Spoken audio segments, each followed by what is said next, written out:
Tantor Audio, a division of Recorded Books, presents Alpha of Morsel Flesh by Ben Alderson, narrated by Sean Grindell. 1. 25 years before. Drip, drip, drip. Warm droplets of blood fell across my upturned face.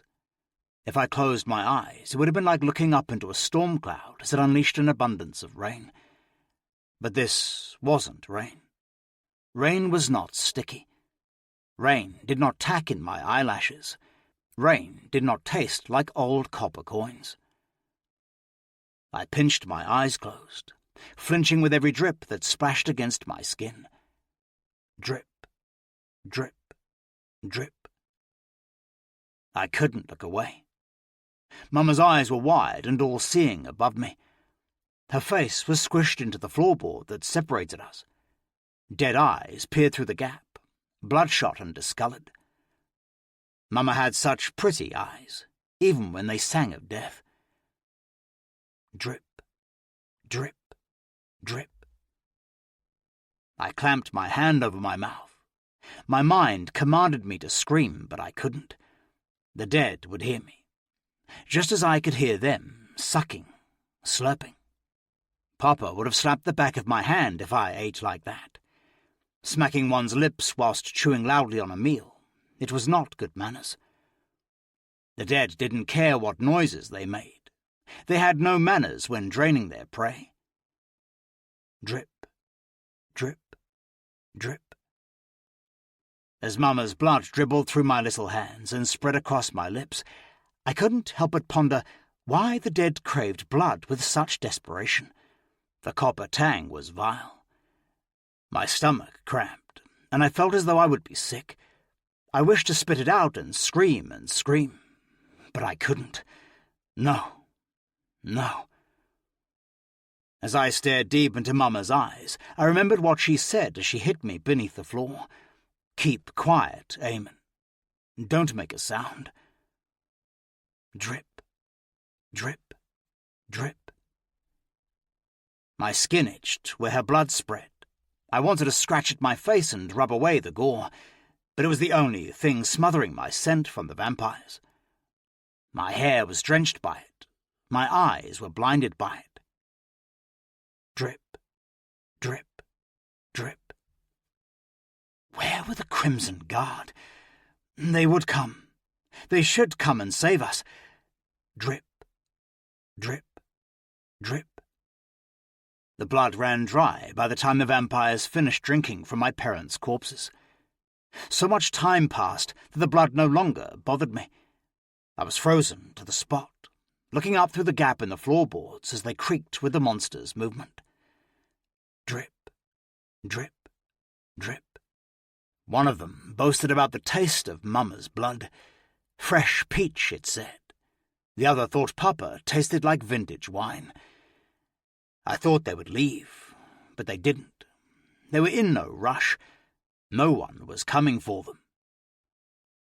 I recognized the familiar sound of a chair scratching against the floor as they took a seat. Whilst I was hidden beneath the floorboards, covered in Mama's blood, the monsters sat at our family table and laughed with full bellies. Drip, drip, drip. They laughed. Drip, drip, drip. They sang. Drip, drip. I'd been hiding for so long. I felt as though my body would never break free of this position. Spiders welcomed me into their domain, crawling over my bare feet and blood-coated face.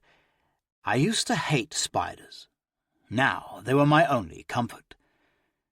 Drip, drip. The monsters leave.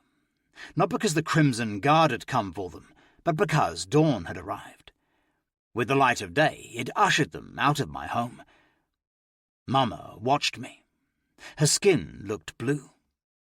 I used to think she had pretty eyes, but now the whites were grey, and the blue looked like it bled out from their circles. Drip, drip. Light spilled in from above. I lifted my hands before my face. They were not red as expected. It looked as though I dipped my hands in rust. The blood had dried to a flaking brown stain. The Crimson Guard was still not here. Drip. Drip. Night came again. Sick covered my chest and face, mixing with Mama's dried blood. Drip. 3 times the world above the floorboards had brightened with daylight. It was on the 4th day when my saviours came. They came when there was nothing left to save. Drip. I hated them. Drip. Vampires. The Crimson Guard. Drip. They were all monsters. Drip. I hated them. Drip. I. 2. I do love you, Rhory Coleman. It's strange how such words hurt far greater than the physical pain left in their wake. Eamon always seemed shocked when he spoke them to me. His piercing sky-blue eyes would glisten with tears of regret. He would look from his hands to the part of my body he'd chosen to mark during his blackout of rage, and whimper as though he was the one with a body riddled with pain. For such a towering, broad man, in those moments he was more akin to a child looking between their favourite broken toy and the hands that tore it in two. I recognised remorse, I thought, if only for a moment, which made the bitter taste of fault hard to swallow. He never said sorry. No, it seemed Eamon could not allow such a dirty phrase to grace his lips. All of Darkmourn would tell me how kind he was, which made the understanding of why he acted with such ferocity towards me confusing. Kindness caused bruises, broke bones, and drew blood. I couldn't pick up bread from the bakery in town without being told how wonderful Eamon was. Even during my frequent visits to the local medic, they'd remind me about the many great things Eamon had done for them. It was those encounters I found most difficult to hear, when I was forced to lie about how 2 of my fingers even became shattered in the first place. "That is one nasty bruise you've got," Jameson would say, pointing his finger towards my swollen eye. I would smile and exhale the lie with such ease, one would have thought it was rehearsed. The door picked a fight with me and won. Jameson would tut, smile and dismiss it, and no matter how many times I visited or how many ailments I collected across my body, he never questioned me, no matter how ridiculous and fictitious the excuses became. Of course, it was Eamon who left those marks, but I couldn't ever say that, not out loud, and it wasn't because I was scared about what he would do to me. The days of fearing him were long gone. It was what others would say, and how I would be looked at, like a crazed fool for even suggesting Eamon Coleman had such a capacity for evil. No one would ever believe Darkmourn's leader of the Crimson Guard. The man tasked to protect every living creature from the monsters of the world was that very thing to me. My monster. My devil. My husband. But he loves me, I reminded my reflection, which made sense because love had only ever caused me pain. My fingers had only recently healed, making my movements awkward as I tied the velvet laces of my scarlet cloak around my neck. The splintered cloth bindings had been removed days ago, and I couldn't ignore how skeletal they looked. Thin from the lack of use, like the fictional description of a witch's finger. Fitting, I thought. The thick band of iron and gold spun around my emaciated finger. I hardly spared it a thought before my heart dropped into the pit of my stomach. There was a time looking at the ring filled my chest with breath, and my mind with the wonders of a future with the man I loved. Now it simply reminded me of the harsh truth of my reality. "You must be looking forward to getting some fresh air, Rhory." I turned my back on the scratched glass mirror to regard Mildred, who stood in the foyer before me. Mildred had been in my life for as long as I could remember. The Coleman residence wouldn't have been the same without her stout, hunched body shuffling across the waxed oak floors. She was part of the furniture, as Father used to explain, which I always disliked because Mildred was far more than that. She was, to me, the soul of this house, with its countless rooms, all empty as the next. I almost folded in on myself at seeing her again. "Eamon called you back?" I asked, not meaning for my voice to sound as relieved as it did. "He did indeed," she replied, with a smile that tugged the wrinkled corners of her mouth upwards. One thing about Mildred, she had been old for the 27 years of my life. She had the same nest of wiry grey hair, and a face that bore more resemblance to the surface of a melted candle. "Poor soul!" She rushed towards me, waddling like a duck on two of the same feet. "Bedbound for all those days. I almost demanded to be let back in so I could care for you myself, but of course that would not have been necessary, since your darling husband has kept you fed, bathed and rested. Lovely man, that Eamon. You are very lucky to have him." I allowed Mildred to fuss over me, not stopping her as she reached towards the poppy-red curl of my hair that fell before my eye. With a motherly brush of her finger, which smelled of pine oil and lemon, she moved it out of the way. At least I knew what excuse Eamon had spread about my imprisonment whilst my fingers had healed. It had been a while since he blamed my absence on an upset stomach, mostly because, when he hurt me, the damage was easily concealed. This last time was a lapse in his judgment, one he would likely not allow again. Or would he? "Never mind that," I said, lifting my fingers to her shoulders. They felt like dough in my hands. I wanted her to envelop me in her arms so I could melt into the safety of her motherly aura. "I'm glad you are back. How about I fetch you a tea before you start, and you can update me on all the books you have devoured during your time off?" It was Mildred who had encouraged my love of reading. From when I was a child, she had smuggled books past my mother, and we had discussed the stories in great detail. Reading was an escape, one that we both thirsted for. Mildred waved me off, pushing me with unseen strength towards the main doors at the end of the shadowed foyer. "Go, Rhory. Get going with you. Your skin looks as pale as death itself. Some sun might do you well. Bring some of that lovely glow back to those cheeks of yours. If you would wish to entertain an old woman, you could do so tomorrow. But today, I would be happier knowing you are out of this house." "Are you sure?" I asked, almost expecting she would go back on her word. "I'd rather you were not under my feet whilst I caught up on weeks' worth of neglected dust since I last stepped foot inside this house." She drew the feather duster from her belt, unsheathing it like a sword. With a great swing, she clobbered my arm with its soft end. If she noticed me flinch, she didn't mention it. "Go, go, go!" My back thumped against the door. The chill of the autumn breeze slipped through the cracks, tickling across the back of my neck as though seducing me with the promise of the outside. "Will you stay for supper?" I asked, hopeful.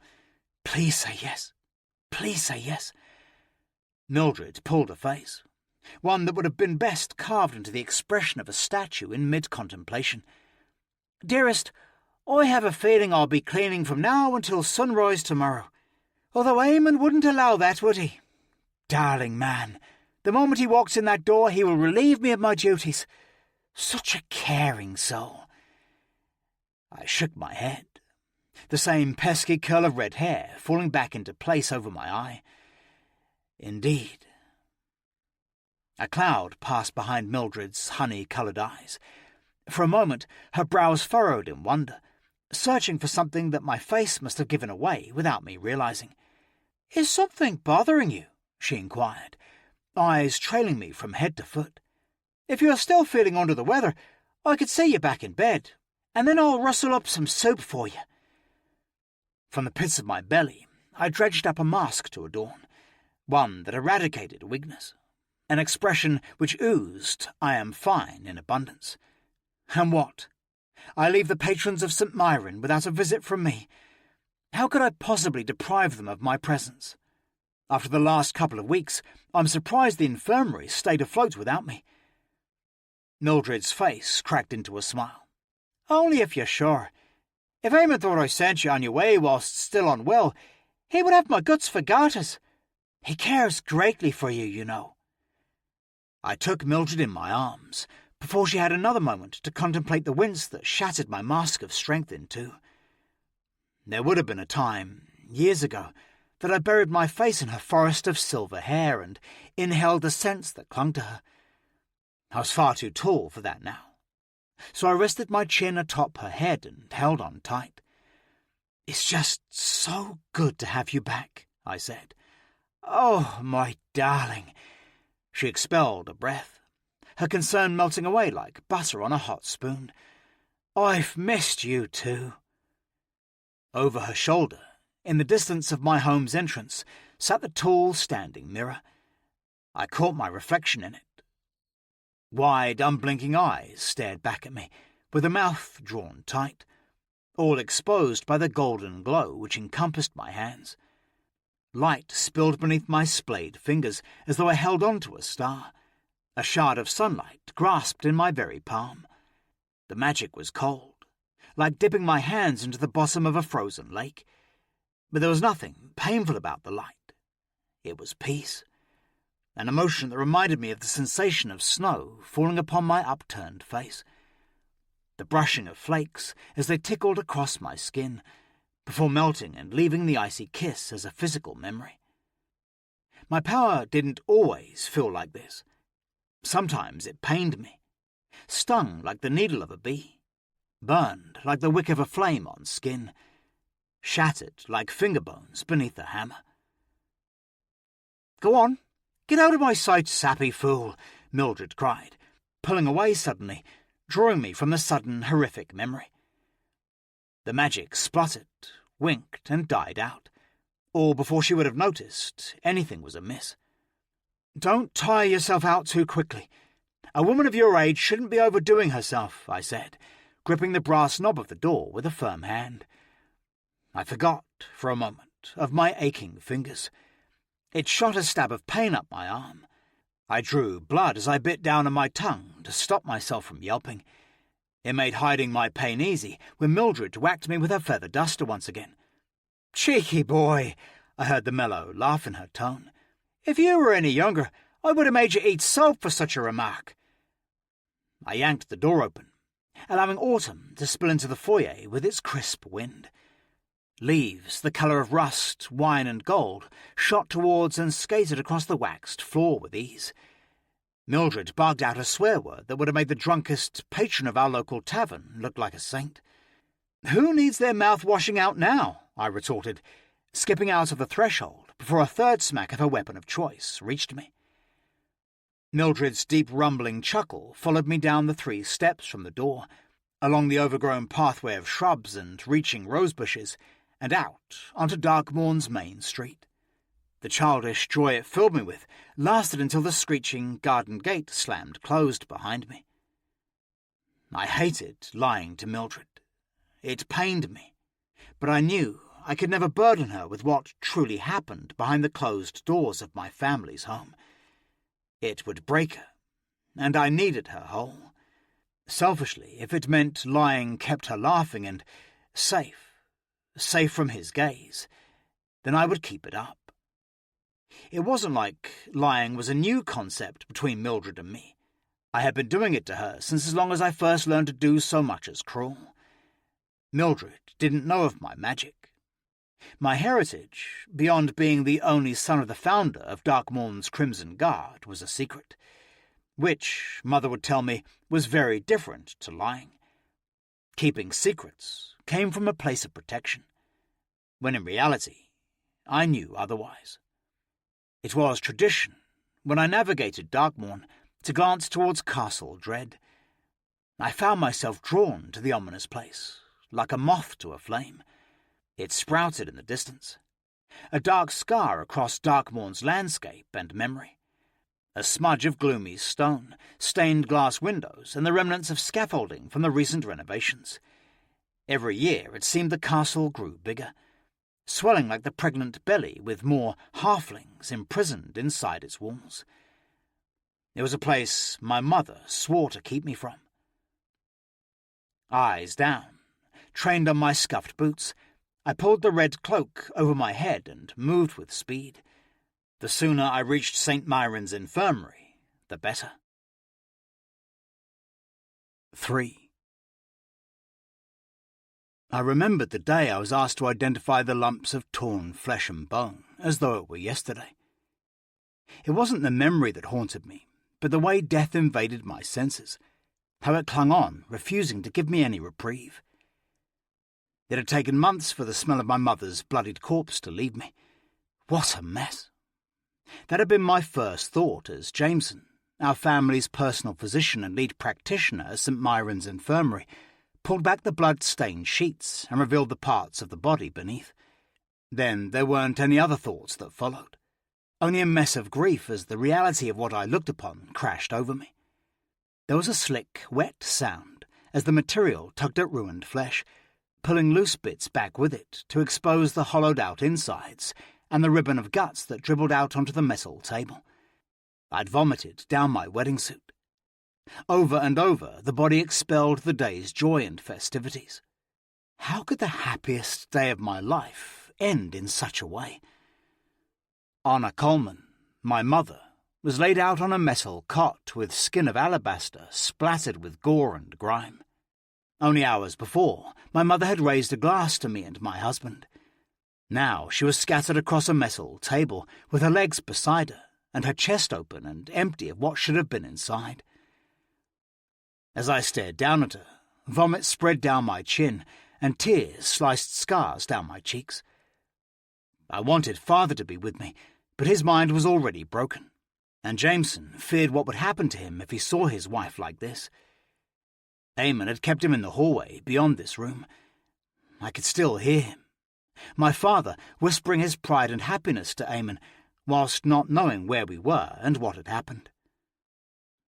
My father's mind had not been his own for years by this point. Mother had cared night and day for him.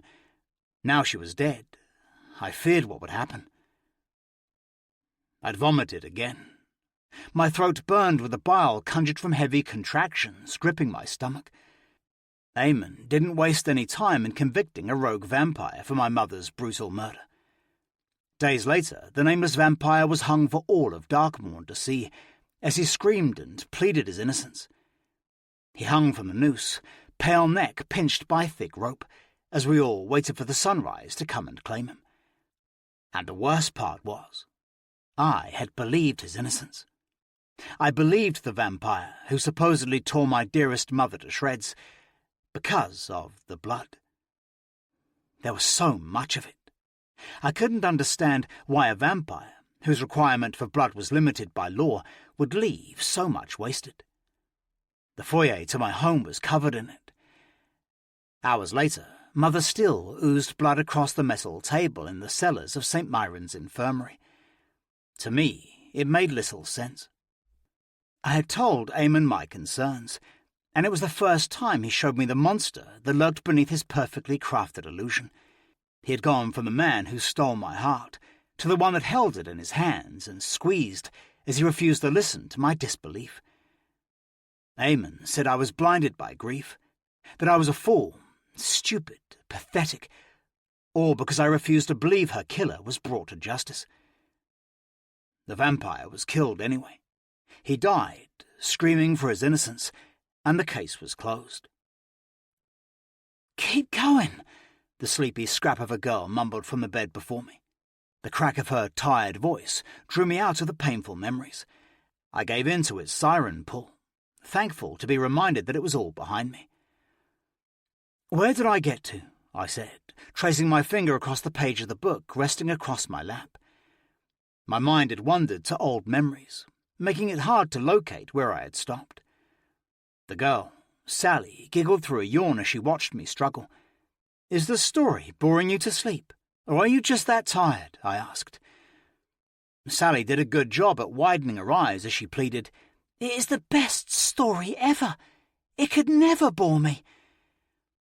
I closed the book as another yawn overcame her. Her milky teeth were stained a blush pink.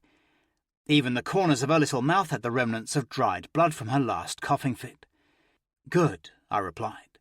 "That is the most precious thing about stories. They wait for you. And this one will not run away.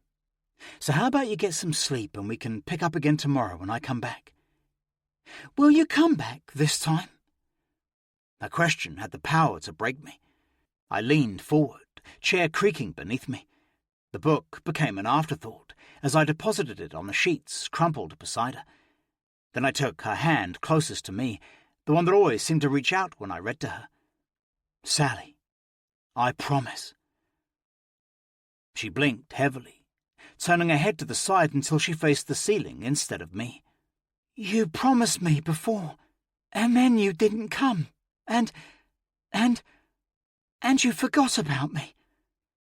Phantom pain speared up my 2 fingers. It was only a hint of the agony I had felt when Eamon shattered the bones, but it was enough to have me hissing through my teeth. "I could never forget about you, Sally. Never." "It hurts, you know," Sally said, a jewelled tear rolling down her swollen, colourless cheek. "No one could take the pain away but you. And you left me." Sally didn't know of my magic, nor did any of the other patients that frequented St. Myron's Infirmary, the ones whose discomfort I softened and pain I blanketed during my visits. If anyone knew, I would have been thrown into Castle Dread, never to help anyone else again. Sometimes that didn't sound like such a bad outcome, to be taken from this life and kept from returning. But that was a selfish wish, one I squandered quickly. "Well," I drew the word out, offering Sally a warm smile, "how about I don't promise you again, since I'm the world's worst promise-maker? Instead, I would suggest a contract between me and you, one which legally binds me to return to your side come morning and finish that story you love so much." Sally scrunched her eyes closed. It was her way of pretending she couldn't hear me. "Contracts?" I almost chuckled at the way she echoed the word back to me, fumbling over its newness. "Mummy said they're for old people and vampires. Not for me." She wasn't wrong. I had to give her that. A deal." Sally peeked one eye open and shook her head defiantly, golden hair spilling around her feather-down pillow that propped her up in the bed. "Okay, then. I suppose there is nothing I can do—" Sally's eyes burst open as a gravelly cough clawed itself out of her throat. Her sudden jolt tore my hand forward, but she didn't let go. Not as the whites of her eyes bulged a dark red, and blood splattered across the sheets before her. "It's okay, Sally. It's going to be okay." I opened myself up to Sally's emotions.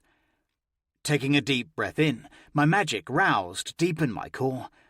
Like a butterfly cracking out from its cocoon, it awoke in a flurry of spreading wings.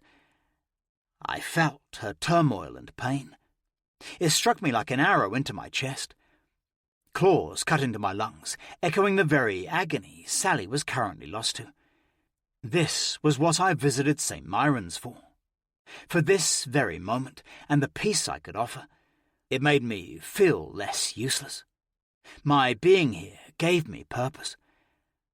I recognized how selfish it was, but still I returned. Because if someone couldn't take away my pain, how all-consuming and haunting it was, then I could at least do it for others. I had been visiting St. Myron since Mother was killed and Father was moved here to be cared for daily. It took a year for his mind to kill him and return him to my mother's side in death. Even without him here to visit, I came anyway. It made me feel closer to him. Sally cried out, gasping for air as the coughing fit subsided for a moment. I sunk the fangs of my magic into her hurt and dragged it out of her like a dog to a bone. Sally's coughing spluttered and calmed. Blood spread across her lips, dribbling down the sides of her mouth as though she was a vampire and had just completed a feed. But it stopped, bursting from her ruined lungs. The disease slowly ate away at her. The small lines on her face melted away. I watched the hint of a smile return to her pink-stained mouth, and even her eyes seemed to widen without effort. Slowly, As the storm of her pain continued to thrum within me, Sally relaxed. Laying back into the pillow, her eyes drew heavy. I separated her exhaustion from her agony and fed it back to her. I removed her terrible emotions, allowing more pleasant ones to replace them in their void. To give Sally some form of peace, I harboured the pain and claimed it for my own. I didn't wish to leave Sally's side, but the sky beyond the infirmary was growing dark. If I didn't return by nightfall, Eamon would come and find me himself, and that thought alone had me dropping Sally's hand and leaving her in the grips of painless sleep. Jameson must have sensed my presence as I reached the main atrium of the building, because he raised his hand in farewell. At least that was what I thought before he called out my name. "Rhory, can I borrow a moment of your time?" My rushed steps slowed as I glanced hesitantly between the deep maroon sky and Jameson, who watched me expectantly. "I really should be getting home. Just humour me for a moment." I swallowed a hard lump in my throat. "It's Eamon. He doesn't like me staying out past dusk." Jameson's grin beamed at that.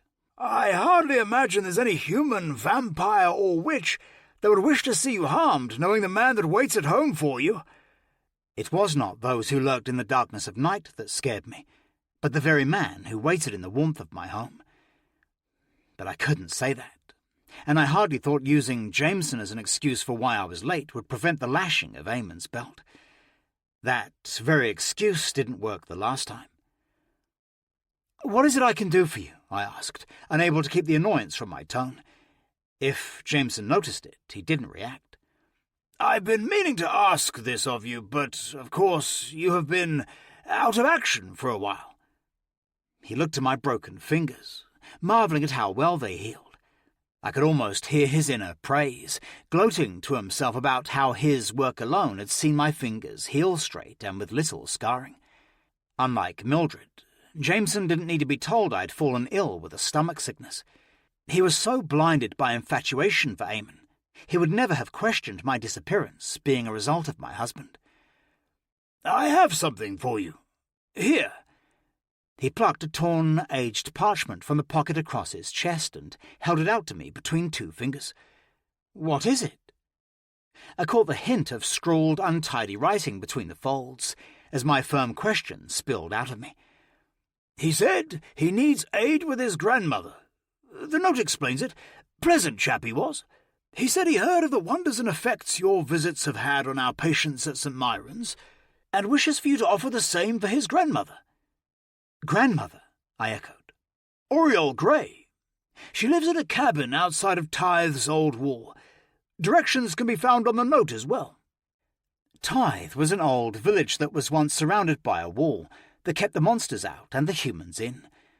Since the covenant between the humans and vampires had been signed in blood, there was no need for such separation of our kinds, which was odd why Oriole Grey deemed Tythe a place to live when it had been abandoned many years ago. "You said a man gave you this?" Jameson nodded. "Indeed. Didn't catch his name, but he said you would know him." I pulled a face which screamed how untrue that statement was. "And you are confident he asked for me?" One of his plucked eyebrows raised and his lips screwed into a pout. "You can't turn it down." "Pardon?" Jameson stepped in close, looking towards a gaggle of bedmaids who rushed past us in a cloud of hoods and aprons. "Rhory, funding for St. Myron's has dried up. Since Lord Marius has suggested the opening of healing facilities at Castle Dread, it seems the more mundane route of medicine is being forgotten." I shook my head, unsure how the Lord of Vampires, the creature that ruled over the undead of Darkmourn, had anything to do with me in this note. Reading the confusion across my face, Jameson continued. "Money, Rhory. I have been offered an abundance of it if you visit Tythe and provide care for this Oriole Grey. Your father had always been such a supportive sponsor for our infirmary, but I'm afraid the reserve he left us is running out. This," he jabbed at the note currently strangled within my fist, "may just save us." There were so many things I wished to say, I felt the excuses tingle across the tip of my tongue, begging to be released. Except I didn't have the courage to speak my mind the way I wished. "I'll think about it," I replied finally. "Rhory, tomorrow," I said. "Give me until tomorrow. Of course, I would need to pass this by Eamon. If I was to go elsewhere, it would make him worried. He likes to know where I am." Jameson bowed his head, the dull light from the brass chandelier above casting a ruddy halo across his balding scalp. "Certainly, although Eamon is a man of pure heart, if you explain that an elderly woman requires your company to ease the suffering of age, then he would not refuse you the visit. He would, if he so wished." "Tomorrow," I repeated, then turned on my heel with a gentle yet blatant air of dismissal around me. "Or you could stick your hand in your pocket, Rhory Coleman, and show some of that generosity that has seemed to perish alongside your father." I stilled. A cold rush flooded up through my body and back down again, until my legs were ice and my bones as dense as stone. Behind me, I heard Jameson fuss over himself and the words that his lack of self-control spilled. Not that I hadn't contemplated this myself before Jameson had said it. It had been 3 years since my parents had died, and the money that was left to me had fallen into the hands of my husband. Even if I wished to dig my fingers into the piles of coin that came with my family name, I couldn't. Eamon had it locked, with the key secure and far away from me. Guilt coursed through my body and soul. It was thick as tar and hot as boiling oil, just as I had that fateful night when I stood in this very building, looking at the brutalized body of my mother. I wished to scream. "I've spoken out of line," Jameson mumbled beneath his breath. "Forget about it." I couldn't bear the silence that would have followed if I didn't say something. "No, I was wrong to say such a thing. I will do it," I said, speaking from the raw place of guilt that would make even the strongest of men do another's bidding. "Tomorrow, I will go to tithe. For your sake. I hope it gives you what you desire." "St. Myron's thanks you," Jameson said, reaching out and squeezing my upper arm. My body cringed at the contact, as it always has, and always will. 4. 101 years before. "Oriole Grey, do not deviate from the path." Perhaps it was my anger that diluted Marius's warning, or was it the rush of sickness that spread across my stomach? Regardless, I didn't fucking listen. I would scorn the day that bastard wolf bit me. From the moment its fangs sank into my arm, tongue lapping at the oozing blood, I would never forgive myself for stepping 1 foot off the path. My mind was elsewhere as I exited the grand doors of Castle Dread. I never looked back when I left Lord Marius's domain. Not because I feared what I would find, but more because I just hated the ambience. It was all cobwebs and dust, and was so fucking cold. Night still dominated Darkmourn, but dawn would arrive soon. I'd always found the early hours of the day the most beautiful, but today I was far too angry to care for its splendour. It had been 10 years to the day when the covenant between living and death was signed. My brother had let me down. Arlo had promised to return to Darkmourn with his husband, Faenir, to celebrate our success. Darkmourn had never been the same since that fateful day when the treaty was signed. But, not to my surprise, Arlo had not arrived. I had waited in the presence of vampires, peering meekly into my glass of red wine, trying to convince myself it was not blood, whilst trying to conjure a good enough excuse not to drink it.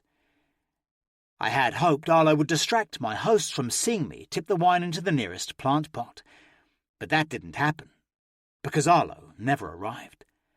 Arlo was older by a few years, but I couldn't help but feel as though he was younger. He had spent his youth protecting me, and then nothing. Of course, that was not my story to tell. My story was far more mundane. I kicked through the wisps of mist which clung to the castle's outer grounds.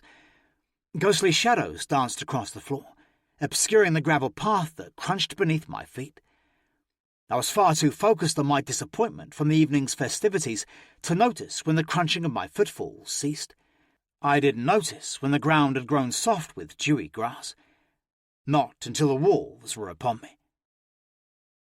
As the first rumbling growl echoed through the dark, I protectively cupped the doughy swell of my lower stomach. The baby was only a handful of months old, but I already felt overwhelmingly protective of them, now more than ever. The wolf parted from the darkness as though it was born from it. Shadows clung to the thick hide of dark fur. Silver droplets of saliva fell from its open jaw. Every single pointed tooth flashed in my direction. I had been aware of the shadow hounds that lurked the grounds of Castle Dread. Wolves that were cursed alongside Marius all those centuries ago. Sometimes I could hear them sing all the way from my home on the outskirts of Tithe. Even now, as the wolf padded on large paws towards me, I couldn't help but admire its deadly beauty. The mist had devoured the stone path I had stupidly stepped from. Even if I wanted to find it, I couldn't. Not without taking my eyes off the creature which prowled towards me. There was only one I could see, but I heard the rest. They waited in the shadows, watching as a diligent crowd viewed a show, yipping and snapping jaws with their applause as this brave beast picked on me. I drew the stake from my hip, one I always kept close when breaking bread with the undead. Thrusting out the point towards the monster, I bent my legs and readied myself to run or fight. Now, I cooed, as though speaking to a child. Steady yourself, pup. The wolf snarled, splashing drops of saliva across its thick neck. It must have been the alpha of its pack. Even I recognized the command rolling out of its jaws. The sound kept the other wolves at bay. This would be the one to attack first. The rest of them would have the scraps. I was fully prepared to drive the stake into the beast's neck and run. If that was what it took, I would do it. Gods knew I needed to get out some of my frustration from the evening, and it was not fear I felt. Instead, I buzzed with adrenaline that resulted in a strange sense of calm to settle over me. I took a deep breath in and gripped my weapon tighter. The wolf's eyes burned like molten gold. It stopped, moving, gaze flickering from the stake, then back to my face. Yes, I sang. That is a good boy. It walked back and forth in a line, regarding me with narrowed eyes as I praised it. I'm going to leave you in peace, just as you are going to leave me. I'm afraid you'll not be feasting tonight. Damp grass flattened beneath each careful footfall backwards. Every time I put my boot down, I longed to hear the tap of stone beneath it. One hand was still outstretched, pointing the stake towards the wolf, whilst the other held the faint swell of my stomach. I would have told Arlo tonight that I was expecting. All day I had pondered what his reaction would be to finding out he was to become an uncle. Part of me convinced myself that the news would make Arlo visit more often, and yet he did not show. Disappointment was an understatement. It was fury that I truly felt, even if I didn't want to recognize it, which was why, if this creature lunged, I would be ready. In some sadistic way, I longed for it. At least something about the evening would be exciting. You wouldn't like the taste of me anyway, I said softly, refusing to take my eyes off the creature. It has been days since I have kept down a meal, and longer since wine has passed my lips. I would be unseasoned and bland. Trust me. The wolf tilted its large head. For a moment I caught some recognition in its expression. My mistake, I said. I should have focused on where I was going. The nurse at St. Myron's told me my brain may grow as foggy as a bog the larger the baby grows. What did I think to achieve having a conversation with the unholy creature before me? Of course it couldn't understand me. The only conversation it knew was hunger, something I sympathized with since I found out I was with child. The wolf followed at a distance. It never allowed too much space to grow between us. Just when I believed it would forget me and move on, it padded forward. "You're such a handsome beast," I said, swapping my tactic to one of compliments. If the wolves were anything like Lord Marius, stroking their ego would work enough as a distraction. I was wrong. "Such big eyes you have." The wolf threw itself through the air, shadow and night blending as one. I stumbled back, falling over my feet as the monster's jaw split wide. Time slowed, and I refused to scream. All I thought of was my baby and the stories I prayed to tell it. I bit down into my lower lip, blood bursting across my mouth as though I chewed down from a ripe fruit. The wolf latched onto my wrist. At first there was no pain, only the lapping of rough tongue against my broken skin. Then the agony came like wildfire. It overcame me, devoured me, enough to set each of my bones ablaze. I swung my spare arm wide. It took 2 powerful stabs for the stake to drive into the wolf's skull. Only then did it release my wrist. I had to pry it from me, then push the weight of the dead wolf from my lap where it rolled over into a heap at my side. The pain was murderous, but I refused to scream. I wouldn't cry out for help. I fell back across the ground as the beast's burning poison spread from my wrist, up my arm and across every muscle and through every vein. The rest of the Shadow Hound's pack still watched in the darkness. I felt them, stalking and waiting. In time they would come for me, picking the crumbs and leftovers from the beast I had just killed. Soon enough, the sky was blessed with pink and oranges of a new day. I watched the sunrise, hand on my belly and arm covered in my blood, waiting for the wolves to come and claim me. They never did. I picked myself up. The ground swayed. I blinked, and I was in Darkmourn, walking the streets before the world truly woke up. I blinked again, and I was in the forest, walking the path to my home where my beloved waited for me. Relief flooded through me as I caught a flash of the cottage through the trees, a home he had built for me, for us. The trance I was in broke as I lifted my knuckles to the door and knocked. Before I rapped against the door for the first time, I noticed something. The pain was subsiding. My wrist, although covered in blood, showed no marks or wounds. My skin was pink with fresh skin. Although my outer body was fine, my insides still ripped and tore. Even the baby, deep within me and no larger than a bean, stirred. The cramp followed swiftly, spreading across my torso and stomach. I almost accepted the spotting of blood between my thighs. I had been warned about what the pain could mean if it ever happened, but this was difficult. It was not the baby. It was hunger, and not for blood. This hunger was primal, and my stomach longed for the soft chew of flesh. 5. Darkmourn was an entirely different world at night.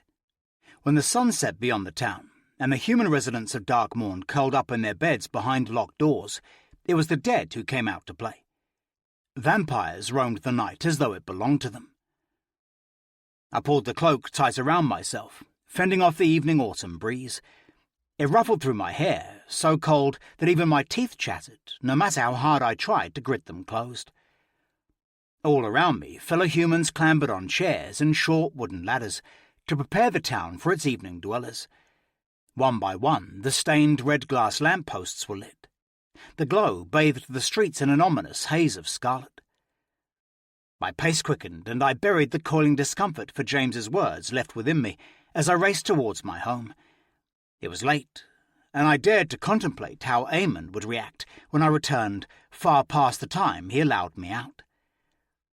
I thanked my lucky stars that Mildred would be waiting. At least she would hold off the wrath, perhaps even dilute it. The red glow cast down from the many lampposts was not the only thing that changed when the sun departed and gave way for its silver counterpart. If I navigated the poorer, more clustered streets on the outskirts of town, I would have found deep bowls of blood left upon doorsteps, offerings to the undead who left bags of coin as thanks. Blood fared more than money. Its value was steep, but it was illegal to trade, not that it stopped those humans in desperate need from taking a knife to their skin and flaying it just enough to fill a mundane kitchen bowl. Because of its illegal nature, there was no saying how much coin the vampires would leave as payment. It was a gamble, one I was thankful I would never have to partake in. Even if Eamon had cut my ties to my family's fortune, he would first kill me, then let me bleed for the undead. Up ahead I heard commotion coming from the White Horse. The tavern was named after the steed which Death was believed to ride upon. Humans stumbled out into the street, shouting thanks to the landlord inside with stomachs full of beer. Many still carried the glass tankards home with them, not wishing to waste the pricey drink just before the town's curfew was about to begin. Inside the White Horse, the landlord would be busy swapping out barrels of ale for those containing blood farmed from livestock. Cows, pigs, chickens. It didn't matter what animals were slaughtered to provide the vampires something to drink, as long as it was not human. Darkmourn's history suggests the vampires had spent years drinking blood from rats once the humans were kept safe within their walled dwellings like tithe. It was that fact which was part of the motivation for the Covenant to even be drafted. They needed us, so it was best to live in harmony than separated. The Colemans' residence came into view as the drunk singing from the White Horse's patrons faded behind me. I picked up my pace into a slow jog, as if it would stop me being late.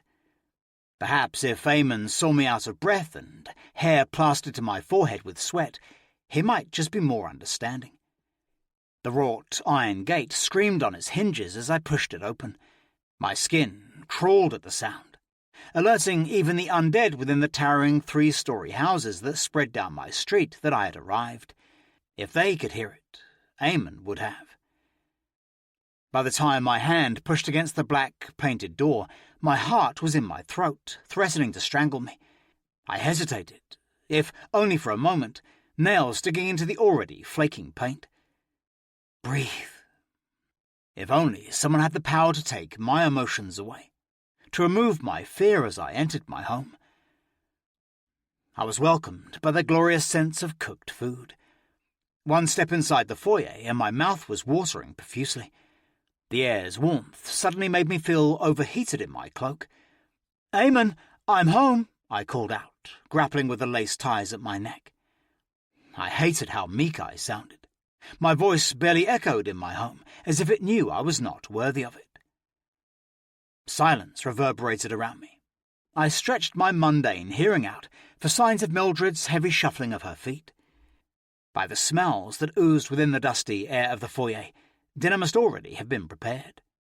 "Mildred," I called out, inhaling the pungent aroma of roasted chicken, potatoes baked in thyme and carrots bathed in spices.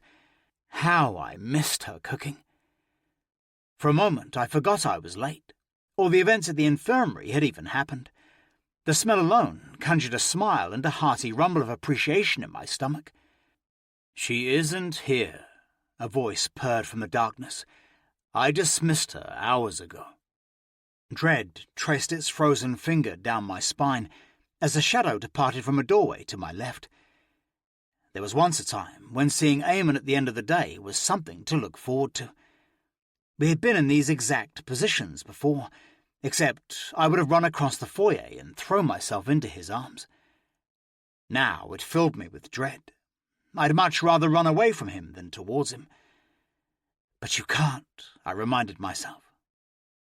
I recognized his smile first, wide and proud, displaying almost all of his perfectly lined white teeth. Shadows peeled from his face slowly, exposing his cobalt eyes, followed by the high cheekbones and the subtle divot in his perfectly carved jaw. Eamon's jet-black hair was slicked back away from his face. The flames from the chandelier above revealed that he had recently washed, which was not uncommon after a day's shift running the Crimson Guard. He would clamber into the scalding water of a bath, only to leave it once it had grown tepid. He wore a loose white shirt, unbuttoned down to reveal the hard chest that lingered beneath. The sleeves were rolled up to his elbows, and in his hand he gripped the stem of one of my father's beloved wineglasses that had been blown for him as a gift during his marriage to my mother all those years ago. We only ever drank from them when we had something to celebrate, which unnerved me beyond imagination. Mildred said she was staying for dinner. Eamon strolled towards me so suddenly I flinched backwards. The door pressed firmly into my spine. "Are you disappointed, Rhory?" I swallowed hard, not wishing to inhale too deeply. Eamon was so close I couldn't ignore the heavy aura of lavender that seeped off his skin and hair. It was sickly, the type of smell that burned your nose and throat on the way down. There was a time I used to long for his scent. I would have found it on my hands and my clothes, and smile at the thought of the man that left it on me. Now it haunted me, alongside the sweeter memories. I wished to say otherwise, but I retorted with a single word. "No." Eamon's gaze stalked me from head to foot. I felt the question glossed across his thin red lips. "Where have you been?" I... My chin dropped to my chest. It was easier to look at my boots than into his bright, inquisitive eyes. "Jameson asked to speak with me. I told him you would have wanted me home, but he was adamant he needed a moment of my time."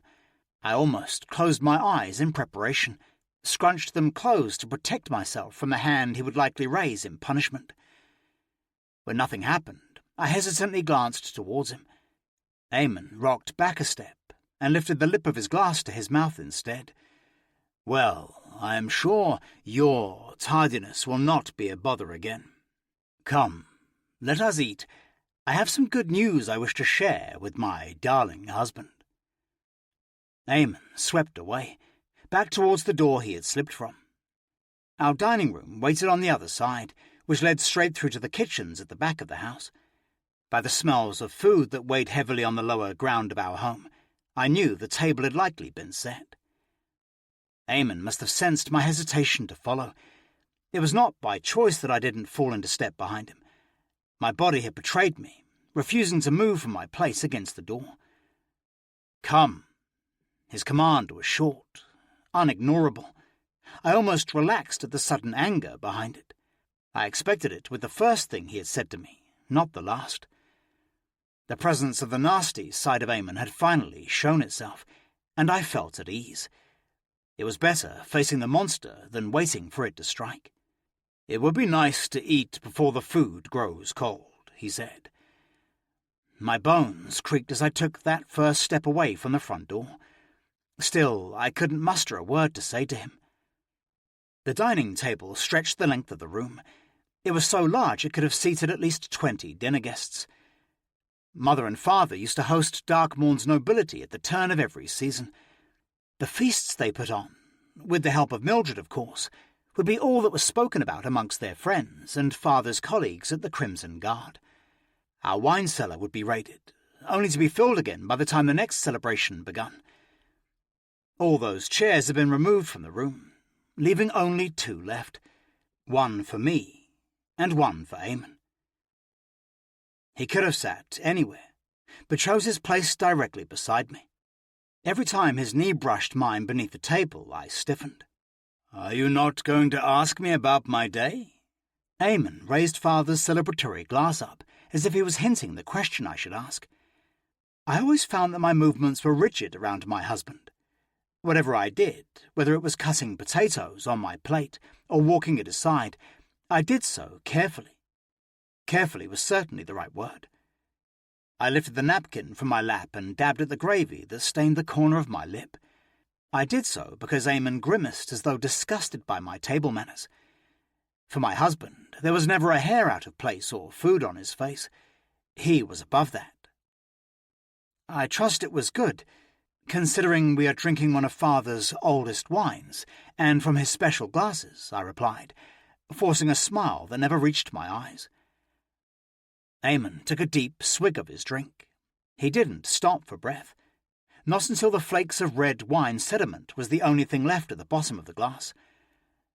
7 of our most wanted killers were found today.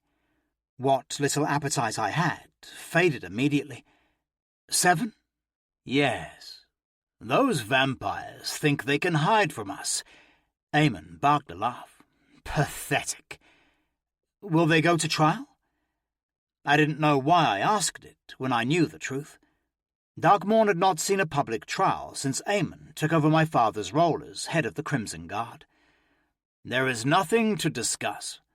They are murderers, Rhory. Monsters. One less vampire on Darkmourn streets is one step closer to purifying it completely. One less killer, do you mean? Out of the corner of my eye, I caught Eamon shift his head around to look at me. I felt it. 2 eyes boring holes directly through my skull. Oh, Rhory, of course that is what I meant. Good, I replied, mouth dry. Is that it? Eamon slammed his glass down upon the table so hard I was surprised when it didn't crack. You know how restless my days make me, yet you do not share my celebration. I'm sorry, I said calmly. Do you even care for the effect this job has on my temper?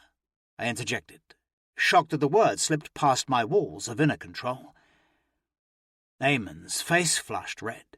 His chest rose and fell dramatically, and he didn't blink once as he regarded me.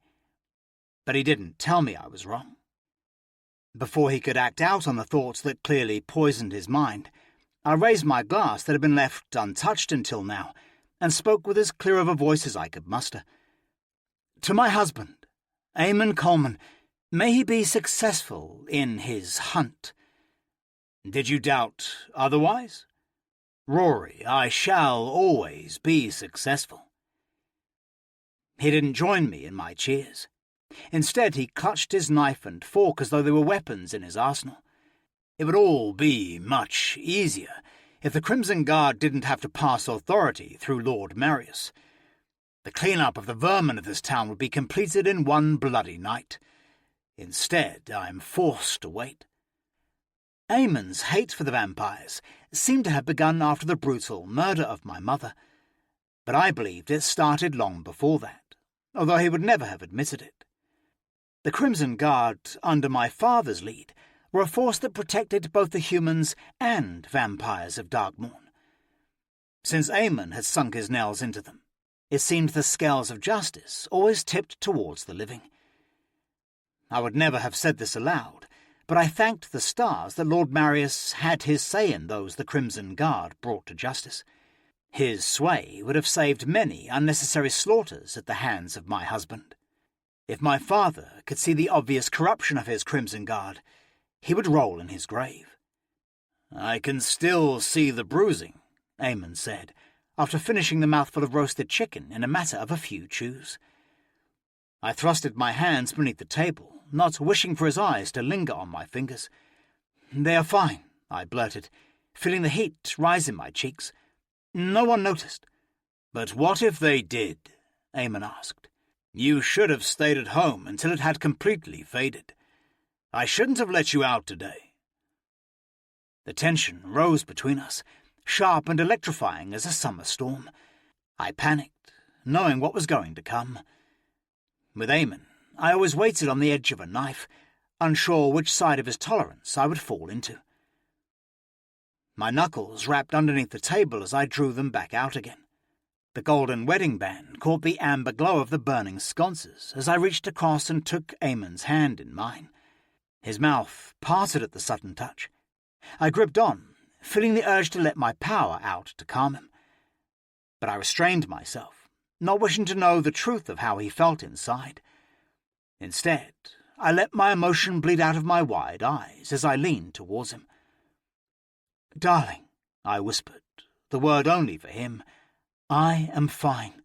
No one noticed, and if they did, they wouldn't question the bruises, as it would seem everyone in Darkmourn knows I am cursed with a never-ending spell of clumsiness. I thank you for letting me out today. I needed it. Eamon contemplated my words in taut silence. His teeth ground against one another, the muscles feathering in his jaw, as though he chewed what I had said, determining if he could taste sincerity or the lie that it actually was. I'm good to you. It wasn't a question, but a statement, one with no room to contest. Not that I would dare. I know you are. You have my best interests at heart. Slowly, Eamon's raised eyebrows lowered, and the tension around his mouth smoothed out. I wondered if he saw how my other hand shook as I raised it to his face and placed it there. My fingers tickled against the short hair at the side of his head, grey strands of hair mixed among the black, exposing the 10 years of age Eamon had on top of me. What you do for me, for Darkmourn, is something undeniable. I know you will complete your work, and we can celebrate together. Eamon exhaled the remaining tension out of his nose. The corners of his lips turned upwards, giving me a glimpse of the man that I'd met all those years ago. How his cerulean eyes had been so kind. He always looked at me as though I was the only person in the room, the world. What I thought then was admiration and love revealed itself to be a nasty possessiveness. My skin crawled at the knowledge. "You should get some rest," Eamon said, pulling away from me. I allowed my hands to drop awkwardly to the table as Eamon stood from it. He took the empty glass and the burgundy bottle of wine in each hand. "Come morning, I'll be gone by the time you wake." Relief swelled in my heart, but I bit down on the inside of my lip to stifle it from showing on my face. "You work too hard," I said. "Someone must. I have a town to protect." Eamon moved to the door. My eyes tracked him as though I was his prey, hiding in the shrubs as my predator passed. "Will you be joining me tonight?" I asked, holding my breath for his answer. It was rare for Eamon to share a bed with me. I couldn't remember the last time his body had provided me warmth at night. Not that I wished for him to do it. The dread of where he would sleep was only another worry that cursed me during the day. "Not tonight," Eamon replied. I tipped my head in a bow. "I do have your best interest at heart, Rhory," Eamon muttered, his gaze landing on my hand, to the fingers he had not long broken. "Everything I do is for you." "I know," I replied. It was all I could say. Eamon paused, as though he had something else he wished to say to me. Then he moved from the room, his knuckles white as he grasped the neck of the bottle. I waited, steadying my breath, and listened to his footsteps move through the foyer, up the curved stairway, and across the landing far above the dining room. Only when the door closed to his personal room did I relax. Even if this peace only lasted until I next saw him, I held on to it and cherished it. 6. It seemed autumn had awoken today and chosen war. As I walked towards my destination, the note Jameson gave me gripped in my fist, I battled through the season at every given turn. Frigid winds nipped at my ears. I drew up my red cloak and held the hood over my head for protection. Leaves billowed from the bending trees lining the path towards Tithe. They were like the heads of spears, all varied shades of gold and jewels. I was attacked from all angles and couldn't do anything to stop it. There was no denying the beauty of the season. It brushed the world in a shade of warmth and gave it a song of crunched leaves beneath feet and the whistle of winds. I would have preferred to enjoy the drop in temperature if I was inside my home, curled up by the fireplace with a book from Mother's personal library, perhaps with a glass of mulled cider to warm my stomach, and one of Mildred's muffins, laced with maple syrup and topped with pumpkin seeds. Except that would mean staying home, and the guilt that woke me hours before had made me draw the note from yesterday's clothes before it forced me out the door towards the forgotten town of Tithe. I remembered Father telling me stories of when the great wall that surrounded the commune of Tithe, keeping its occupants safe from a world ravaged by vampires, was finally torn down.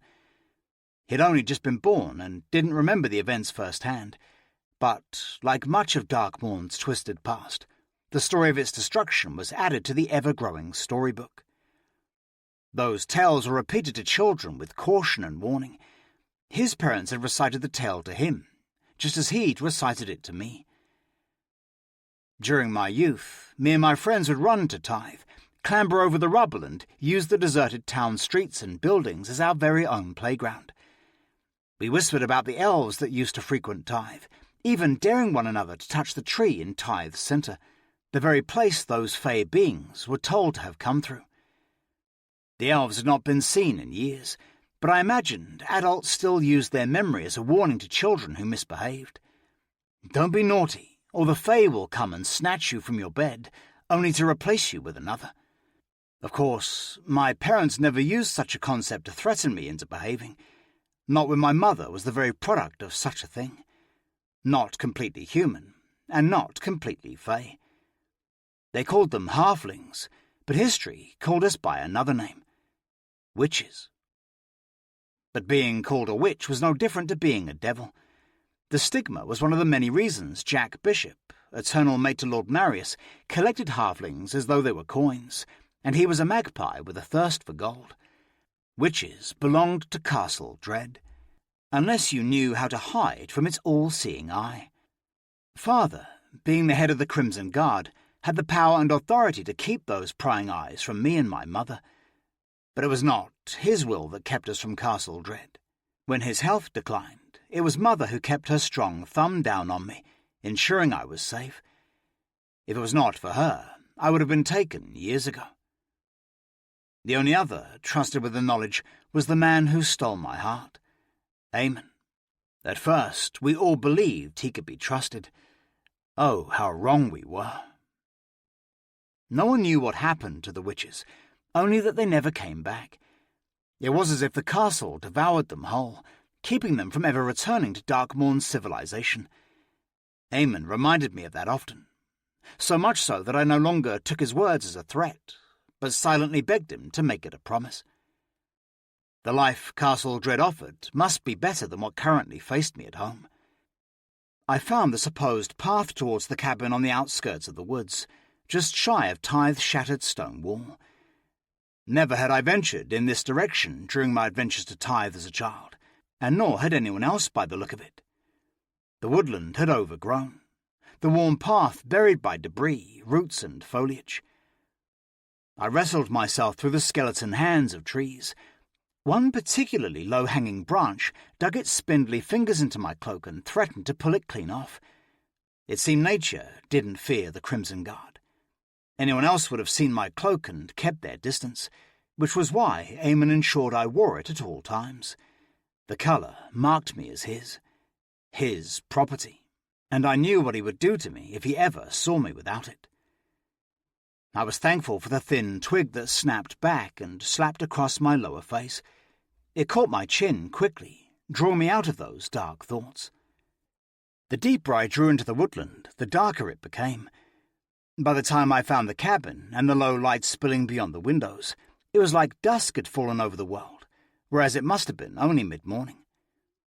Who would live this far from everything? The thought haunted me as I closed in on the front door. It was shrouded in climbing vines that had turned a russet brown. Someone must have dwelled inside, because the chimney pot billowed with a dark cloud of grey. I knocked on the door 3 times. The sound of my raps filled the woods. It was so loud that birds burst from their hidden perches in the surrounding trees. For a moment, far off in the distance, I was sure I even heard the howl of a wolf. Silence responded. No one called out for me to enter, nor could I hear movement from inside.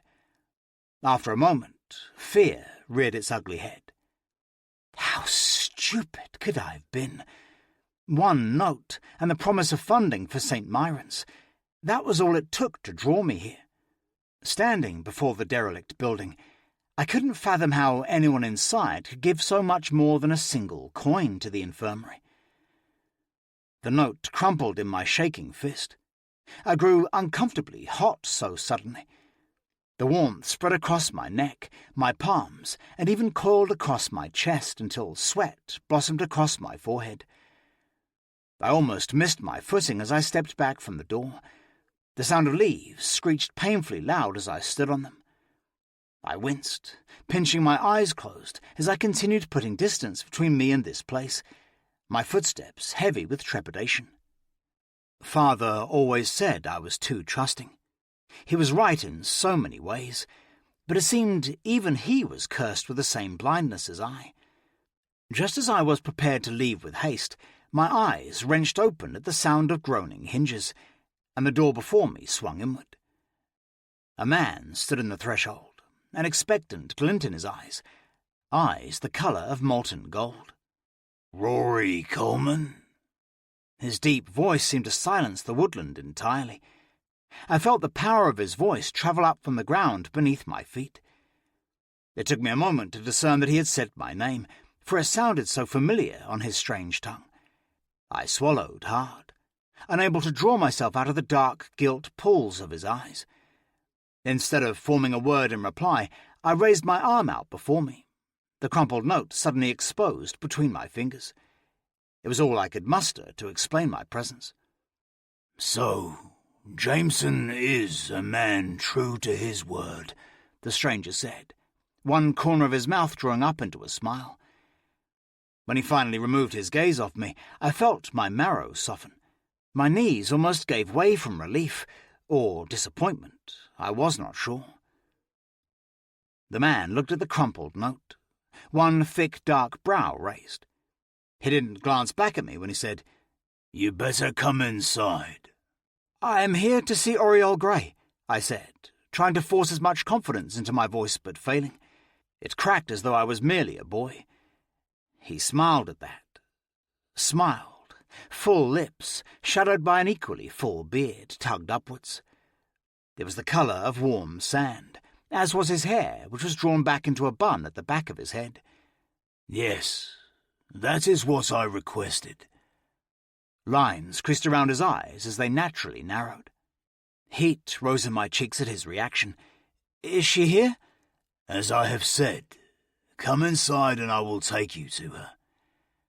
Once again, as he spoke, the world grew silent, as if it, like me, hung off every word. There was a slight bit of annoyance radiating off him, proven by the subtle roll of his unnatural eyes. "Excuse me," I said, chin lifted as my gaze widened whilst I regarded him. He currently blocked me from entering. Unless he wished for me to barrel through him, there was no way I could enter the cottage. As though breaking out of a trance-like state, the man stood to the side of the doorway, giving view to the rickety hallway his broad figure had blocked. He waved a hand, mimicking the gesture a lord would have provided to the person they wished to dance with. "After you," he murmured. My limbs felt as though they waded through mud. Each step towards the cottage's threshold was stiff, but I managed it. I almost expected the stranger to move out of the way, but it seemed he wished to make me as uncomfortable as possible. His sly grin only proved my point, his gaze tracking the red glow which stained my cheeks. He was tall, very tall. The man had to bend his neck forward so the top of his head didn't bump across the doorframe. As I stepped in, shoulder almost brushing his abdomen, covered in leathers, I had to bite back my gasp. Instead of biting it back, I choked on it. "Do you know my name?" he asked expectantly. "Unless you have told me and I ignored you, then no." Disappointment winced across his expression, if only for a moment. "Calyx," he whispered beside me, body leaning in to ensure I could hear him. "Perhaps knowing my name will dampen your fear of me." I could have sworn his nostrils flared. Was he sniffing me? I stumbled forward, slightly out of his reach, only to feel more unnerved, knowing I had my back to him. "Should I fear you?" I asked, stumbling over my words enough to answer him. "That would depend." I didn't dare look at him, but I could certainly feel his gilded eyes boring holes into me. "Calyx, you gave Jameson the summons for me, did you not?" I said. "Indeed I did." I forced a smile, feeling the skin on my face crack with the involuntary expression. "Then may I see Oriole? Or do you insist on keeping me from her?" Calyx exhaled slowly, sizing me up from head to foot. "Straight ahead. You'll find her on the last room to the left." Is she troubled? Troubled? My brain was so scrambled, that was the word I had picked. Terrible, Calyx replied, his smile slipping until his face looked as though he had never known a smile before. Go on ahead. I will follow right behind you. I suspected he thought that would make me feel more at ease, when it had the complete opposite effect. Wishing to get this visit over with, so I could return to Darkmourn with enough time to scold Jameson, and get home before Eamon ever knew I had been here, I paced away from him. All the while, I felt his stare on my back. My skin erupted in gooseflesh, and the hairs across my arms stood on end. As if sensing my discomfort, Calyx emitted a low chuckle from behind me, except it sounded more like a growl than anything else. 7. Nestled within the mounds of feather-stuffed pillows and ivory bedsheets, an ancient-looking woman waited. Her piercing eyes tracked my every movement. One was as bright as the summer sky, whereas the other was the richest of browns. Wire-frame spectacles balanced on the end of her neat nose, an old book laid out across her lap. I could not place an age on her. She looked older than anyone else I had seen before. Her face was set with deep wrinkles, her hair the colour of freshly laid snow. Even her skin seemed translucent and lacklustre of colour. If it wasn't for the life that screamed out of her two mismatched eyes, I would have believed she was merely a corpse. She leaned forward from the pillows. They had been stacked behind her hunched back to keep her upright. I could have sworn I heard every joint and bone creak in song. "We have a visitor, grandmother," Calyx called out from behind me, making me jump. The old woman, aureole grey, looked me from boot to head and exhaled a raspy breath. "What good is a visitor who doesn't bring me cake?" My cheeks stained a deeper red, if that was even possible. "Hello, Rhory," Aureole said, voice as clear as her gaze. "I should thank you for coming all this way to see me." I stood in the doorway, hands clutched before me to give them something to do. My entire being buzzed, knowing that Calyx lingered behind me. Like an unwanted shadow, he haunted me. Jameson passed me your summons, but didn't specify how I could help. Aureole narrowed her eyes, screwed her face up and patted the bed at her side. "Please, come closer. My hearing is not as famed as it once was." As if sensing my hesitation, Calyx leaned in and whispered, "Don't worry. Her days of biting have long passed." I couldn't dispel the feeling of a deep-rooted discomfort. My soul was screaming at me to conjure some excuse and leave, never to see this place and the strangers it harboured again. But the note weighed heavy, back in the pocket where I had returned it, reminding me of why I had come here. Although looking around this room alone, I couldn't understand how the Greys had the means to offer St. Myrons anything worthwhile, especially not money. Calyx hovered in the doorway as I paced towards the old woman. His prickling gaze never once left me.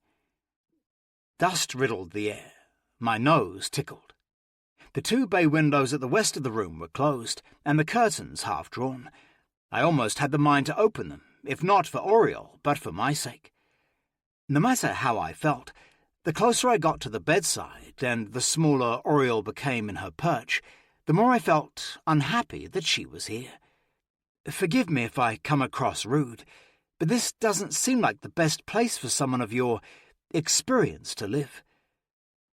Aureole's laugh rumbled like a storm through a forest.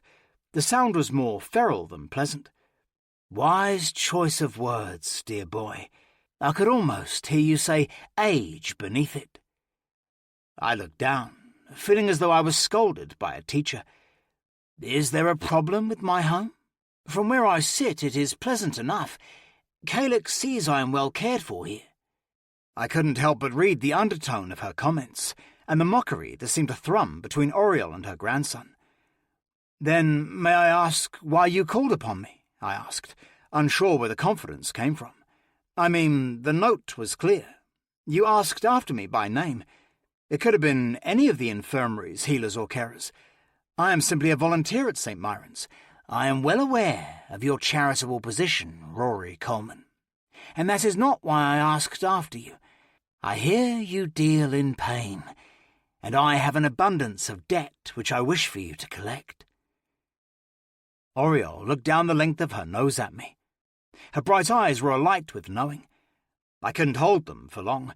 Instead, I focused on the book in her lap, trying everything not to expose the panic that overcame me. I'm sorry, but I don't know what you are referring to. Halflings have a scent, you know, Oriole said, nose twitching. It is enough to fill a room, pungent and demanding. I stumbled away from the bed. Instinct fired through me, scolding my urgency to get away from them, but there was nowhere to go. Calix stood in the doorframe, his broad body blocking it entirely, and there was the imprisonment that Oriole's gaze locked me in. It was heavy and all-encompassing. Do not worry yourself, Rhory. One's secrets are best kept by those familiar with secrets. Yours are safe here.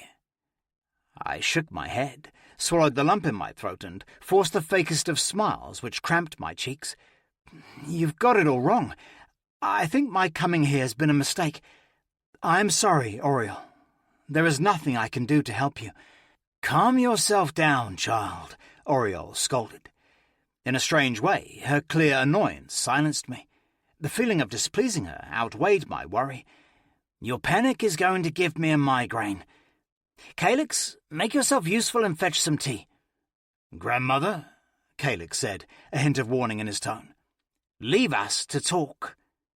I glanced to the stoic mountain of a man. He ran a calloused hand through the length of his honey-coloured hair. A strand fell from the messy bun and draped across his face. Would that be wise? Your presence clearly unsettles the poor boy. Oriole waved a hand in dismissal, as though sending a dog away to its bed. Shoo! Away with you! Calix must have sensed the pure command in Oriole's ancient voice. He fell into the shadows of the corridor at his back. It seemed the cottage muffled his footsteps, swallowing any sound beyond this room entirely. My blood thundered through me, echoing in my ears as though someone held a shell up to them. They knew. They knew what I was. But what caused my body to crash with anxiety was wondering what they would do with the information. I felt as though I had walked into a cobweb of iron with my eyes closed. If it is money you want from me, I spluttered, ready to divulge that her attempts would be in vain, because Eamon had my fortune locked in a chastity belt of his own design.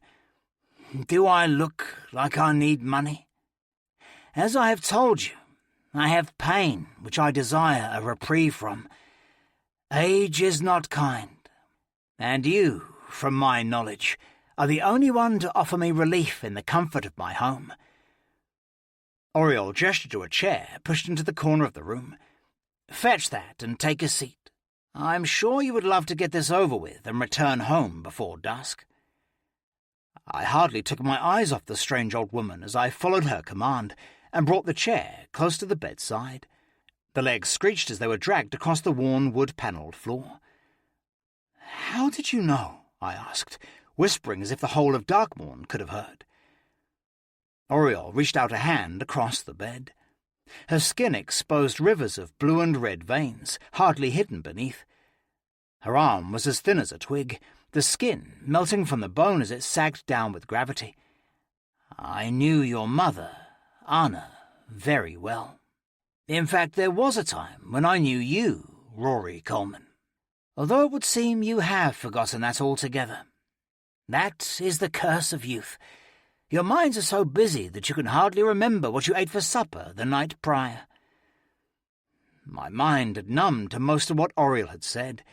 It focused solely on the name she had spoken. You knew my mother? I repeated. It wasn't a question for the old woman, but I felt the need to say it aloud myself to make it real. I did. Disgust tugged down at her face. For a moment, even the whites of her eyes dulled as her mood sobered. It was terrible to hear of her. Oriole hesitated.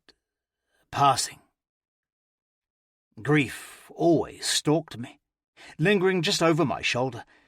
In moments like this, it struck hard and sudden. A sharp pain stabbed in my chest as Oriel continued speaking. I kept her secret. I promised to take it to the grave, but did not expect it was her grave in which I spoke of. There was no knowing if Oriel lied just to make me trust her, but the way her emotions clouded across her face, it was familiar. It seemed the old woman was whisked away to another place and time, whilst the memories of my mother haunted her. I couldn't find the words to reply. Instead, I took her hand in mine. It was frail and as fragile as glass. Then I trust the same sentiment applies to me. Certainly, although I hope it is my grave this time. That is, if death ever deems me worthy enough for the peace it keeps from me. Somewhere in the darkness of the forgotten college, a stove kettle whistled to life. Well, I said, lifting the lid on the power within me. Gold light emitted from my palms, and the light seeped into Oriel's skin. There was something so freeing of showing my power so blatantly. I felt seen. Until death lays their judgment on you, let me take some of this pain away. It would be a wasted journey if I left without helping. Oriel's pain was physical.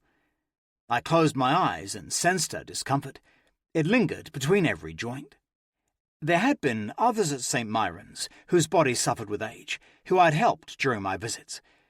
But nothing compared to the agony I took on for this woman. Hers beat any others by tenfold. It was so sudden and sharp. I sucked in an inhale and dug my teeth into the soft skin of my lip. We sat in silence. Oriel grinned as I clawed the pain out of her body, whereas I felt as though mine was being torn apart. In the darkness of my closed eyes, I felt my skin split open. My bones cracked and splintered. Whatever this pain was that ruined her small, hunched body, I could have sworn it was inhuman. That is more than enough. Oriel pulled a hand out of my stiffened fingers, breaking the link between us. I didn't know how much time had passed, only that a silver tray of bone mugs waited on the cabinet beside me, milky tea still steaming with heat. Calyx had been in the room, all without me knowing. My skin prickled at the thought. "Thank you," Oriel purred. It seemed she sat up straighter. The apples of her cheeks had flushed with vitality. I cannot remember the last time my body felt so light. I went to stand, but the room swayed. And I do not think I can recall a time that I felt so much pain, I said. One grows used to it, she replied. I couldn't imagine how that was possible. St. Myron's can help you, give you longer-term relief. I really think it would be wise if you— That won't be necessary, Oriel interrupted. She pulled her face, which deepened the lines across her forehead.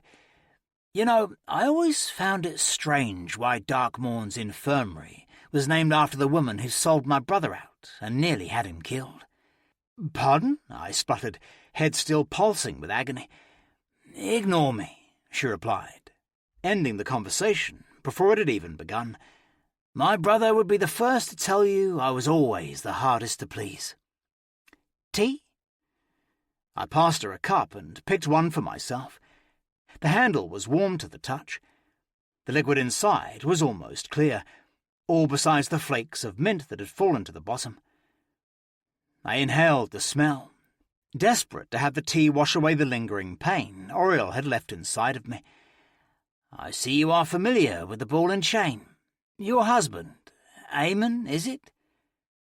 Her mismatched eyes had settled on the golden ring on my finger. I had the urge to place my hand between my thighs so she could not look at it. One mention of Eamon, and I felt the atmosphere shift. I wondered if Oriel sensed it too. I nodded, noticing a dull, diamond-encrusted silver band on Oriel's finger. It is. What would be the name of your spouse? Unimportant, she replied, smiling over the lip of her cup. That is a strange name. And where is Unimportant? I ate him. Tea burst up my throat, choking me. By the time my breathing had steadied, my eyes streamed with tears and my lungs were raw. I waited for her to tell me she was joking, but that never came. Instead, she continued sipping her tea, with eyes never once leaving me. Until now, I had wondered why I didn't remember Oriel. If she was a family friend, why had she not been around? Surely I would have remembered such an eccentric soul. Or perhaps that was the very reason I didn't recognize her. Maybe my mother distanced herself because of the very nature of this old woman. Dusk arrives in the wood long before it graces Darkmourn's clear skies, Oriel said, filling the silence. I think you should take leave. I wouldn't wish for Eamon to be forced from his duties at the Crimson Guard, just to come searching for you. There is nothing more I can say to entice you to visit St. Myron's? I asked, placing my half-drunk tea back on the tray. Rhory, I am going to pay the Infirmary just to keep me out of its grasp. I am fine, just as I am and have been. I smiled, itching to leave. Her mention of providing donation to the Infirmary was enough confirmation that my good deed was well and truly over. I thank you for your generosity on St. Myron's behalf. My eyes kept falling back to the shadowed door, expecting Calyx to be haunting it once again. You know where to find me, I said, offering her a smile as I edged away from the bed. I knew, deep down, if she reached out for me to visit again, I would soon burn the letter than do as it asked. Oh, I certainly do, but I will not require sending a summons for you again. You'll be back soon enough. Her words unsettled me. Goodbye, Oriel, I said, finality plainly clear in my tone. I could see the doorway now, right at the end of the corridor beyond the room. Calyx was nowhere to be seen, but his presence lingered in every shadow. You have her eyes, Oriel called out, the sorrow I had seen earlier returning once again. So bright, an emerald would be jealous. I resisted the urge to lift a hand to my face. Your eyes are the windows to your heart, not your soul. That is guarded. I can sense that. I held Oriel's stare, not wishing to be the first one to drop it. There is much I must protect myself from. As soon as I said it, the pressure constricting around my chest loosened a little. Oriel would not know what I meant by that, but I did, and I had never given myself the chance to voice such a thing before. Stay safe, Rhory Coleman. There are monsters in Darkmourn, the likes that you could not even comprehend. I know, I replied as I took my leave. I paced out of the cottage into a world of brass and golds, and ran directly back towards the very monster Oriel warned me about. All the way back to Darkmourn, through the dense underbelly of the wood, I kept my pace up, not because of my desperation to return home. It was the lurking presence at my back that kept one foot in front of the other. Only when I exited the expanse of towering pine trees did I finally hear it. A howl. 8. The last I remembered, before sleep claimed me, was the muffled humming of Mildred from somewhere within my home's many rooms. To stop myself from thinking about Oriel and Calyx, or the impending doom which had settled in my chest, I latched onto the sound and allowed it to lull me into a false sense of security, until I was woken abruptly. There was no discerning if a noise pulled me from my dreamless slumber, or if it was the sudden silence that spiked fear from me. What I knew with all certainty was something was terribly wrong. Bolting upright in the bed, the sheets barely covering my modesty, I scanned the dark room. The only light was that of the ominous red glow of Darkmourn's nightly world, spilling through the thin crack between my heavy stone-grey curtains. Disorientated, my panicked eyes waded through the shadow-cloaked room. My heart dropped when I saw my bedroom door was wide open. Then the thudding organ split in two, when my eyes fell to the man slumped on the reading chair, legs spread and elbows leaning on both armrests.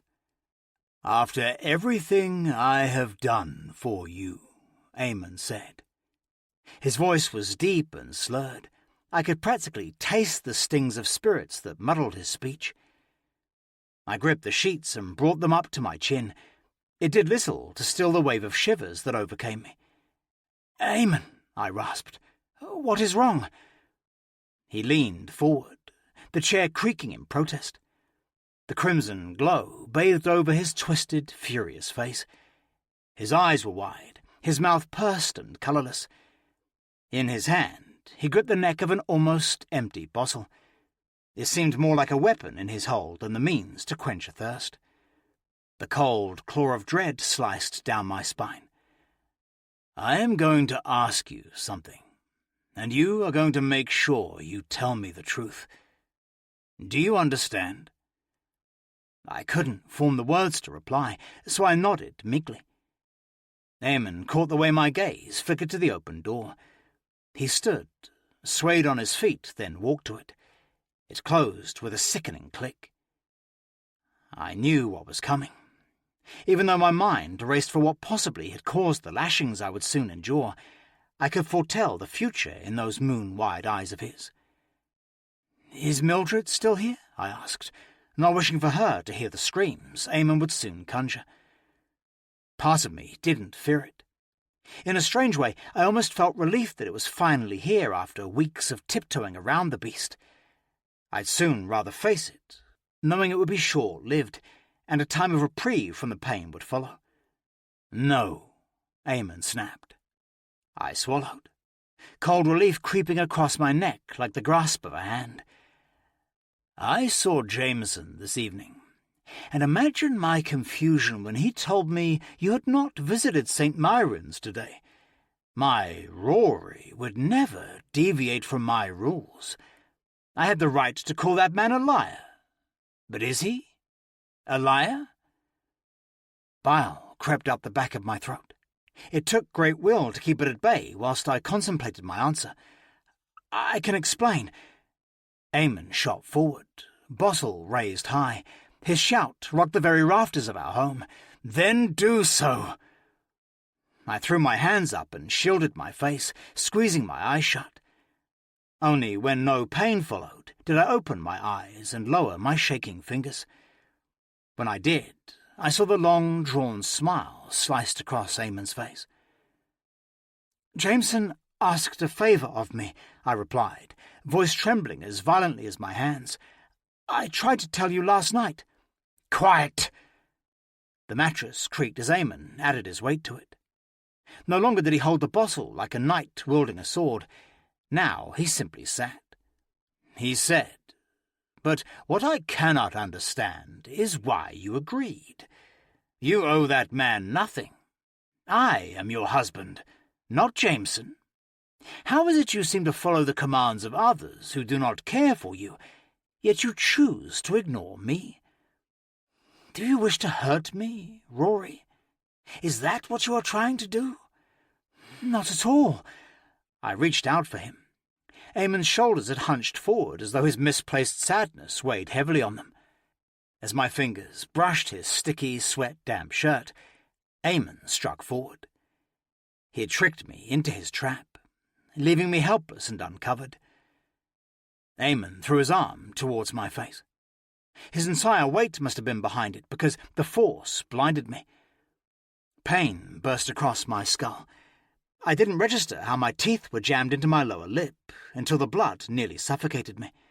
Suddenly, Eamon was on top of me. His powerful legs straddled either side of my waist, pinning me down. Not that I would fight him.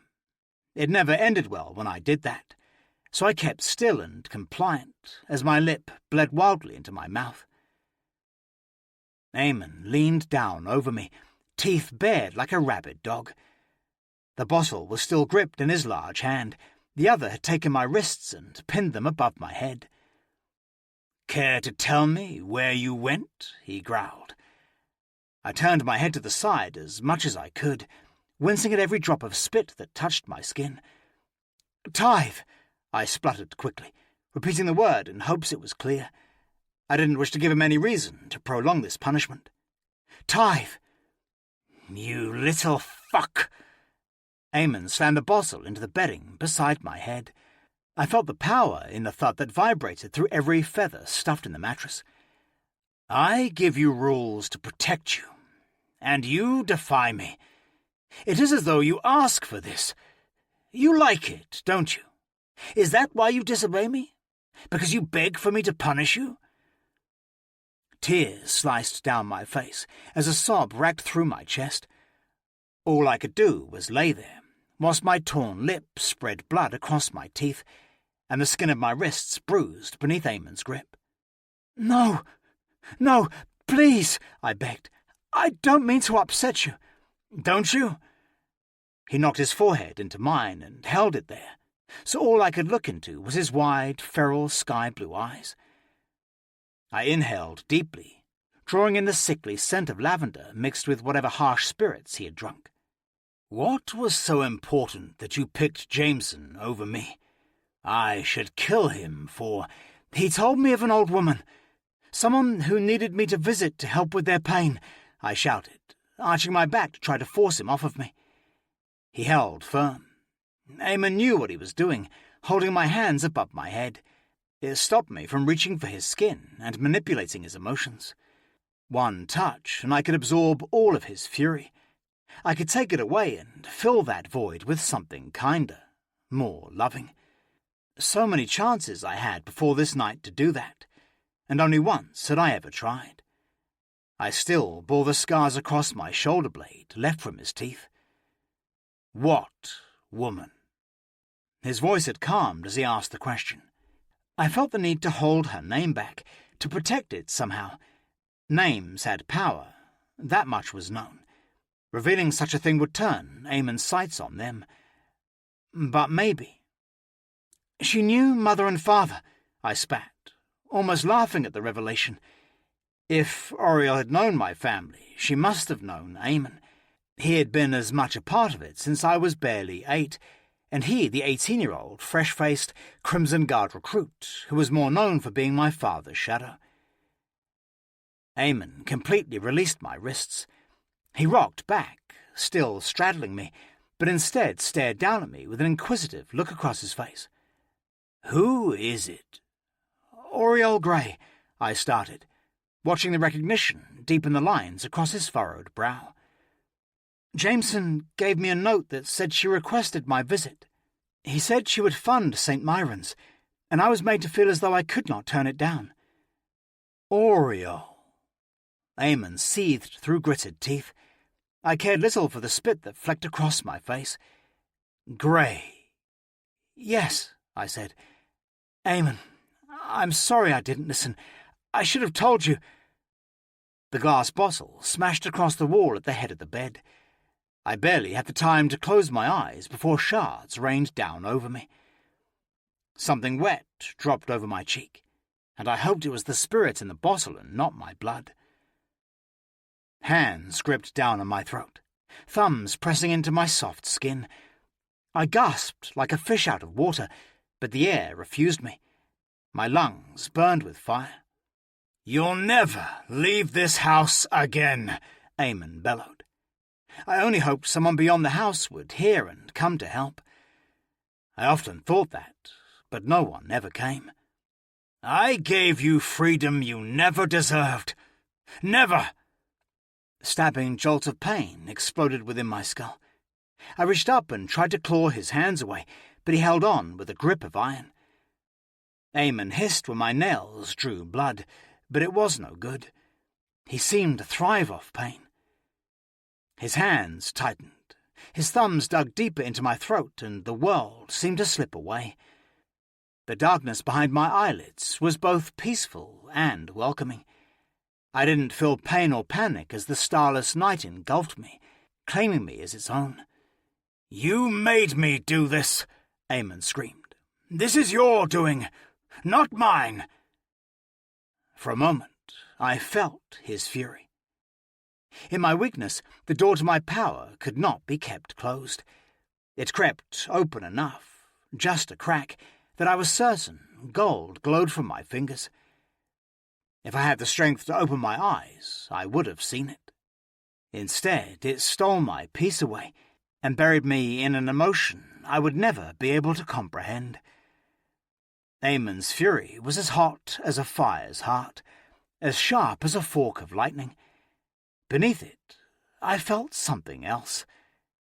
Panic. I could not discern if it was my emotion reflecting at me or his, but what I recognized was its power and strength.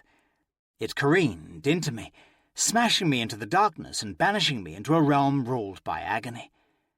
Just as the world slipped away, the pressure was torn from my body. Air flooded back into my lungs, threatening to burst them entirely.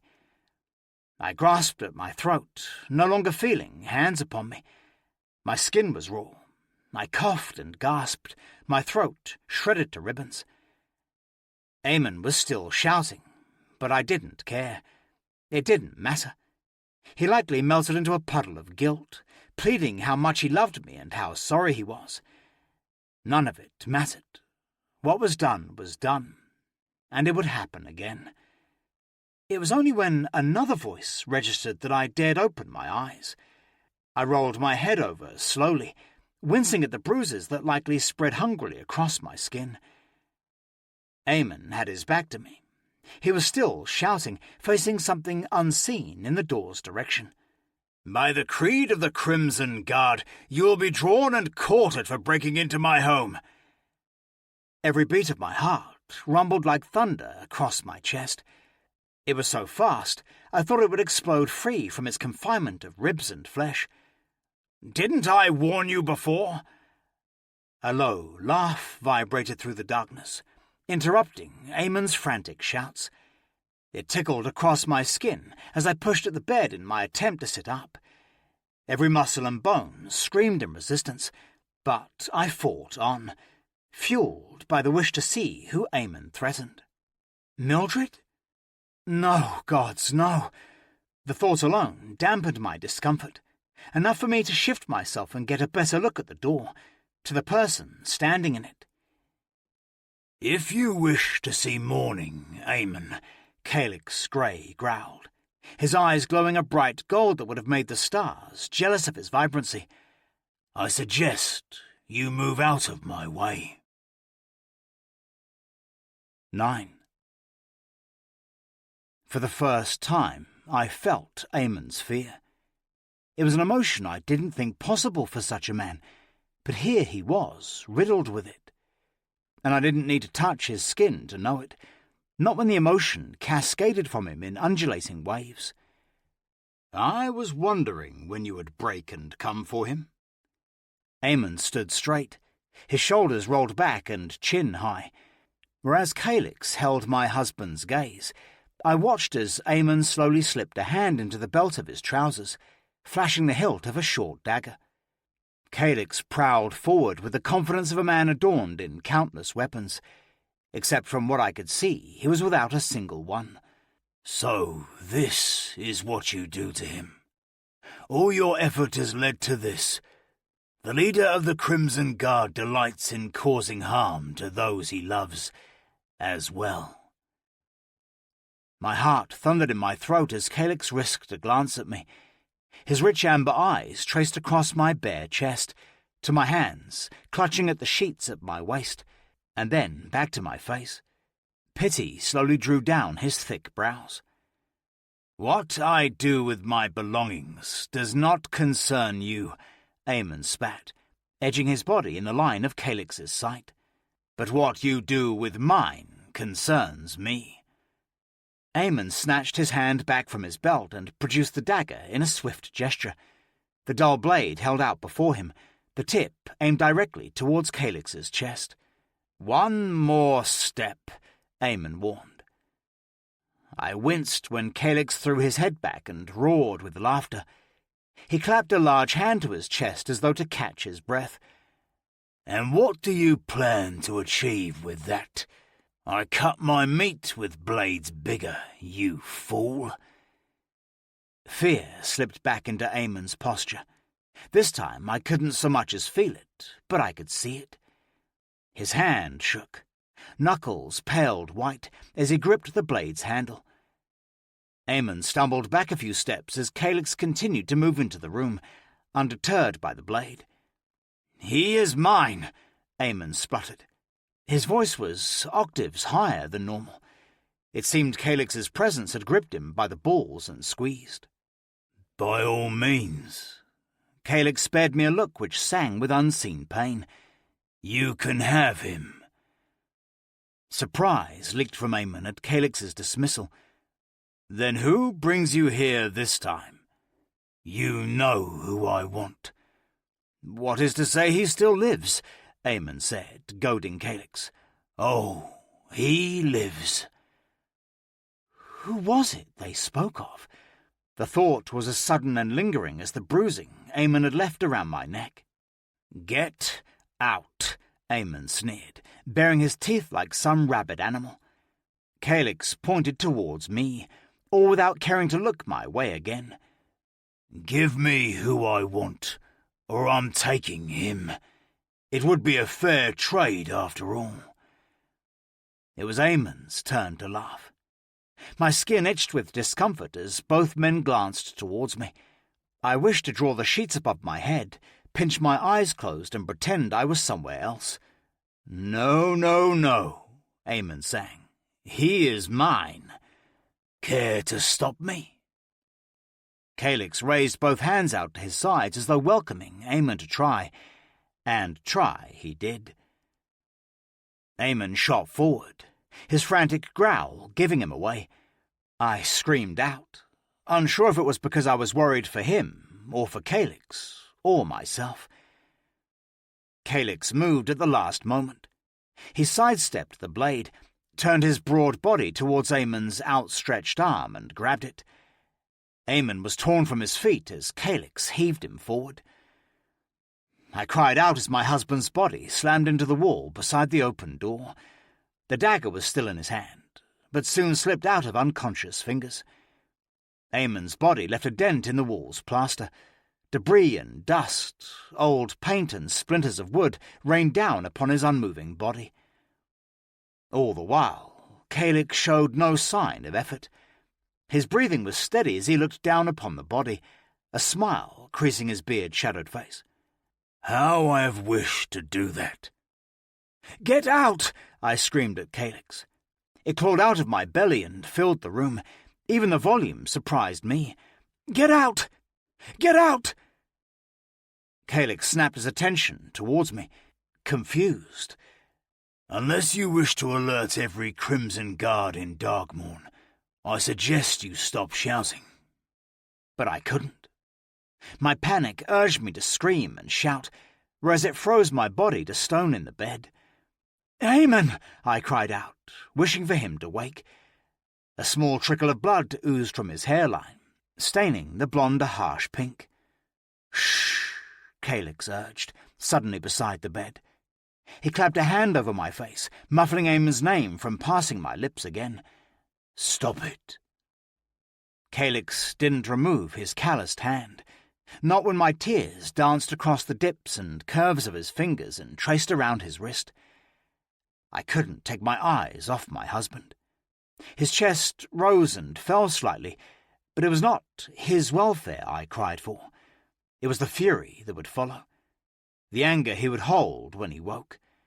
I cried for myself, knowing my skin would endure his embarrassment in the form of pain. He would take this out on me. That was why I called out his name. "Listen to me," Calyx whispered, trying to make me look at him. His face was so close to mine, it was impossible to look anywhere else but his moon-wide eyes. I inhaled deeply, smelling pine and earth on his fingers. If I closed my eyes, I would have believed to have been in the heart of a wood after a summer storm. My breathing was ragged, and my shouts had died down. I sensed hesitation in Calyx's soft touch. He didn't wish to hurt me, but also didn't want me to ruin whatever plans he had.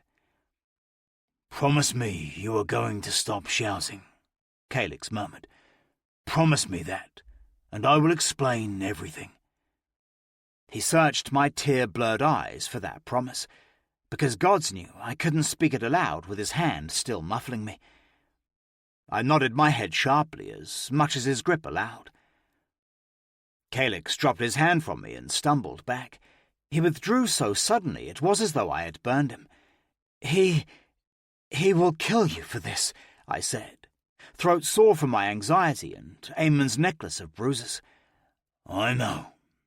There is much you do not know, and I am sorry it has come to this. Calyx didn't look sorry. In fact, his expression had hardened into a mask that revealed no emotion. His gaze was distant. Can you walk? The question caught me off guard. You either walk, or I will carry you out of here. No, I snapped my refusal, gripping onto the sheets across my lap as though they had the strength to keep me in this bed. Don't touch me. So be it. Calyx shot forward again. His hand slid beneath me. Effortlessly, he hoisted me from the bed. I gasped as his rough hand brushed the soft skin under my thigh. The widening of his eyes and the way his mouth parted open suggested he had not expected me to be completely naked. "Get your fucking hands off me!" I shouted again. It only rushed Calyx more. He drew me towards his chest, one hand digging fingers into my skin and the other wrapped around my shoulder to stop me from fighting back. "Eamon!" My husband didn't respond. He was left on the floor, breathing but unconscious. If he witnessed me in the hands of another man, his heart would have stopped beating entirely. "I'll ask you again," Calyx grumbled into my ear. His cool breath sent a shiver down my naked spine and conjured gooseflesh to erupt all over me. "You are welcome to walk, or I will carry you." "Tell me what you want from me," I said, baring my own teeth. "Then I have adequate knowledge to provide you with an answer." "You," Calyx said, not a single hint of a smile on his powerful face. "You are my hostage. However, unlike your caring husband, I do not wish to hurt you in the process of what must be done. So, walk or carry." My hostage? Why didn't the words sound as horrifying as it should? I looked to the four walls of this room and pondered what prison would await me when I left this one. I could have clawed my nails down Calyx's thick neck, or tangled them into the length of his honey-coloured hair to pull it from the root. But an odd calm rushed over me, and I replied, "I'll walk." Calyx put me on the ground, the bedsheet trailing around me like the dress of a bride. I sensed his control, and he fought against the urge to look me up and down. Instead, he kept his deep eyes on mine. "You can have a moment to gather any home comforts you wish to bring with you, and some clothes, perhaps." "There are no such comforts here," I replied, jaw aching as I gritted my teeth.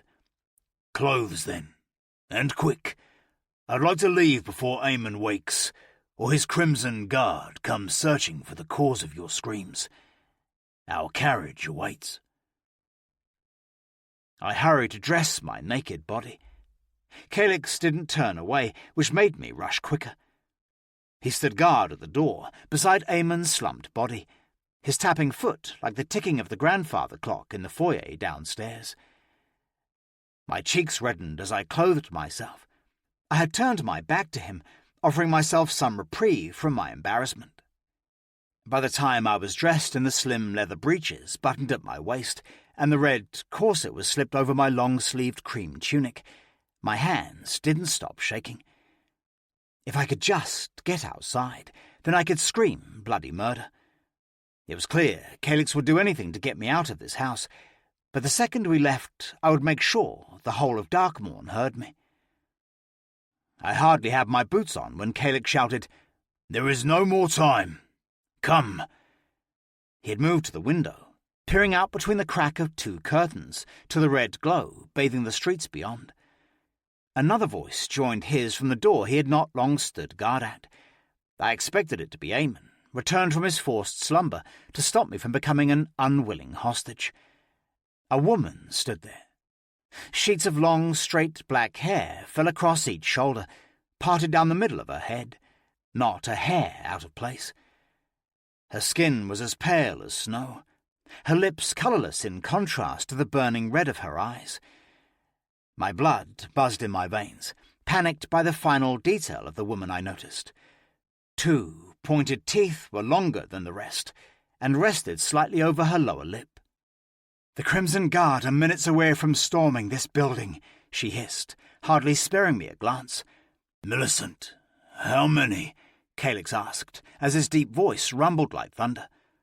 "Enough that the dance would not be enjoyable for us both," Millicent replied. "Get him into the carriage, now." In a blink she was gone. Her speed, her eyes and teeth, the deadly glow of her ice-white skin. "You heard the vampire," Calyx said, putting a name to what my mind refused to believe she was. He, too, had moved quickly, and without sound. "It's time to go, and I think it's best I reclaim the standing offer for you to walk. You'll come to learn I am not one to keep promises." With one swift move, I was back in his arms. The ground fell away from me, and I threw my arms around his neck to steady myself from the suddenness of it all. His grip on me was not as hesitant as it had been when I was naked. He held me as though I was his most prized and coveted possession. "He will kill you for this," I repeated to Calyx, sparing a glance to my husband, splayed across the floor. "I'm counting on it," he replied. Then Eamon was lost to the blurring of walls, floor and shadows. My stomach jolted violently at the speed. I scrunched my eyes closed against the sickening speed. Only when the world stilled and the kiss of cold night graced my sticky skin did I open them again. A carriage waited at the end of the path from my house.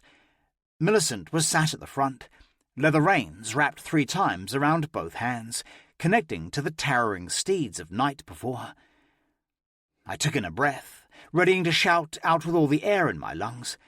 "Inside," Millicent barked, red eyes silencing me. I saw hate in them. Danger. It made me cling to Calyx against my better judgment, whilst he forced me into the carriage, without any fight or resistance from me.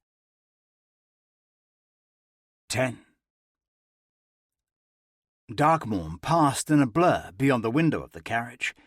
There was only the screaming of the wheels slicing across the cobbled street, and the whipping of leather against the hinds of horses to occupy the thundering of my heart.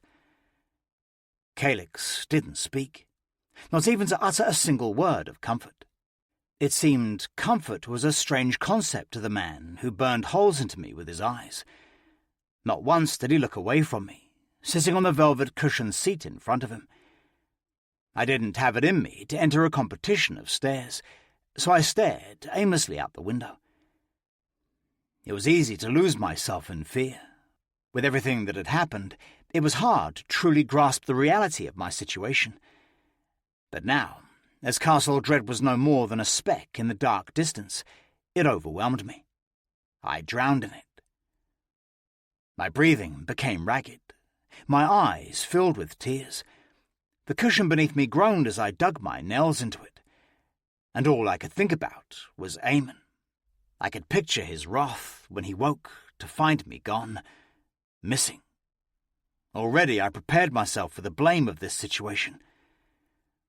My skin prickled with discomfort of the hand that would surely strike me, the booted foot that would drive the air from my lungs, and the hands around my throat that would keep the air from returning to them.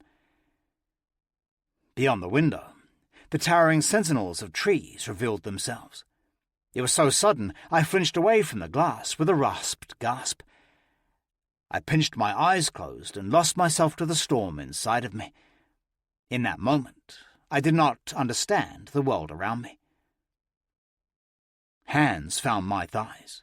The touch was reassuring in the dark, enough for me to open my eyes and regard the man kneeling before me.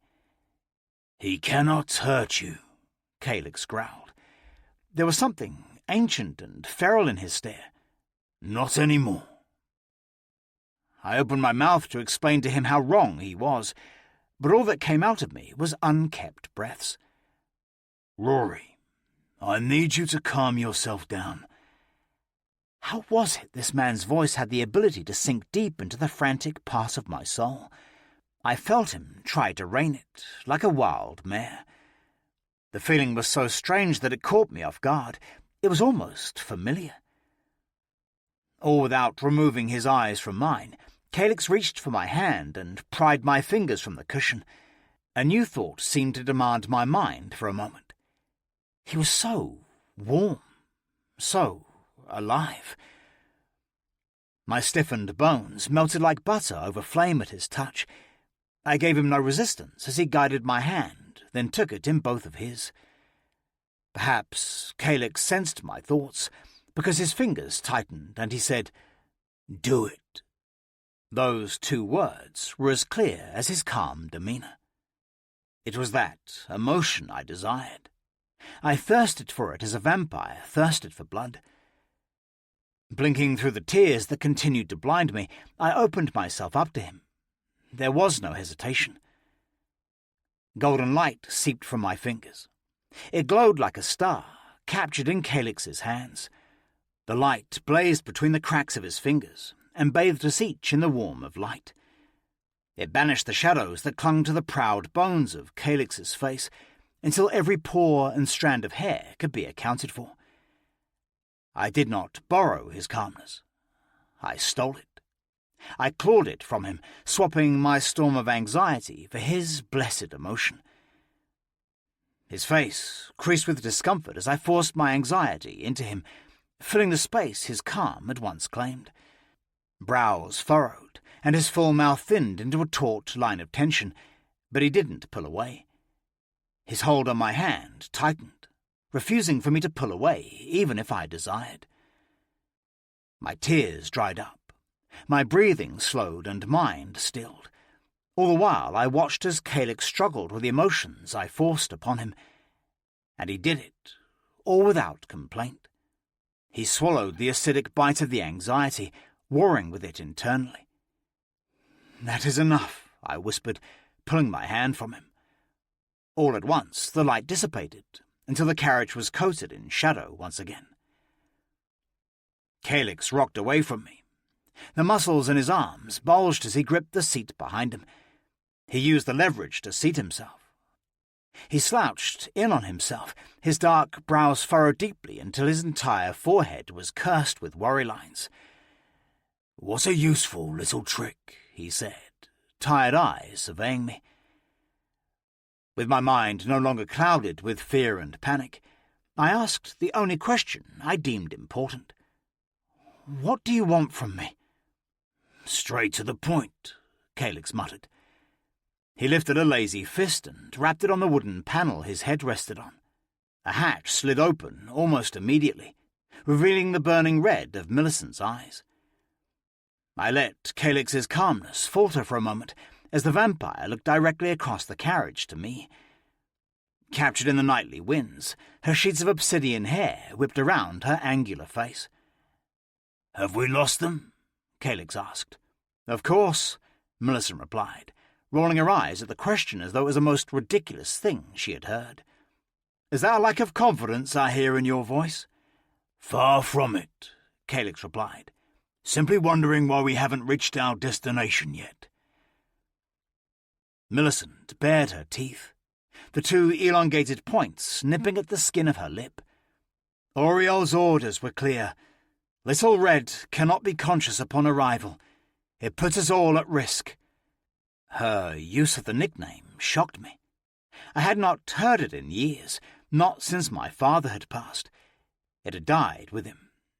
Yet here was this vampire speaking it without knowing the power it had over me.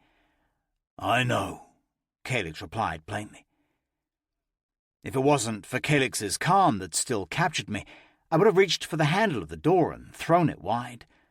"It's locked," Millicent glowered, drawing my attention from the door handle and back to her.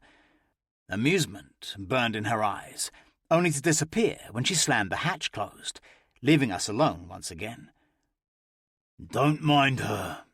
Millicent has justified reasons for her lack of trust," Calyx said. "But she is right. You cannot know where we are going." "Why?" Because you are our hostage, and in the hostage rulebook, being unaware of your whereabouts is pretty high on the list. I swallowed hard. What do you want from me? I repeated, this time my words as sharp as a blade. It's not what I want from you, but what I want from having you. Don't worry, Little Red. You'll get your answers soon enough. For now, we still have the issue about what I am to do with you if we ever want Millicent to stop taking us on this detour of Darkmourn's landscape. Trust me, she is stubborn enough to ride until the sun rises and burns her to ash. I rather enjoy her company, so we better figure this out soon. I thought she made it clear, I replied, sensing the chill of uncertainty slice up my neck. Calyx narrowed his gilded eyes, making them darker in colour and emotion. I am not in the mindset of knocking you out cold. Thank my lucky stars.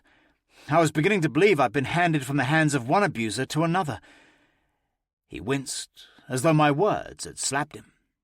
I am nothing like him. Yet you've broken into my home and taken me from it? Calyx leaned forward, elbows resting on his spread legs. Would you have preferred I left you? It was my turn to wince. My facial reaction and silence were answer enough. Right, Calyx added. Now, may I? From his pocket he withdrew a square of material. He folded it neatly into a thin length and held it towards me. And what are you going to do with that? I couldn't discern if my silver tongue was a result of my situation, or if the confidence had slipped into me from Calyx when I had invaded his soul and swamped our emotions. I certainly hadn't spoken like this to anyone before, or at least not for a long time. There was once a time when Mother would say my tongue was sharp enough to cut stone. That sharpness had dulled the night she died, until now it seemed.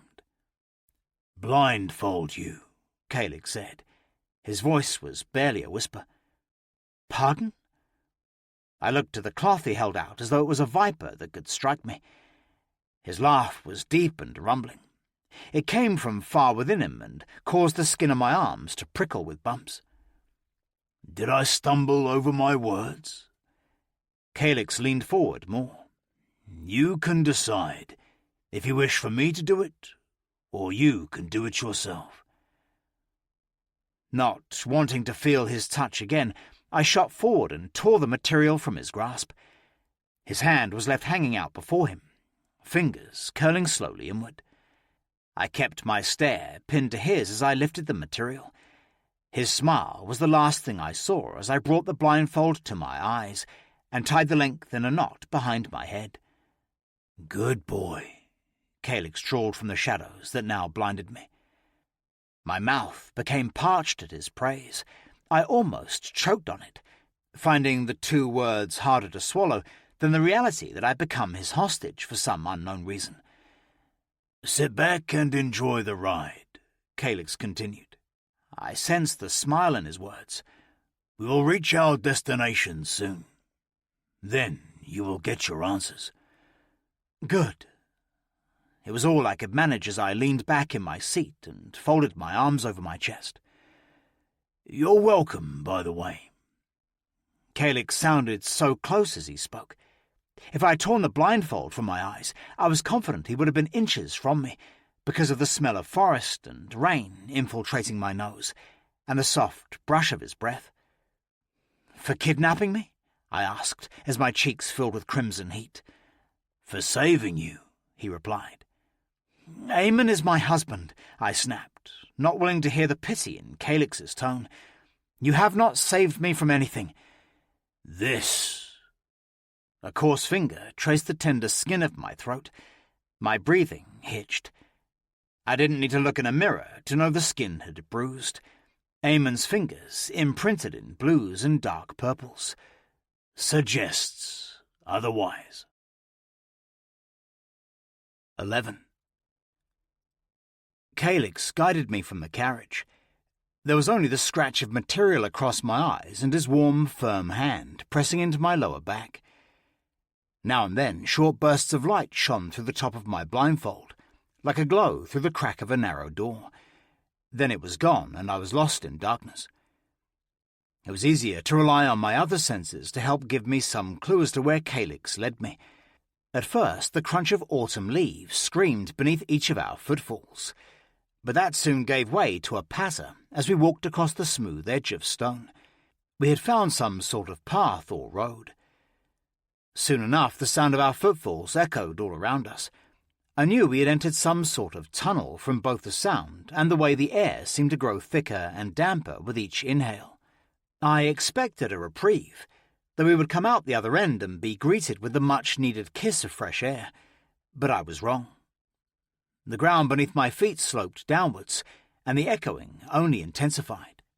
Even my heavy breathing and Calyx's low humming became unbearable in the strange place. We walked for an age, until my thighs ached and my feet seemed peppered with blisters. At some point I lost my bearings completely, feeling that I was alone on this odd journey into the darkness, without light to guide me, only the desire to not stop. Then Calyx's hand would shift on my back, fingers drumming in rhythm, as if to remind me he was there. I almost forgot the vampire's presence until she spoke.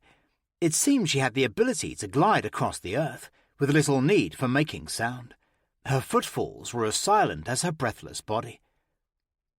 "Auriel will desire to know about this, Calyx."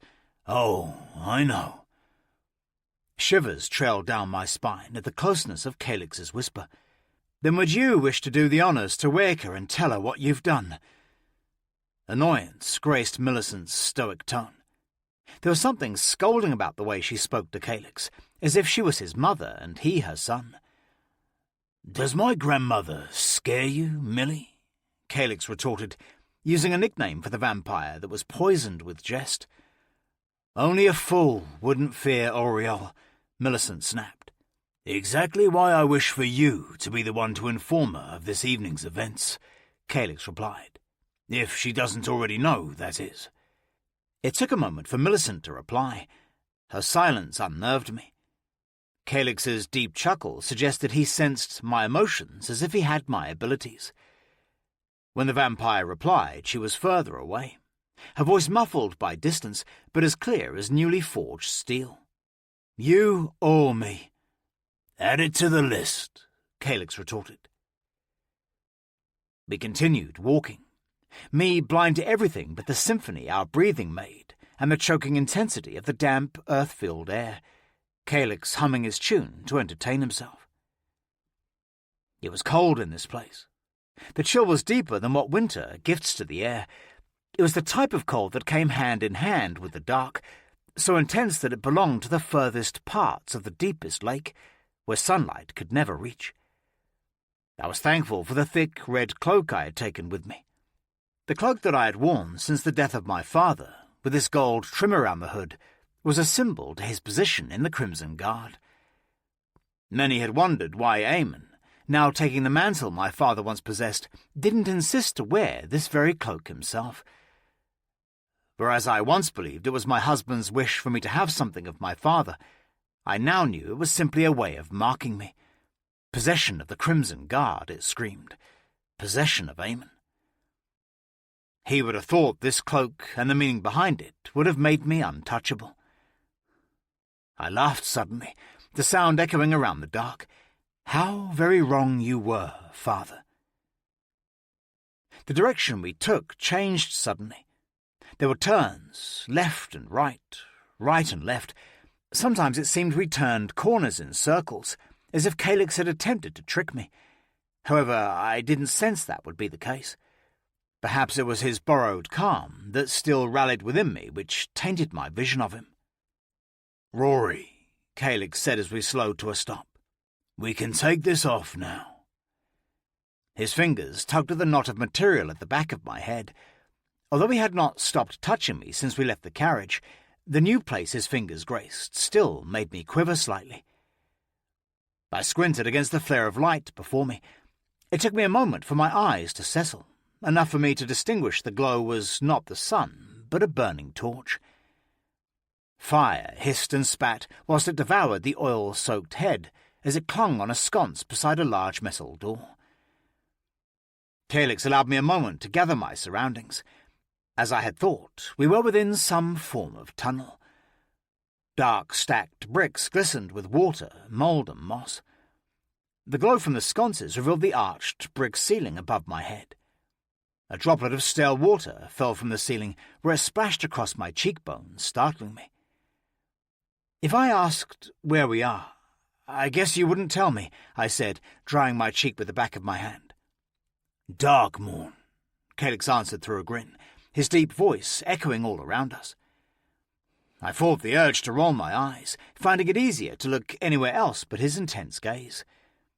No would have been an easier answer. "I'm not one to lie, Rhory."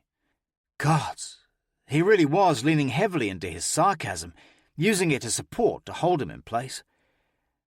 "Are you planning on having me stand here, or—" Calyx leaned close towards me. I stiffened as his face neared mine. A surprised gasp broke out of me. The sound deepened his grin, only to make me feel foolish when his arm snaked out behind me and reached for the handle to the metal door. With a push, it opened. The hinges wailed, demanding oil. "If I had a red carpet to roll out, I would have." Calyx swept his muscular arm towards the shadows of the room beyond the door. "Welcome to your holding cell." It should have filled me with dread, but as the glow of the sconces filled the room before me, I felt nothing of the sort. Firelight raced across the modest dwelling, revealing a large four-poster bed with mounds of pillows and rumpled sheets tangled atop the mattress.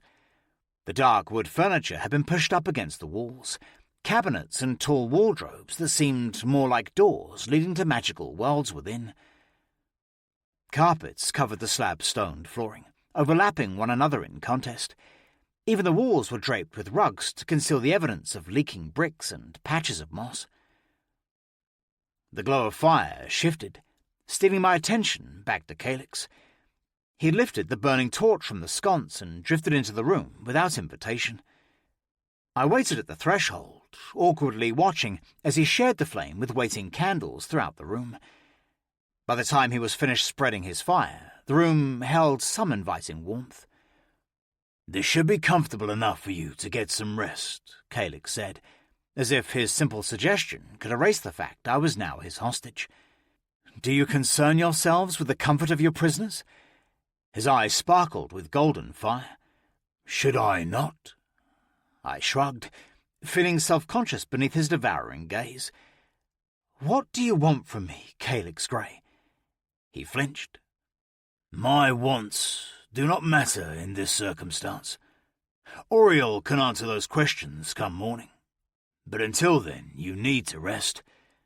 Regardless of what you think, I'm not a monster." He paced towards the door, needing to put as much distance between us as possible. "I'll return for you come morning with food." The thought of being left alone caused fear to spike within me. It encouraged a desperate plea to burst out. It stopped Calyx dead in his tracks. "Wait!" He stilled, glancing over his shoulder enough to see me. "Is my room not up to the standards of a Coleman?" I swallowed hard. "This is your room? Here?" "Indeed," he replied. I wished to ask him where he was staying, but the question failed me. "Shouldn't you be chaining me to a wall? Isn't that what captors do to their victims?" The torch cast shadows across Calyx's face. It gave him a sinister glare as he slowly smiled at me from his place by the door. "Now, tell me why I would wish to give pleasure to my victim, if that is what you think you are." My mouth dried at his comment. I ground my teeth together, trying to give the impression of strength when, in fact, my insides had turned to sludge, and my knees threatened to give out at any moment. Calyx reached for the door, this time to close me in. "I could escape, you know," I snapped. "Nothing is stopping me." There was no lock on the door on the outside, only two small sliding bolts on the inside. I could keep him out, but there was nothing stopping me from leaving. "And pray tell, what would you do then?" Displeasure flashed across Calyx's face. I had yet to place an age to him, but the threads of silver within his honey-coloured hair and beard suggested he had passed his 30th year. Even if you could work out the maze of tunnels and find yourself in the fresh gaze of Darkmourn's landscape, would you run home?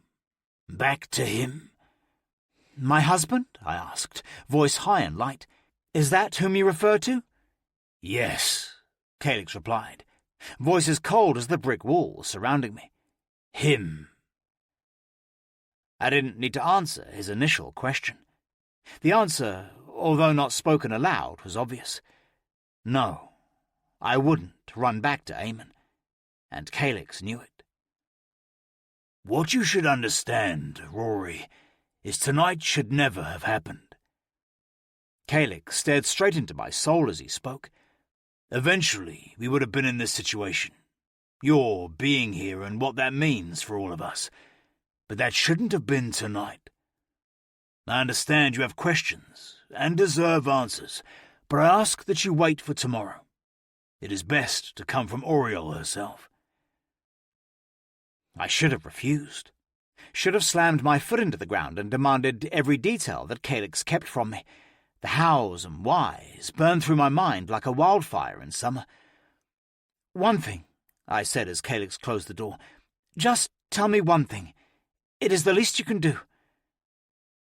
He surprised me by nodding, when the grimace and tension in his jaw suggested he wished not to tell me anything. Fine. Ask your question. Why did you come for me tonight, if it was not supposed to happen? Fury pinched Calyx's strong brows forward as his nose scrunched. His pale pink lips pulled back from his teeth, enough to mimic the expression a vampire gave before sinking teeth into human skin. Except Calyx was no vampire. I had felt his warmth, the heartbeat that thundered in the tips of his fingers. I heard what he was doing to you, he replied finally. I blinked and was back in my room at home, with Eamon above me and his hands wrapped around my throat. The bruises seemed to burn with agony as Calyx's eyes brushed over my neckline. Rhory, I am many things, but I couldn't just leave, knowing what was happening to you. I dropped my eyes to the floor, finding the memory and the truth of his words too harsh to bear. Then he asked me a question. How long has this been happening? I wanted to tell him that it didn't matter. To inform him that the happenings in my home, in my marriage, had nothing to do with him, or anyone for that matter. But when I opened my mouth to tell him just that, I replied with the truth. Since my mother. Grief struck again, promising to strangle me, since their influence could no longer protect me. I stood in the middle of the room, feeling as though the entire place was about to cave in on me. Calyx gripped the mess-hall door, using it to hold himself up or hold himself back. I could not tell which, only that it practically groaned beneath the force of his hand. Don't tell them, I snapped. Calyx didn't owe me anything. There was no reason he would care to harbour my dark secret, but I found him agreeing without question. It is not for me to tell, Calyx said. I sensed there was more that he wished to share, but the metal door swung closed, and he was gone. Calyx left me alone, except that wasn't entirely true. His scent was everywhere. It lingered in the air. It stained the sheets I slowly climbed into on shaking legs and arms. I forced myself to close my eyes, with no idea if it was day or night, or if my body was as violently lost as I was in this strange, tunnelled place. 12. I woke beneath the glare of burning red eyes. My mind took a moment to differentiate them from cauldrons of endless depths filled entirely with blood. I choked back a gasp, gripping the sheets of my bed with iron fingers. Calyx's bed, I hastily reminded myself. Beneath the vampire's watchful gaze, the comfort of the feather-stuffed bedding suddenly dissipated, leaving only the sensation of being weighed down by someone's attention. Oh dear, "Did I wake you?"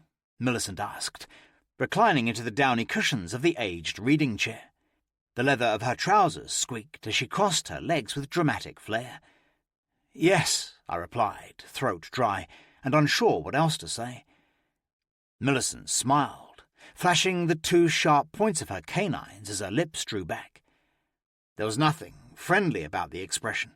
The smile never reached her eyes, which still hadn't left me. "Well, I apologize."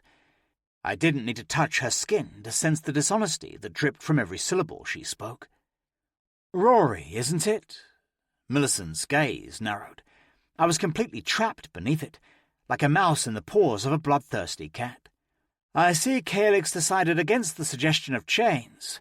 He has always been more pragmatic with his choices. However, I can't help but sense he's had a lapse in judgment. Door unbarred, you in his bed, no less. What next? Will he be offering to spoon-feed all his prisoners?" Hostility rolled off her in formidable waves. As Millicent offloaded her spiel at me, her upper lip continually curled upwards until her face was screwed in a snarl. "Does my presence offend you?" I asked. Even I was surprised by my question. I no longer had the dregs of Caelix's calmness I had drawn from him the last time I was awake, but still, this confidence was new. No, not new, but simply buried for a long time. Lost. "Offend me!" Millicent's laugh cracked the air like lightning. It was so sharp it whipped at my bare soul. "Come on, Rhory, don't play the idiot. You know who I am." "Millicent, isn't it?" I sat forward, knuckles turning white as my hold on Caelix's sheets tightened. I could tell from her pinched expression she didn't like me using her own tone back at her. A darkness passed behind her eyes, turning them almost black. The air shifted, bringing with it a new scent of lilies. Then she was before me, inches from my face. With teeth so close, my blood retreated into the far corners of my body. Fury brought some semblance of scarlet to her cheeks, so brutal it defied her dead flesh and gave her a sense of humanity. "Look at me," she demanded. The vampire moved with fluid grace and unnatural speed. Her nails pinched the skin of my chest as she took a handful of my shirt and tugged me towards her. Naturally, I reached for her single hand and clasped it with both of mine. It was the extra leverage I required as she practically tore me from the bed and held me aloft. She was cold to the touch. As I pinched my eyes closed in fear, I remembered the same chill in the skin of my mother as I held onto her hand the last time I had seen her in St. Myron's morgue. "Please," I begged, turning my face away from her. "Whatever I have done, I'm sorry." I opened up my magic to her, and instantly regretted it. The hate that slammed into me was as powerful as a wall of stone. I felt my bones crack at the impact, and immediately drew myself out. It had been many years since I'd last been so close to a vampire. During the days when my life wasn't poisoned by Aemon, my family would host Darkmourn's vampiric nobility in our home. Mother and Mildred would conjure feasts that even the dead couldn't turn their noses up to. Then came Aemon. After my mother's murder and father's shortly followed death, the last vampire I had been close enough to see was the man who hung for a crime I didn't believe he committed. "Open your eyes," Millicent sneered. "I do not have your powers, witch, but I can sense a mistruth better than any hound.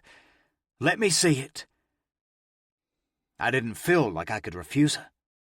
Prying my eyes open, I couldn't do anything but look directly into the pits of blood-red orbs that were now inches from my own. If Millicent needed to breathe, she would have taken a hulking one at that moment. "Do you know what you took from me?" My skin grew sticky. My heart thundered with the agony of my impending doom. All I could do was answer her again. "I don't know, but I see that I have caused you great pain. Millicent, Don't you dare! Your apology is unwanted. If you do not know what it is you must be apologizing for." "Then tell me," I said, recognizing the pinch of my skin across my already bruised neck. Millicent parted her dark, rose-painted lips to answer me. Before a sound came out, her head snapped towards the closed door of the room. Her ears pricked at a sound that was out of the mundane reach of a mortal. Then she released me. I fell back into the bed with a thump that jarred through my body. When I looked up again, Millicent was sitting in the chair with her legs crossed and gaze focused on her nails, as if they were the most interesting thing in the world. That was when I heard the footsteps. Only a few seconds later, the door creaked open, and Calyx stood beneath its frame. "Good morning," he said, eyes boring into me. "Evening," Millicent corrected, all without looking up from her nails. Calyx snapped his head towards her, a look of surprise betraying his face for only a moment. It melted into one of fear, which had him looking back towards me. It was only when he saw me again did he relax. "I told you not to come," Calyx said with false calm. He stared at me as he spoke to the vampire. "And I do not abide by your commands, Calyx." "I asked for company," I added quickly, steeling my face and holding back any hint that I was lying. "Millicent found me exploring. I was lost, and she kindly returned me back to the room. Since then we have just been catching up." "Catching up?" Calyx raised a single, thick brow. I threw my legs over the side of his bed, planting my feet on the cold ground. It helped the room stop spinning so violently. "Is that so?" Calyx sighed, looking from both of us with an expression of distrust. Millicent glanced at Calyx, a hint of her snarl returning to her pristine face. "You could have at least guarded the door. Your judgment is clouded." I felt the unspoken thrum around me like winds coiling around my legs and arms. There was something in the way they looked at one another, then, to me, that revealed a secret they both wished not to speak aloud. Did it have anything to do with what Millicent accused me of? "Oriole wishes to see us," Calyx said, ignoring Millicent's comment about his judgment. Millicent stood, clicked her head from side to side, and faked a yawn that I hardly imagined the undead were privy to. "You can go without me. I've had enough of Oriole's fury to last me a lifetime, and the next. Plus, I need to hunt. Our little catch-up has built a rather burning appetite." Millicent cut her gaze to me. I swallowed the lump in my throat, making the most audible gulping sound. "It's been a pleasure, Rhory." Calyx sidestepped the door without a word. Millicent mocked a bow before she passed, disappearing into the shadows of the tunnel system beyond the room. "Are you all right?" I forced a smile at Calyx, but couldn't hold his gaze for long. There was something intense about it that had me preferring looking at the ground instead. "Should you be concerned about the welfare of your hostage?" "Others would say I shouldn't, but I do." His answer was plain, simple. It spread a warmth across my chest, one that I wished would leave me. "Regardless of my treatment, I am still your hostage. Your kind words and offerings mean little to me when you have stolen me from my home." "You are not wrong. And if you would like some answers, then I suggest we make a move. By sunrise, I must leave you for the day." I wished to ask why, but I couldn't show such interest. "I want to go home," I said, almost stamping my foot like a spoiled child. "That is not how this works." Pacing across the room towards him, I made it a few feet from the door, when Calyx pointed to the ground beneath me. "Perhaps you should put something on your feet, unless you wish for me to carry you again." I turned my back on him, quick enough that Calyx couldn't watch the scarlet spread up my neck and across my face. "I'll wait for you outside," Calyx said, his voice dripping with warmth. Hunger cramped my stomach, causing it to roar. "What was that?" I faked a cough, rushing to grasp my boots that waited beneath Calyx's bed. "Nothing." Calyx released a laugh that echoed through his room and the tunnels beyond. "If you are quick about it, you may find that some warm tea and cake waits at our destination. And before you ask, no, not all our hostages are fed cake. Just you." "Lucky me," I whispered to myself. Calyx heard me, replying loud enough for every dust mite to hear. "Indeed." The blindfold was removed when we stepped out of the dank air of the tunnels into the blessed chill of the nightly breeze. We continued walking a short while before we reached our destination. Twigs and leaves crunched beneath my footfalls. Calyx even found it necessary to turn me around in circles a few times before removing the blindfold, just to be sure, he had said. Oriol's cottage was before us, the dark forest cocooning us entirely. I turned around, trying to search for the direction we had come out of the tunnels from, but it was no good. "I've slept for an entire day?" I asked, studying the dusk-bathed sky above the thick canopy of trees above. "Just about," Calyx replied, reaching for the brass knob of the door. "My grandmother comes alive when the moon is high. I would have woken you sooner if she was able to hold a conversation, but her age exhausts her." I nodded, glad that his focus shifted to the soft glow of candlelight in the corridor beyond. It wasn't that I had slept for a day that worried me. It was that I had been kept from Eamon for a day that did. As I watched Calyx's broad back ahead of me, I had the urge to turn and run. Surely Eamon's wrath would dilute if I ran back to him now. The longer I was kept, the more kindling would be added until his blaze would spill over. Pain jolted through my chest. "Care to join me?" I looked up, breath ragged as Calyx watched me with obvious concern. Before I gave in to my desire to run, I forced against myself. Each step into the cottage was hard. Only when the door swung closed behind me did I feel like I could breathe again. The cottage's air was filled with the sweet aroma of tea. It wafted in clouds that clung to the corners of rooms. Mint, chamomile, ginger. I could taste the scents on the back of my tongue with a single inhale. I had never met my grandparents on either side of my family. They had died when I was too young to hold my own bottle. I had often wondered what it would have been like having them, and could imagine that it would be like this. Hearth-warmed houses, tea, and the smell of cooking that seemed as part of the furniture as the floral decor I now passed. Oriol was nestled within her bed, as she had when I'd first seen her. It seemed she hadn't moved, but there was more energy to her mismatched eyes as she lifted her attention from a book held in her crone-like hands. "I knew we would see each other again, but not so soon as this," Oriol said, taking the round spectacles off the bridge of her nose and placing them on the hardcover of the book in her lap. "First, let me apologize for my grandson's actions. Know that he did not act on my authority, but his own, no matter how misplaced it is." Calyx tipped his head, unable to hold Oriol's gaze. When she regarded him, she did it with anger and disappointment. Those expressions relaxed when she focused back on me. "Come, sit with me. You must be hungry, and I know the tea will help."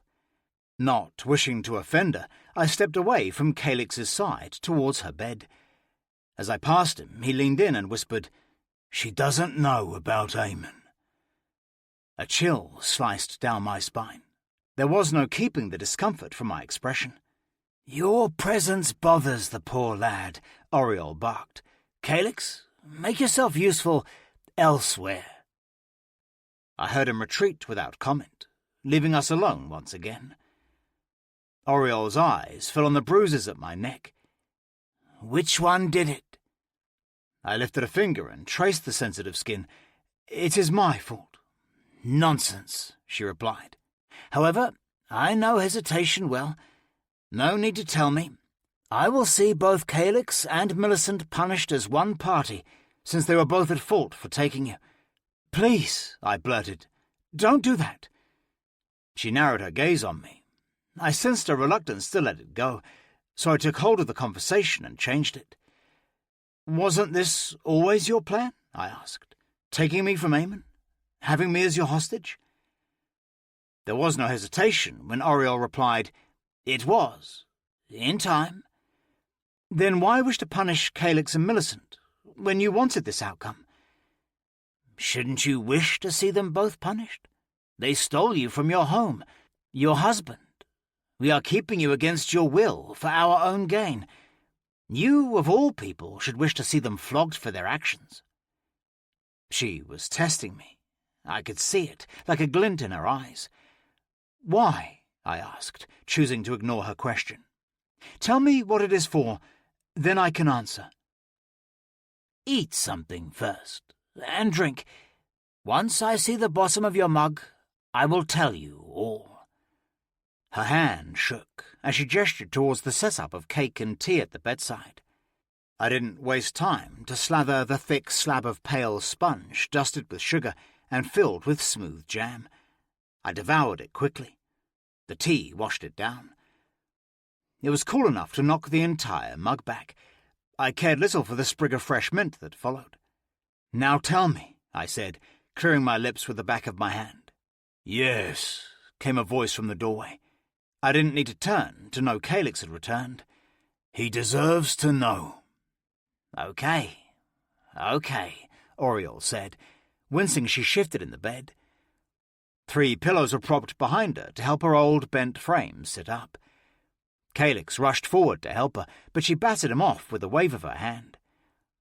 Rhory, we need you to see that something is returned to us. I promise, beneath our hands no harm will come to you, but you must know that your being here is a plan that has taken years to complete. Of course, it was not entirely prepared before my grandson decided to flood your home and snatch you like some common criminal. However, here you are, and thus the plan must begin. You are a bargaining tool, Calyx added, at the displeasure of Oriel. A means of a trade. Trade? For what? In a manner of speaking, yes. My grandson, Calyx's younger brother, was taken from us. We are under the understanding that it was your husband, Eamon, and his Crimson Guard that are behind the abduction. We had believed he was killed, but recent information suggests that Silas is alive, and if we ever wish to see him returned home, we must do so by using you. I don't understand, I admitted, as a storm captured my mind and twisted it into a vortex of thoughts.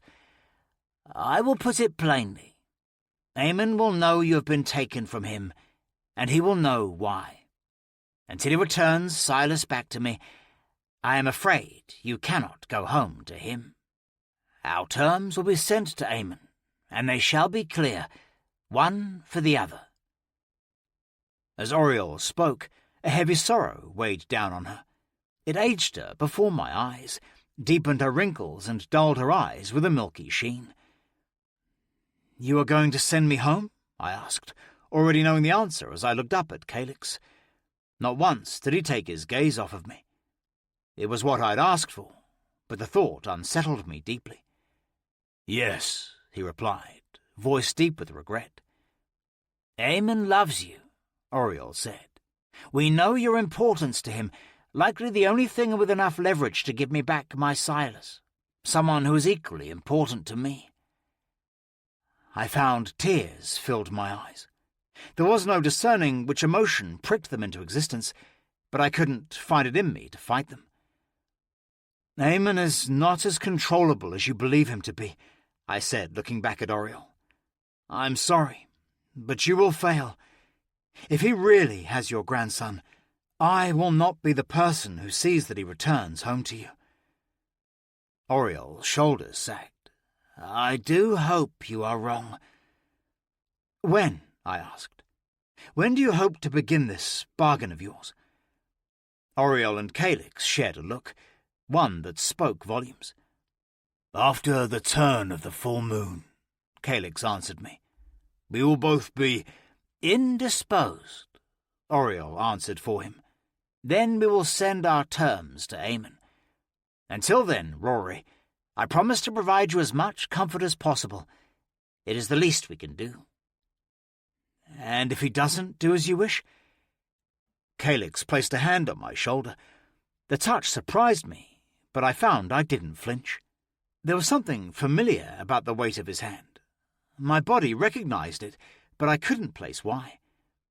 "Then you stay until he does, no matter how long it takes," Calyx said. I stood, knocking the empty mug of tea from my lap, where it smashed into pieces across the wooden floor. "Take me back," I demanded. "Take me back to the room."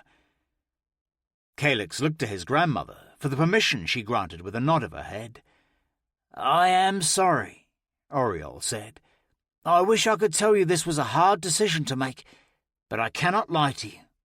Not you." I didn't want to hear the rest. None of it mattered. I left the room, knowing that Calyx followed close behind me. He didn't stop me as I burst out of the cottage, leaving the tendrils of comfort behind for the cold of night. Perhaps it was because he knew I couldn't go anywhere, or that he knew I wouldn't.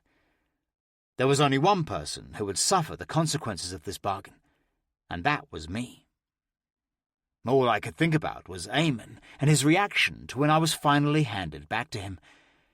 My skin prickled at the promise of pain that would soon welcome me home. 13. 4 years before. My tongue traced the back of my teeth. It brushed over the dead flesh caught between them, coating it with the taste of spoiled skin and blood. No matter how much I swallowed, the sickly tang of copper would not ease. It stained my cheeks, my throat, and thrashed within my stomach with every slight movement. Vaguely, through the roaring in my head and the settling of my human bones as they fused back together, I was aware of the cold gore spreading down my chin, my neck, and coating my bare chest. I should wash before anyone found me, but I didn't dare move. My eyes were entirely fixated on the 2 vampires I had killed. Through it all, just looking at the torn flesh and tooth-scarred bones, I felt a swell of pride. I did that. I killed them, and they deserved it. If I could have done it over and over, I would have. My grief was so fresh, so new that I had hardly recognized it for what it was. Hours had passed since Calyx and I found our parents slaughtered by their vampiric friends. Friends who now lay, body parts scattered throughout the forest bed before me, and the grief was only starting to seep in. My ears, still keen from the recent shift, picked up a snapping of wood far off in the darkened forest. I snapped my head towards it, nose flaring, to catch a scent on the subtle wind which raced around the thick trunks around me. Was it Calyx? He knew what I planned to do and threatened to come after me, or perhaps it was grandmother. Oriole would have been able to stop me with a single command. I gathered from her silence she wanted me to avenge her daughter's murder as much as I longed for it. That was the difference between Calyx and me. My brother didn't have it in him. He couldn't kill anyone. He fought the beast inside of him, whereas I welcomed it. There was another crack of wood, followed by the heavy step of a boot as it ground leaves into the dirt. I opened myself up, allowing my ears to pick up the rhythmic, steady beat of a heart. One heart banged far greater than the others as it was closer. I was all but naked, with nothing but the blood of my parents' murderers to warm me. Yet the vampire's blood was nothing but a frozen presence against my burning skin. "I know you are out there," I called out, throat slick with vampire blood. Through the darkness, from behind a wall of thick oak trees, stepped a man adorning a cloak of dark ruby. His hair was as black as night itself, where his eyes were the colour of the clearest of summer skies. He was tall and carried himself with confidence. Shoulders rolled back and spine pinned straight, the man moved through the forest towards me as though he owned it. This man was part of the Crimson Guard, obvious from the cloak tied around his neck, and the way his watchful gaze slid over the discarded corpses of the vampires and then back to me. He held a jewel of scrutiny in his blue eyes, which filled me with a claw of dread. "What a mess you have made," he said, voice as smooth as silk. I felt as though I could drown in it.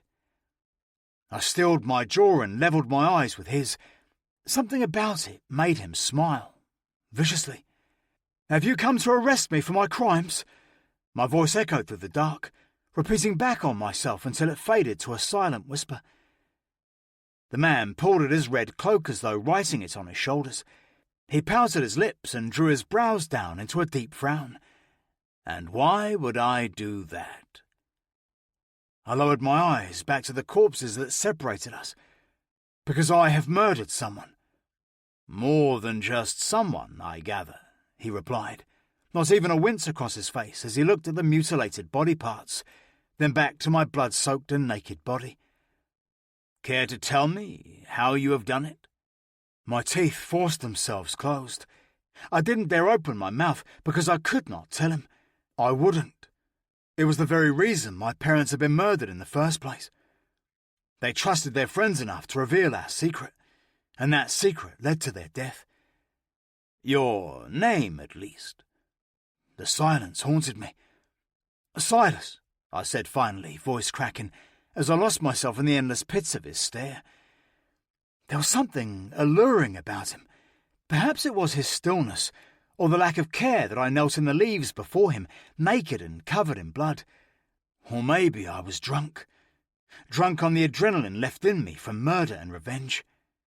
One thing I knew for certain was the man's heart skipped each time he allowed his gaze to leave mine and trail my body. His reaction to me was intoxicating. "I admit, I am rather disappointed," he said. "I was hoping to be the one to kill these two this evening." His words stole my breath away. "Why?" I muttered. "Should you not be protecting them?" "Who from? Monsters like you, or monsters like me?"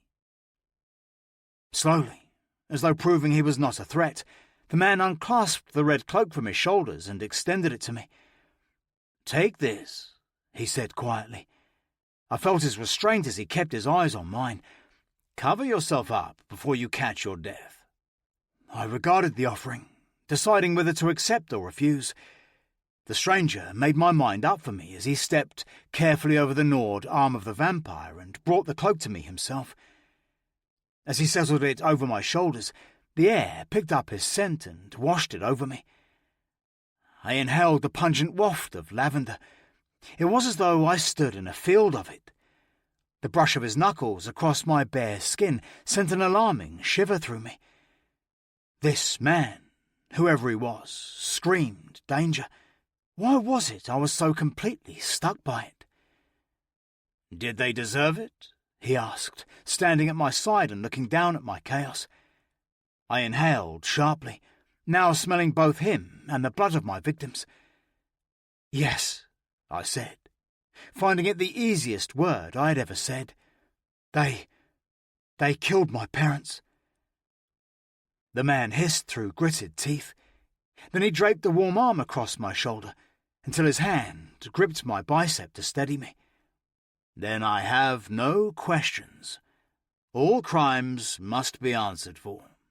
And between me and you, Silas," he spoke my name, extending each syllable as though he hissed like a snake, "we are no different. I am sorry for your loss. Come, let us get you cleaned up and this dealt with." He attempted to move, but my feet were rooted to the spot. "Who are you?" I asked, eyeing him as distrust stormed within me. "My name is Eamon," he said, whispering as though it was only me and him in the entire world. "And I, too, lost my parents to these vile monsters." Eamon reached a hand to the side of my face, where he brushed his fingers over the tacky blood that coated it. He hardly blinked as he drew it to his nose, sniffed, and then brought it down to his trousers, where he cleaned it off. "When my parents died, I was the one who was covered in their blood. I am glad to see you covered in the enemy's." Eamon gestured to the scattered remains at our feet. "Come on, let us get you somewhere safe. The woods are a dangerous place." His comment was edged. From the glint in Eamon's eyes, he knew the forest caused me no danger, not when I was the beast which lurked in it. As Eamon said, I was the one covered in the blood of vampires, and Eamon had yet to question why I was alone, naked and caught red-handed, let alone how I killed them. But I felt the question lingering. It would come. "What are you going to do to me?" I asked, unable to hide the shake in my voice. Eamon pouted as the lined skin around his eyes softened. "I am going to see you are cleaned, and the bodies are burned. Then we can have a discussion about how it is you came out in the woods and murdered 2 vampires, all alone." I exhaled, searching his bright eyes for a reason to run. "Why does it matter?" "Because we need someone like you." "Who is we?" Eamon smiled, leaned his forehead into mine and spoke. "The tides are changing.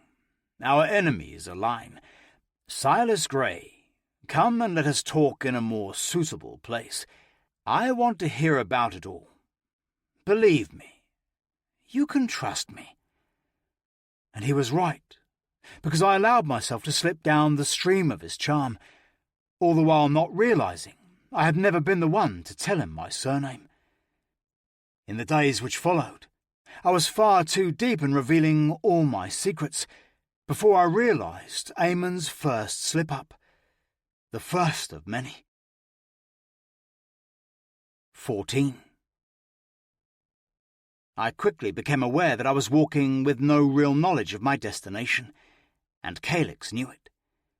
Every time I looked behind me, he was there, a shadow lurking at my back whilst always keeping a distance. I picked my pace up. Twigs scratched at my face, lacing my skin with small kisses of pain, but I didn't care. On I pushed, fighting my way through the dense woodland with only one desire: don't stop. The forest swallowed me whole. It bathed me in its darkness and welcomed me into its belly. Nothing scared me more than the thought of home, yet I found myself trying to find it. I searched my memory of the directions Calyx's note had provided, but couldn't grasp the image. My mind was a storm of revelations and accusations. Eamon had someone hostage. Calyx would use me to get him back. I was a pawn on a game board I never asked to play. Cold air stabbed at the back of my throat with each inhale. My feet stumbled awkwardly over roots and mounds of God's knows what. But on I pushed, defending myself from the branches, vines and earth that fought hard to keep me within its hold. "Rhory, wait!" Calyx finally called out for me. His voice was void of warmth. In its place was a tempered command. I felt the urge to listen to him as though it was the natural thing to do. "No," I reminded myself. "Keep going." He could have stopped me. We both knew it. Calyx was far stronger. It was not impossible to imagine him catching up, throwing me over his shoulder and carrying me back to his underground dwellings. What held him back? I could have been walking for an age before I finally stopped. Frustration bubbled up in my throat, exploding out of me in a cry that brought the forest alive. By the time I turned to Calyx, he too was standing still. There was a distance between us, so much that I had to squint through the dark to even make sense of his features. Only his eyes were clear. They no longer held the soft, honey glaze, but now blazed like 2 beacons of burning gold. "Please take me back to him," I said breathlessly. "Are you certain that is what you want?" I could hardly calm myself enough to ease the thudding of my chest. "As if you would even allow it." "I would," Calyx replied slowly. "If that is what you wanted, I would take you back myself." My laugh surprised me. The narrowing of Calyx's eyes revealed his discomfort the sound caused. "I don't believe you. You heard what Oriol said, what you already know." "Tell me," Calyx said. "Say it." "You need me. You need me so you can trade me to see your brother returned." and I am sorry if I gave you the impression that I was your knight in shining armor, come to save you from your awful life." I hadn't felt anger like this since the first time Eamon raised a hand to me. My bravery to even allow such an emotion had died long ago. The feeling was so fresh and familiar that it took me back to that day. It was the morning of my mother's accused murderer's execution. Eamon didn't wish to hear my pleas of the vampire's innocence. To acknowledge that I didn't believe the vampire was at fault for her death caused him too much of a headache. I had barely got 5 words out before his fingers had slapped themselves across my mouth, and the other ran across my scalp where they knotted with my hair. "Enough," he had hissed, splattering spit across my face. "That's fucking enough." Even if I wanted to scream back at him, his harsh palm prevented that. He must have seen my desire in my wide eyes, because his grip on my hair tightened until I could hear strands breaking one by one. I was frozen in shock, surprised and, worst of all, fearful, an emotion I never thought possible to be conjured by Eamon. "Rhory." I drew out of the memory to find Calyx inches before me. "I shouldn't have said that." It took me a moment to pull myself from the nightmare. Where my body was and my mind had been were 2 entirely different places. I had no recollection of Calyx reaching me, nor when he put both hands on each of my shaking arms. "You couldn't save me from him," I replied finally, speaking through the sorrowful lump in my throat. "No one can. Don't flatter yourself for even a moment, Calyx." I was highly aware of his closeness now. His warm touch reminded me of just how cold I was. The long autumn nights were far more deadly than winters. They made you believe they didn't have the power to freeze one to the bone by distracting with jewelled, toned leaves, when, in reality, it was lethal. I waited for Calyx to say something else. It was the way his eyes flinched that told me he had something lingering on the tip of his tongue. Just before his lips parted, he dropped his chin to his chest and sighed. "How are you so certain Eamon has your brother?" The question had been at the back of my mind until now. In a blink, I traced through my memories for any sign or familiarity that suggested Eamon was truly responsible for Silas's abduction. "Because I know. And I am sorry if that answer is not good enough, but that is all I can tell you." My mind told me to pull away from him and continue my blind journey back to Darkmourn, to Eamon, but something stopped me. Was it the warmth his touch gave me? Or the way it seemed to cut through my emotions and give me some sense of grounding that kept me from listening to my better judgment? What would Eamon want with your brother? Make me understand. I deserve as much. I sagged forward when Calyx was the one to break contact. My shivering intensified immediately at the lack of his touch. "You are not the first to be blinded by his charm." I was caught in the web of Calyx's gaze. My power reared itself to the surface, conjuring a glow of gold that illuminated the minimal space between us. Usually I would have to touch another to sense their true emotions, but Calyx's was so powerful they rolled off him in undulating waves. His helplessness had the power to barrel me over, but it was the undertone of guilt that unnerved me the most. Touching him wouldn't answer the question as to what he felt guilty about, but I was prepared to find out. What has this got to do with Silas? With Eamon? "Silas and Eamon." He paused. "They—" Discomfort coiled around my heart and squeezed. Jealousy burned at the back of my throat. "Are you suggesting my Eamon and Silas?" "I am." I turned away from Calyx, not wishing for him to see the storm of emotions pass one by one across my face. I silently questioned if I believed Eamon had such a capacity for loving another. The answer came quickly to me. Eamon wasn't capable of love. "You could have reported this to the Crimson Guard directly.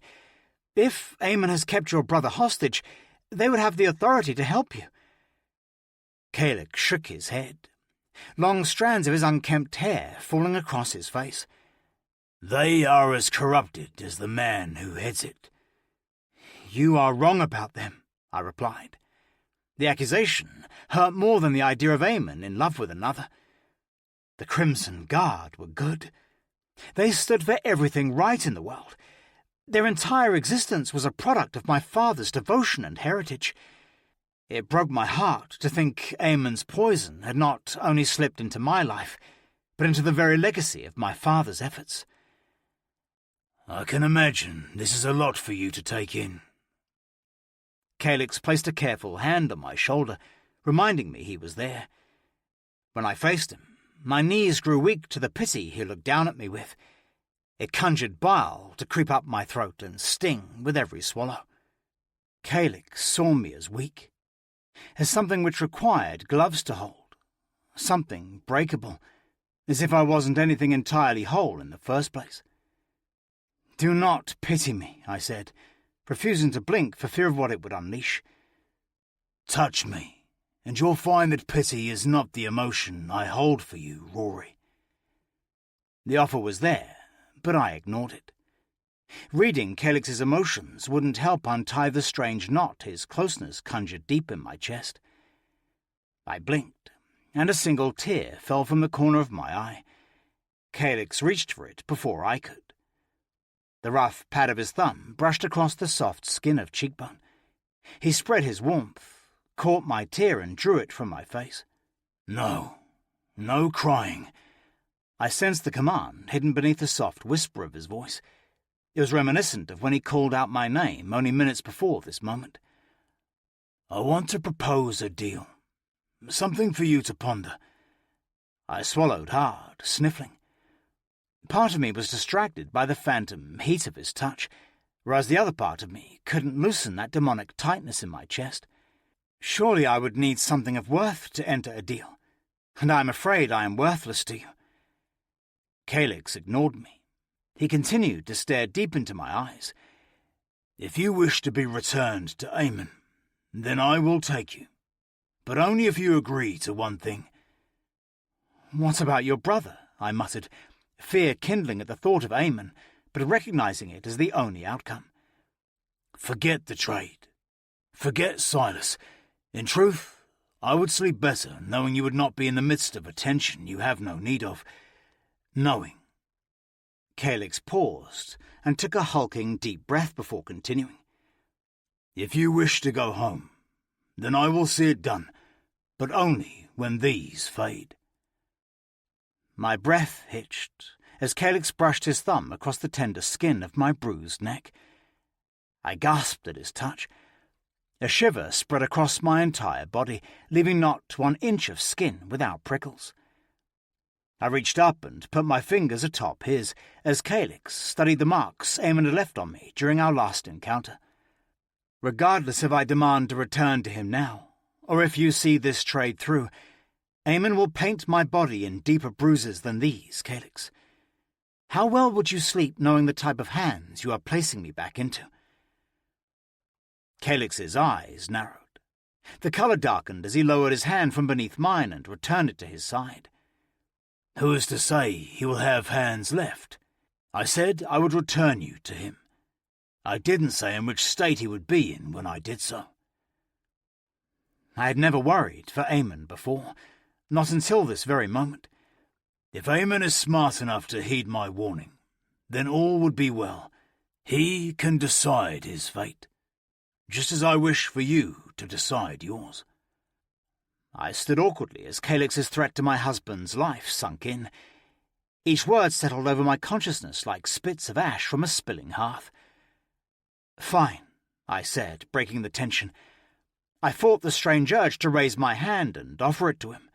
Weren't deals not solidified with the shake of a hand, or the sharing of blood upon pricked fingers? "Fine," Caelix echoed. He glanced skyward and frowned. I followed his gaze to the flashing of the near full moon that crowned the dark skies beyond the canopy of the forest. When he returned his attention to me, all concern had faded once again. "Before Millicent comes looking, I suggest we return you to your room. Her mood is always more erratic after she hunts." Calyx started away from me, and it was I that chased to follow him. "Millicent," I began, fumbling over roots and fighting my way back from the outstretched foliage of the forest. Millicent said something to me. "Before you continue, no, I will not say any more. That is Millicent's story to share, not mine." The conversation was dead before it even took its first breath.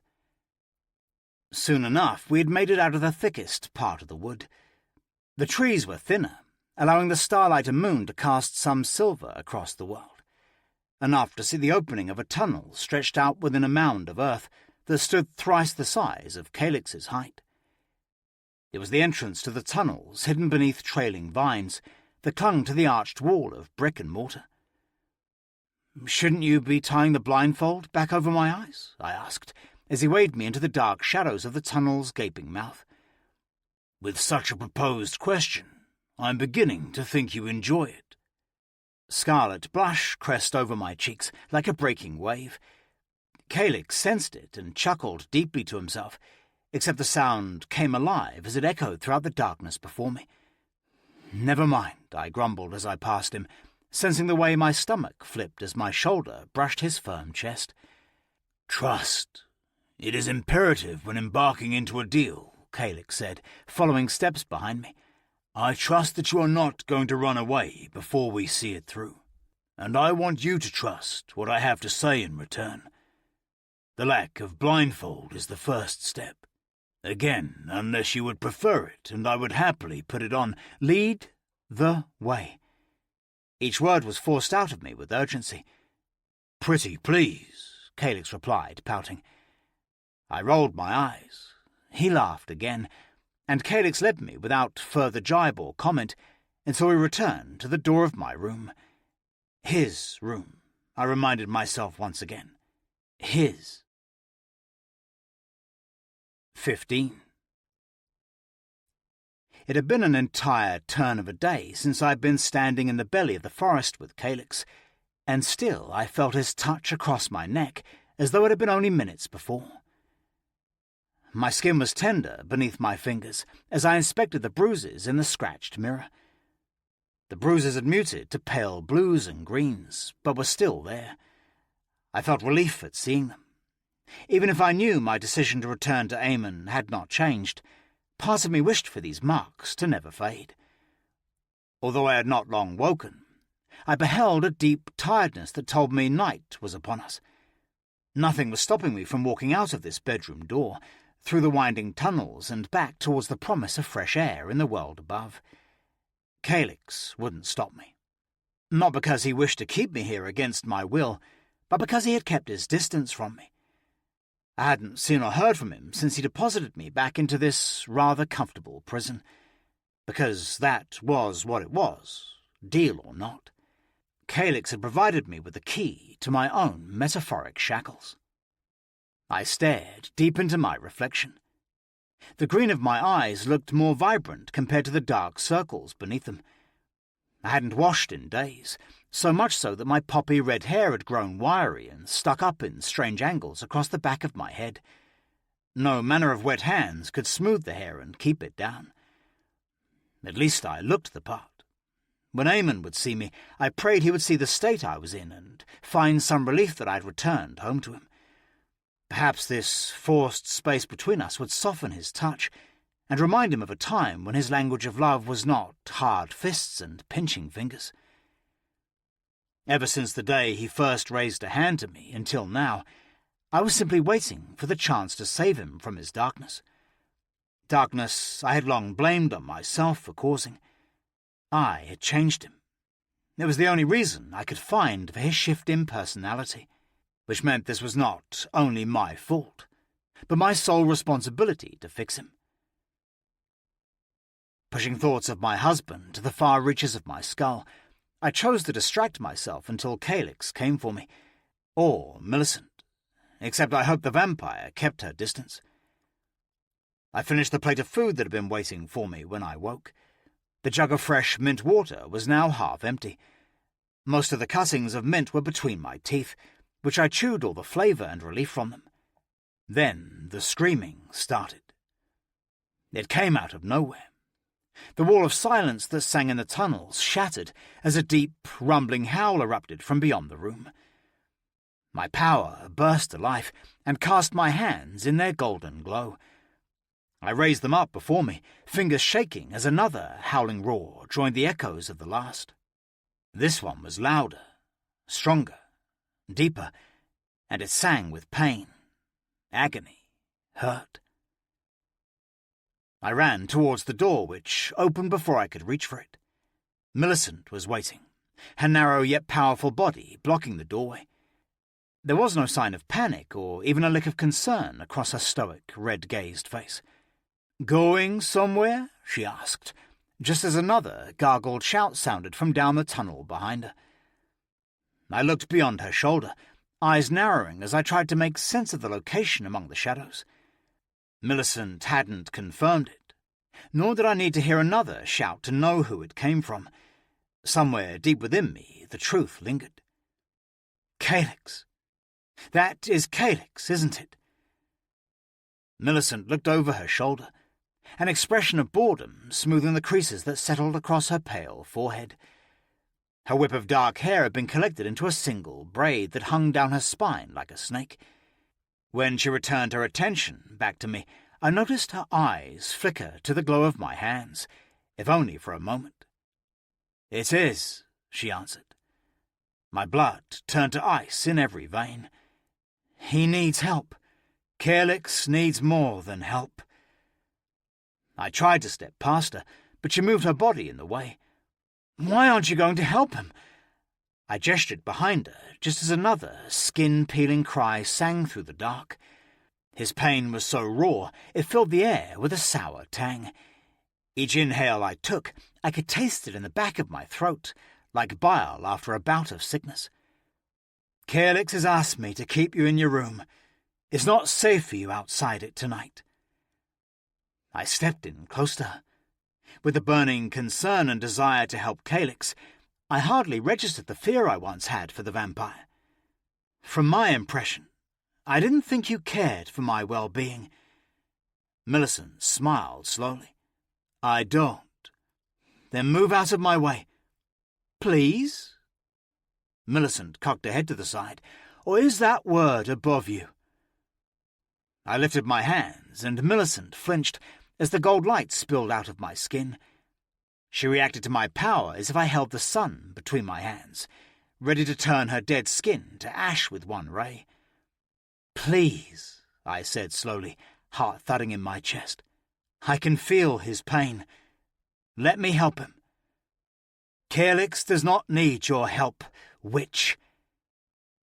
Millicent moved out of the doorway now, almost gesturing like gentry for me to move past her. "But you do not look like the person who is willing to take no for an answer. Go. Be the fool you are destined to be. Do not say I didn't warn you." I should have asked her what I was to be warned against, what danger waited for me, and why Calyx had her stationed beyond my door like some hired guard. But when the next scream stretched out for an unnatural length of time, I found myself running towards it. Running from the safety of my room, running towards Calyx. The golden cast of light from my hands guided me through the tunnels. I hadn't ventured in this direction before, but I felt the sense that I was losing myself. On and on I ran. The screams echoed across the brick walls and curved ceiling. My feet splashed through puddles of stagnant water, splattering my lower legs in old dirty muck. From the corner of my eye, I saw marks etched into the walls beside me, circles and strange shapes. Some markings looked like words from a language no one old enough in this world could read. It was clear these tunnels had been here a long time. Even the musky air smelled ancient as it burned down my throat while I continued running towards Calyx. My lungs burned. My muscles ached. Each bone rattled with the force of my footfalls, but my discomfort was nothing compared to Calyx's. Whatever was happening to him, It sounded as though someone sliced every inch of skin from his body and snapped every one of his bones, one by one. I wished to claw for the red laces of my corset and free myself from the squeeze of material across my chest. There was no time to stop, let alone offer myself some comfort. Not when Calyx's screams of terrifying pain grew louder and louder, the deeper I lost myself to the tunnels. My light soon revealed a heavy iron door. It waited at the end of one tunnel and was locked from the outside. I came to a stop before it as Calyx raged beyond. Whoever had put him inside had ensured he couldn't leave. He was locked in. I fumbled awkwardly with the large slab of iron that rested across the width of the door. A growl of determination burst out of me as I lifted it from its confinements. The sound of the metal slamming into the stone floor joined in symphony with another of Calyx's cries. With a great tug, I pulled the door open and revealed the most horrific scene before me. Calyx was knelt in the middle of a room, flooded in the glow of burning torches. Infinite chains kept him in place. He was trapped amidst the web of iron. The chains were bolted to the walls and floor. They were wrapped around his bulging arms, legs, chest, waist, neck. I could hear the very hinges scream as Calyx fought against them. He snapped his head to me. Strands of his shaggy brown hair were plastered to his face with sweat.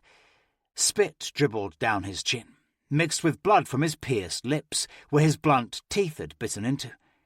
"Go!" he roared, honey eyes burning with fire from within. "Away!" I stepped towards him, helplessly looking from the chains to his bare skin. He only wore leather trousers that hung across his powerful hips. His chest was naked, muscles rippling like water with every howl and breath he expelled. "Who did this?" I mumbled. The closer I got to him, the more Calyx fought the bindings of his chains. If only I could touch him, I could take his pain away. My hands still glowed, ready to do just that. Calyx tried to say something again, but he lost himself to his pain. His head threw back and his mouth split in a deafening cry. His face crumpled into itself as the contraction of agony overcame him. Then I saw the marks. 4 harsh, puckered lines sliced down the right side of his proud chest. Old scars, marks similar to that I'd seen before. On the torn, mutilated body of my mother. It stopped me in my tracks. Calyx stopped howling and looked back to me. His wide eyes roared with panic. Silently, he begged me to help him. I pushed my dread down and went to him. "Let me get you out of this. Then I can help with your pain." Calyx didn't fight back. He didn't refuse me. He watched as I looped chains off from his limbs. He hissed, spitting and flinching. "Rhory, run!" He forced the words out as though it was the hardest thing for him to do. "Leave me." "No," I refused sharply. My knuckles grazed his scarred chest as I lifted the loop of chain from his waist over his head. It was a puzzle to free him, but I worked quickly. Focus and determination had me solving it. His skin boiled. I had never felt such a fever in a person before. Whatever was happening to him required more than the relief I could offer with my power. He needed St. Myron's. Perhaps Jameson had concoctions or medicines that would ease Calyx's affliction. Once I freed him and dampened his agony, I would take Calyx there myself. Millicent would have to help. I would make her. I was so focused on freeing him from the web of chains that I didn't notice when his harsh breath mutated to something entirely different.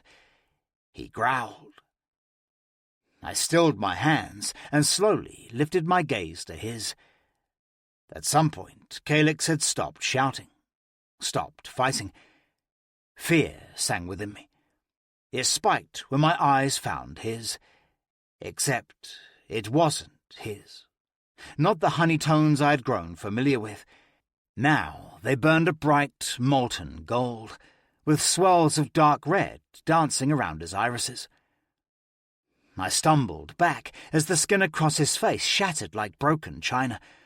Flecks of skin fell away, turning to ash in the air. Beneath it, I saw fur. Calyx opened wide to reveal a mouthful of teeth which seemed to grow before my eyes. "Go!" he growled. "Now!" His last word drew out into the sound that didn't belong to a human. It was the song of a wolf, crying to the moon. I scrambled away from him as his bones bent, cracked, snapped, and shattered. Calyx's skin fell away from him like snow captured in the wind.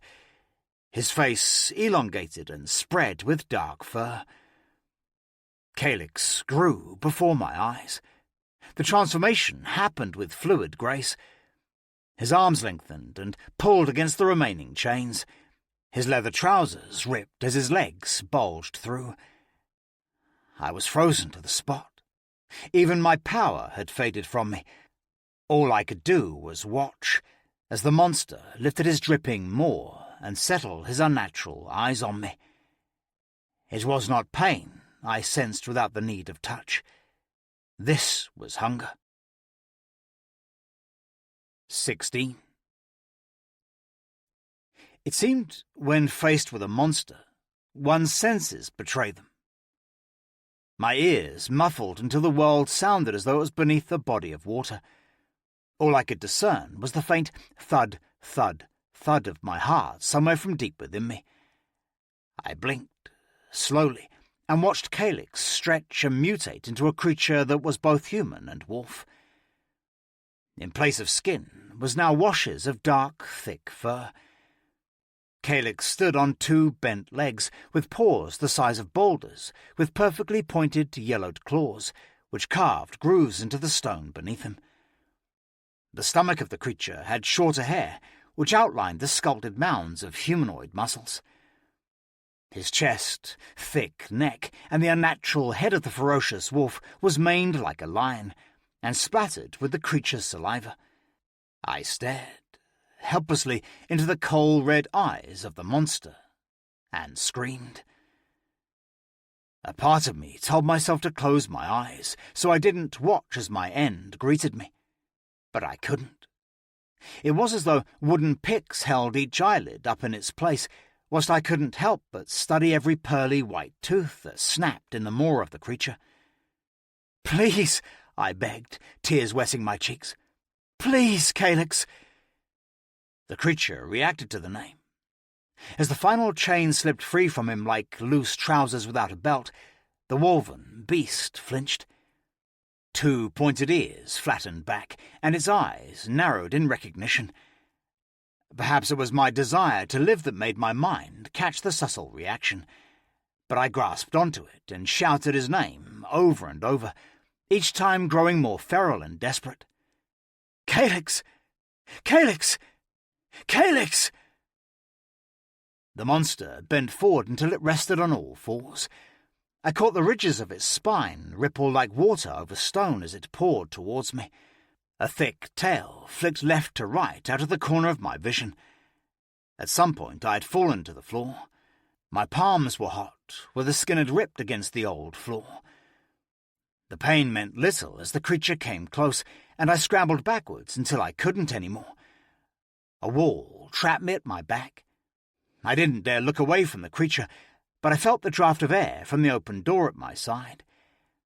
If I could just get out, close the door and return the iron bar back to its hold, it would give me a moment to run, to do just as Calyx had commanded before the monster replaced him. Hot, sickly breath washed over me and destroyed all hope for escape. Warm globs of spit dripped across my thighs as Calyx leaned in close.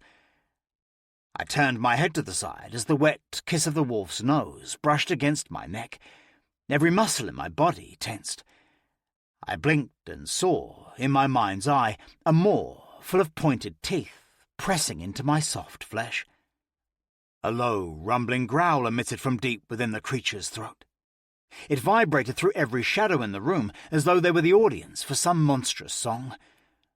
Then, to my disbelief, the creature pulled back. There was a space between us, so suddenly I cried out in relief.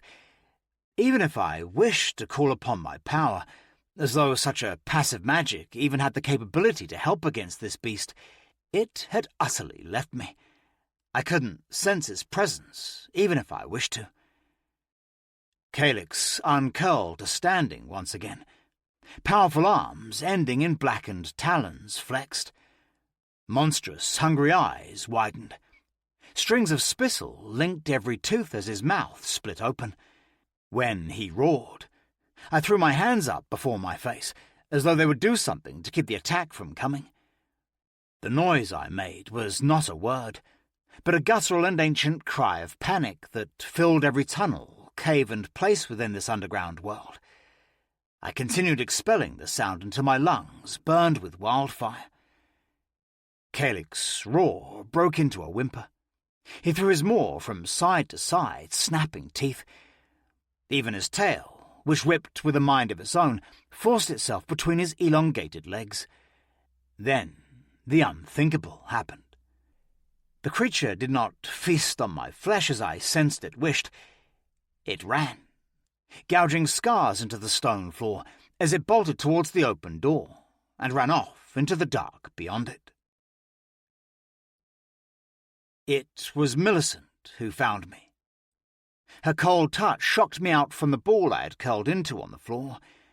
I hadn't moved since Calyx had shifted into the woven monster and fled the room. Not a muscle had dared relax ever since the last faint howl reached my ears as the creature disappeared deep into the tunnels of Darkmourn's underground. "Get up," Millicent commanded. Her voice was careless, but her touch was gentle and guiding. Such a contrast that even in my panicked state I couldn't help but recognize it. "I need you to get back to your room before our dear Calyx changes his mind and returns." My bones ached as she drew me to standing. I was thin and of average height, but Millicent was shorter and smaller, yet could still lift me with a single hand and not break a sweat. "He is a monster." The words scratched at my throat as I spoke them. "We all are monsters in someone's eyes, Rhory. Even you." She was right, because, for some unknown reason, that was exactly what Millicent thought I was. A monster. Her eyes flickered with hate every time she looked at me. "What is he?" The question hung between us. Millicent put my arm across her narrow shoulders and glanced into the shadows of the tunnel with a faint wariness. "Quiet. He is stalking the tunnels. The further he loses himself to the wolf, the more chance that he comes searching. I've sealed him in so he can't leave out of the tunnel system, which is good news for life above ground, but not for us." Millicent started for the open door, pulling me in tow. Her keen ears picked up in my intake of breath before I spoke. She slapped her icy fingers across my mouth and hissed, "No more speaking." Just as Calyx's eyes burned with feral warning, so did Millicent's. I swallowed my question and focused on keeping even my breathing quiet. She moved me through the dark tunnels without need of torchlight. I found it easy to pinch my eyes closed because the natural dark threatened to drive me mad. Millicent swore beneath her breath, picking up speed as she navigated forward, and I could hear what sped her up. The scuffling of claws against stone, the growling that sang through the shadows, and the pound of heavy paws as the monster ran throughout the underground maze in search for a feast. By the time we reached Calyx's bedchamber, Millicent pushed me through the doorway and pulled the door closed with a careless bang. Gone was her desire to keep silent. The tremendous slam would alert even the smallest of cave spiders, and the hulking monster Calyx had become. Millicent backed away from the door without turning away from it. "I can't believe he let you live," she said, hands clenched to fists at her side. "Never has he turned down meat, whatever the kind, when he has shifted. Never." Unlike the room Calyx had locked himself, been locked within, this one did not have chains or iron bars to keep him out. Only the single bolt which Millicent had not even bothered to draw closed. "Will he come here?" I asked, my voice small and broken. Even lost to the monster he is now, Calyx has enough instinct to stay away, Millicent confirmed, finally facing me. If it was possible, her pale skin had grown even more ashen. Even her lips had silvered with dread. The wood of the door is soaked in wolfsbane. Silver has been threaded through the frame and hinges. In human form, Calyx could enter, but in this one, Calyx would keep clear, for fear of what the flora and silver could do to him. I buried my face in my shaking hands. If you knew what he was, why did you let me go? Because I can't kill you, but I thought maybe he could. Millicent knew all along, and sent me to Calyx as a judge sends a criminal to the gallows for hanging. What's stopping you from doing it now? I asked, dropping my empty hands to my side in defeat. It is clear you hate me, and now it doesn't even matter as to why. You could take whatever hate you have for whatever I have done and end it. So why don't you? Millicent smiled. Even her eyes glowed with it. I see in the face of death you have found your bravery. And here I was beginning to think you didn't have any. Answer the question, I forced out. There was no room for fear in me now. Not with the wolfish beast stalking the tunnels, or the vampire who smiled at me, eyes flickering from my gaze to my neck. I asked you if you recognized me, and you said no. Perhaps I should get closer. Millicent did as she said, stepping into me. I didn't flinch or move away. What if I cut my hair and tied a rope around my neck? Would you recognize me then? Her strange comment strangled me. My brother died because of you, Millicent revealed, a single tear of pure blood rolling down her pale cheek. He died because it was easier pinning the blame of your mother's murder on a creature which humans already see as evil. Millicent lifted a sharp nail and pointed it directly above my heart. He died, pleading his innocence, and you watched it happen. I did see it then. Blinking, Millicent's face morphed into that of the man who was put to death by Eamon with the crimes of killing my parents. A vampire who I knew did not kill my mother. Years of guilt poured out of me. I gripped Millicent by her shoulders, not caring for the way she pulled her lips back from her pointed teeth and hissed in surprise. I pleaded with him, I spat, words rushing out of me without thought. Eamon didn't listen. I couldn't stop him, even if I wished and begged. You don't understand. No, Millicent said, stiffening beneath my touch. I do not understand. I watched it happen, you know. How they strung him up with a noose around his neck, knowing that would not destroy him. Your husband displayed him for all to see as the dawn's sun crept over Darkmourn and set my brother's skin ablaze. I hear his screams, even now. I can taste his flesh as though his ashes coat my tongue. And whilst they all clapped and jeered at his execution, you stood and watched silently, complicit. I couldn't hold her hateful stare, but nor could I look away. My apology died on my lips, knowing it would not bring comfort to Millicent or me. The words were meaningless. The same words used by Eamon after his fist struck my head, or his nails dug into my thigh beneath the table. I didn't dare speak them. I deserve whatever punishment you wish to hand out. Millicent pulled out of my hands and stepped back, which is exactly why you will not leave this place until the trade is done. I heard you in the forest striking a deal with Calyx in a moment of his weakness. A deal to take you home. I know what waits for you there, and I want you to go back to him. She almost said it, but I knew him had the same meaning. Does Calyx know? Millicent nodded once. It is the reason I turned my back on my past and pledged to help Calyx and Oriole in their cause. Calyx knows why and how my brother was murdered, as a means to cover up the truth, to use an easy, blamable target whom no one would think twice to question for a crime. He knows everything. I did try to stop Eamon from killing your brother, I said again, eyes burning with hot tears which I did not deserve to shed. He struck me hard before I could even finish my plea. Millicent straightened and shed all emotion from her face. You didn't try hard enough. She was right. I didn't. Perhaps it was because a part of me wished that my mother's murderer had been found, so I could have peace knowing justice was served. It was selfish of me. Regardless of Eamon and the temper he had kept hidden until the day I tried to plead the vampire's innocence, I should have fought harder. I knew he was not to blame, but I watched, silently, as the noose was lowered around his neck, and how the rays of morning sun peeled the skin from his bones. His name, Millicent whispered, was Lauren.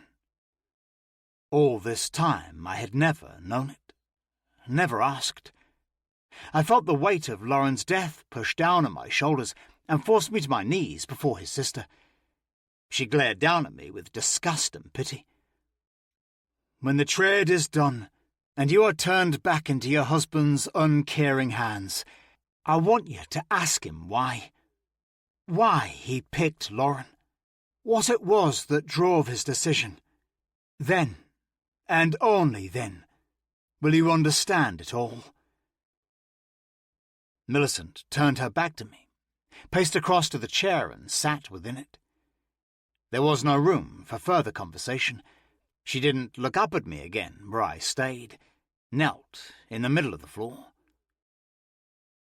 Hours passed, and the bones in my knees screamed and pleaded for me to move, but I refused.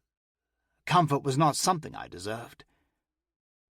The revelation of Calyx and the beast he had become was no more than an afterthought, as Lauren and Millicent, and everything about what she said, occupied my mind.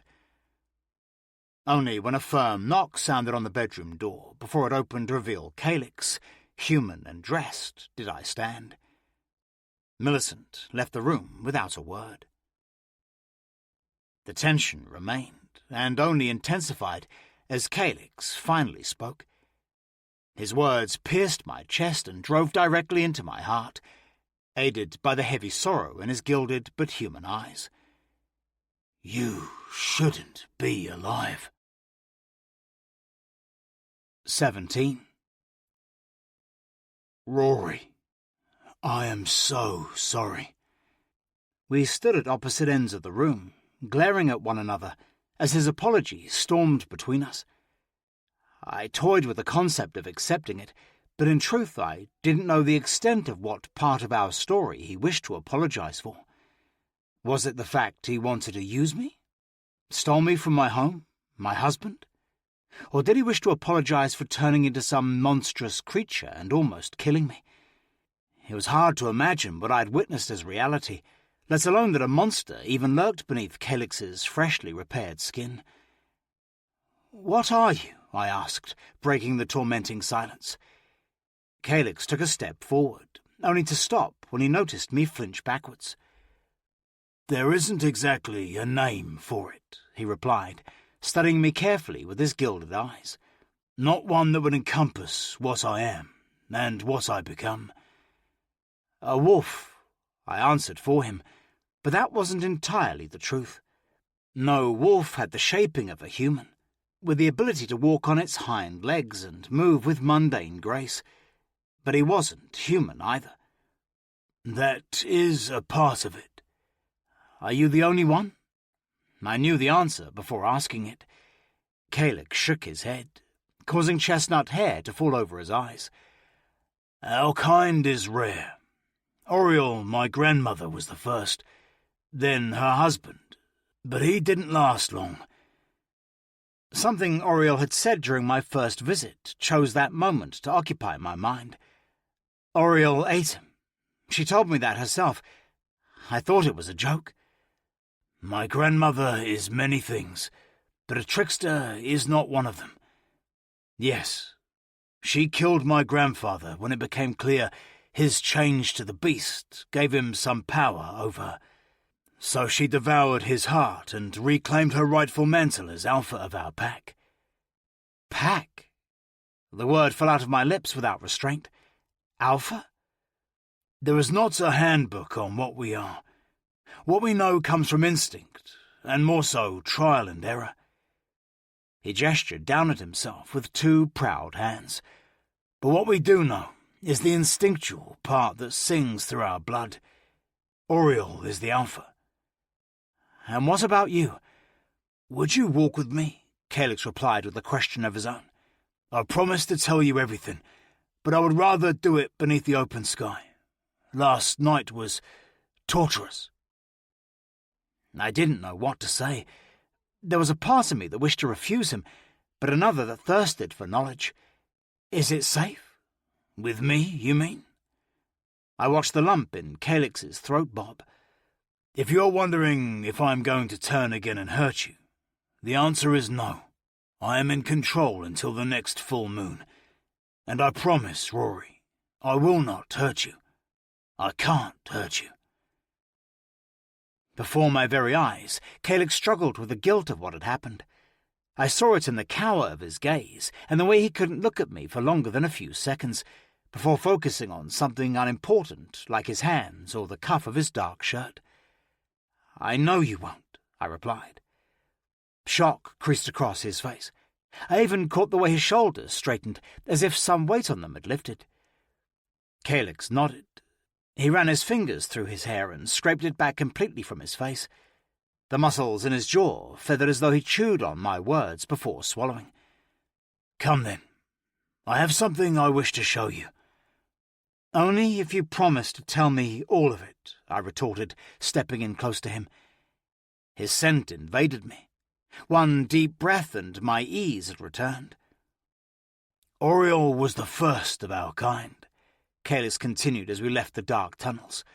Her story is where this began, and it will be where it finishes as well. It was early dawn in the world above the tunnels. Mist clung to the ground, twisting and curling around our feet as we padded through the forest. It was windy enough that the branches bent in the gusts, allowing leaves to be torn and scattered around us. I was thankful I brought my red cloak with me. It kept some warmth in, and the chill of autumn out. I hugged it around myself, grateful for the comfort and the way it kept my dishevelled and dirtied appearance from view. I had not been outside with Calyx during the daytime since the first time I visited Oriole. Dawn light did little but accentuate my unwashed and messy state. Beneath Calyx's attention, I felt more self-conscious than I thought possible. "Is this some kind of curse?" I asked, keeping pace at Calyx's side. "Like the one the last witch put upon Lord Marius?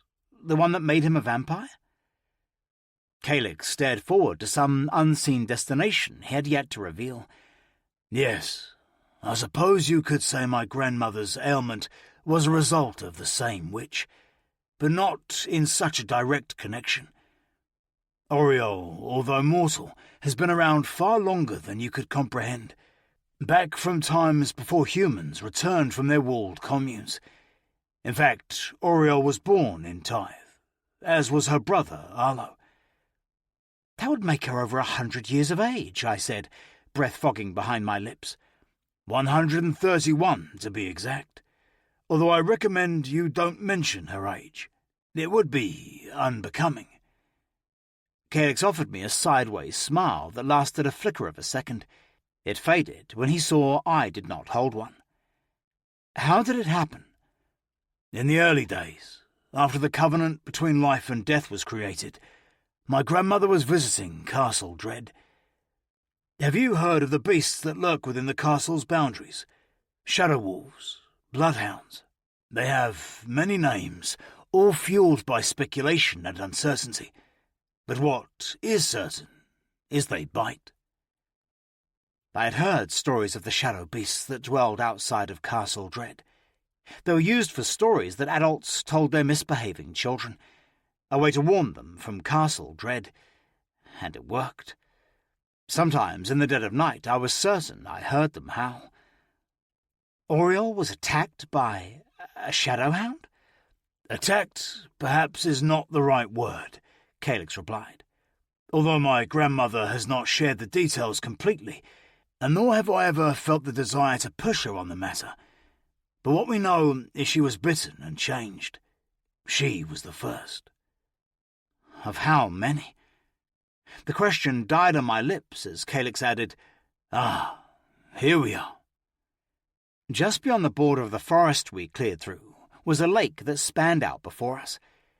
Its surface was as still as glass and as blue as the sky. If it wasn't for the clouds above, I would have believed it connected seamlessly. "I thought you might care to bathe," Calyx said softly. "The waters are cold, but it should help with your bruising. If not, the cold will decrease the swelling."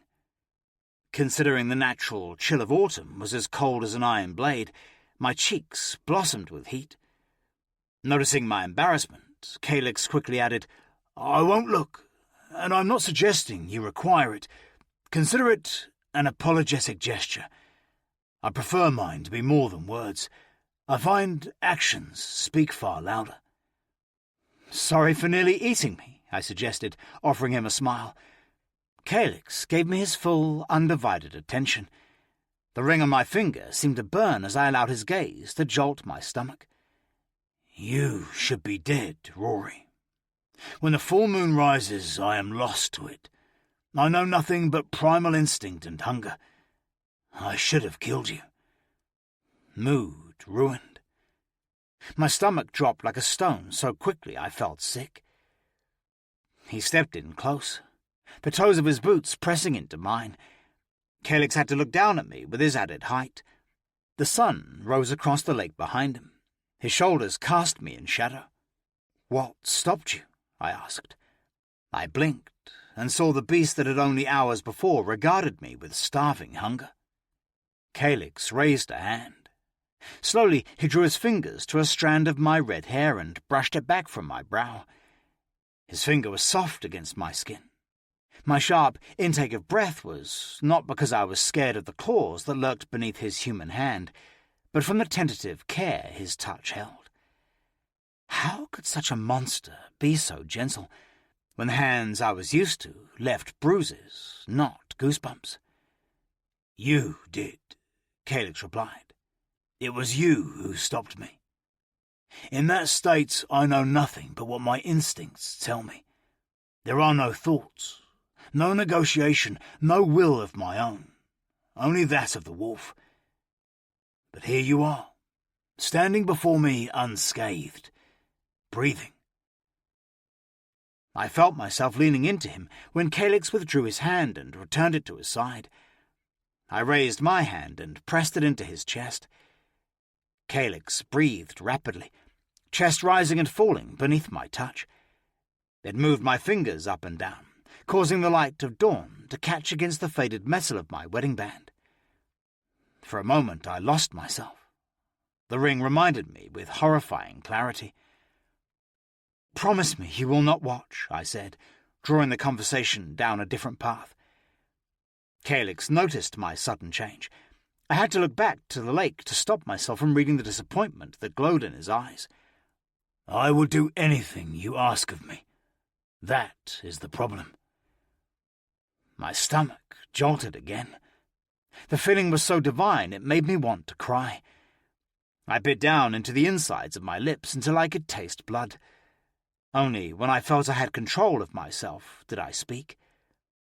"About our deal, I have changed my mind."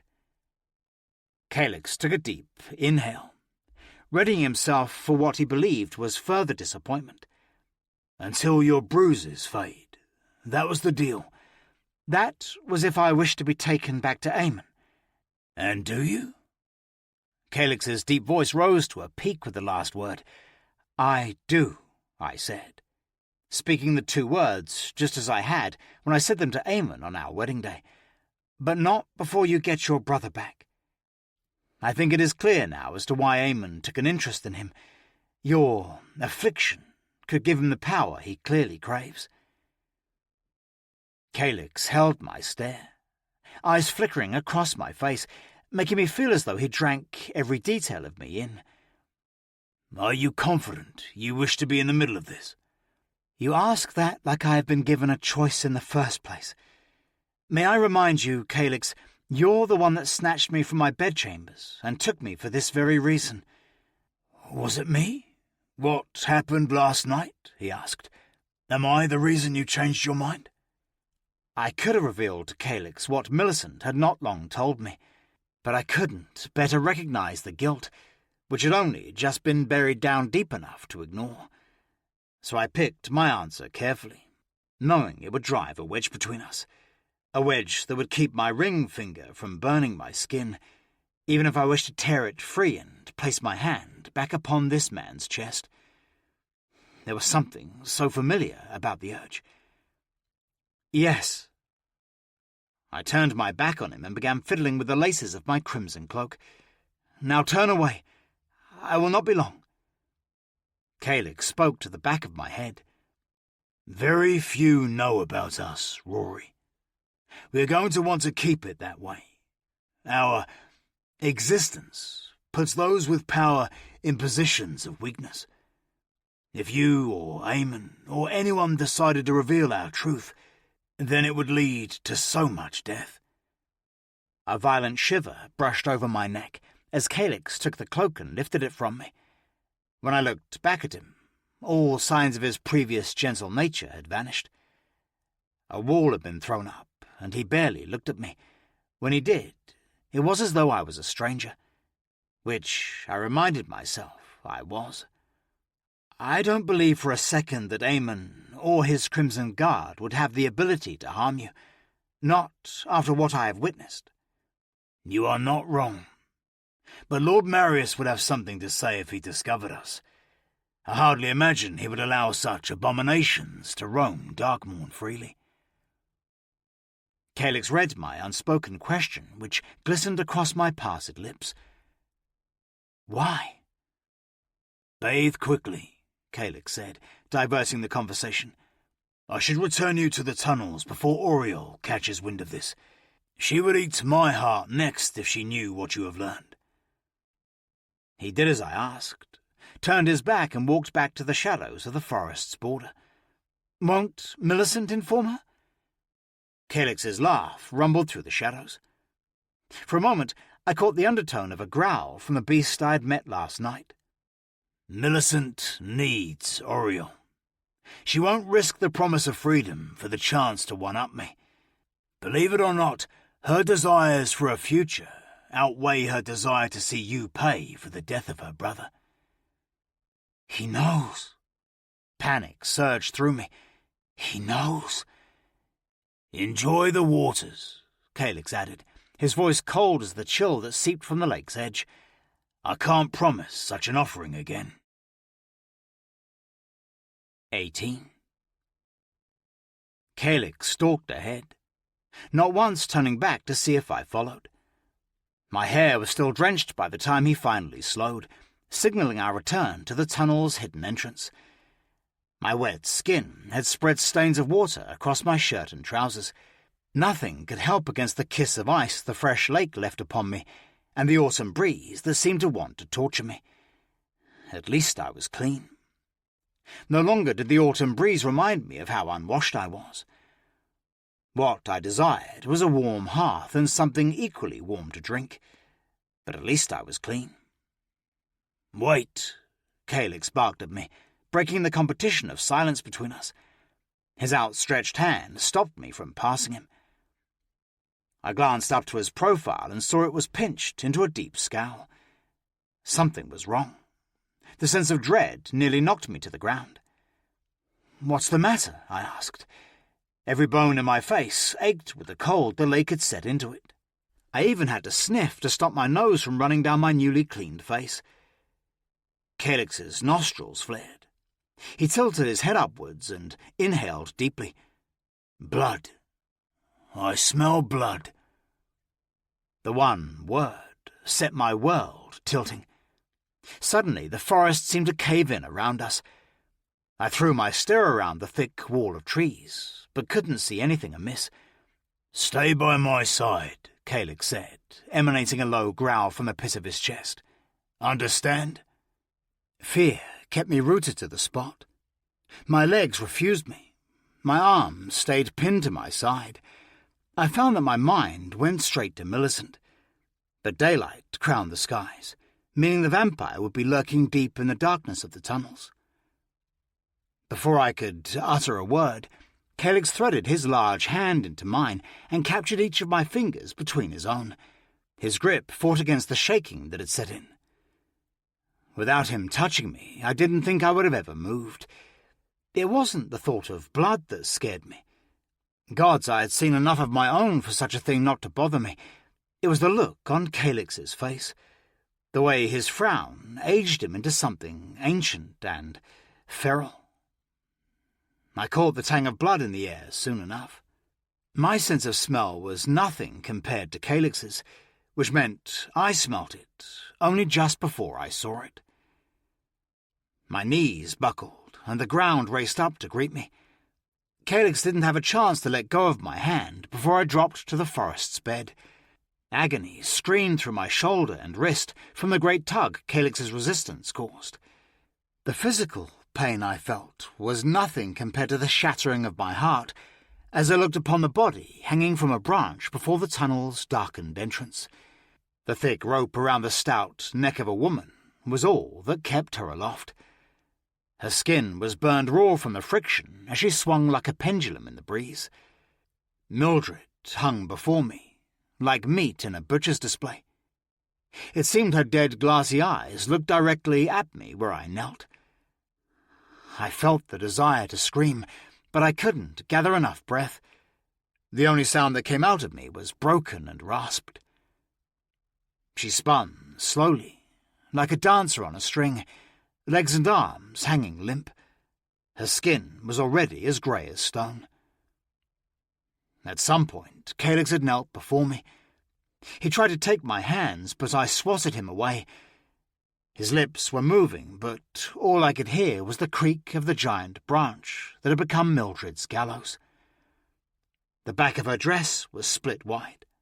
Great flaps of blood-stained material gave the impression she had wings. Slow, so terribly slow, she turned until all I could see was the mutilated skin of her exposed back, and the message carved upon it.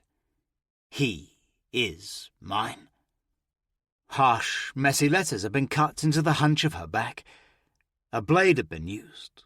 Not a pen or paper, but I recognized the handwriting immediately. The penmanship was horrifically familiar. Sick burst out of me.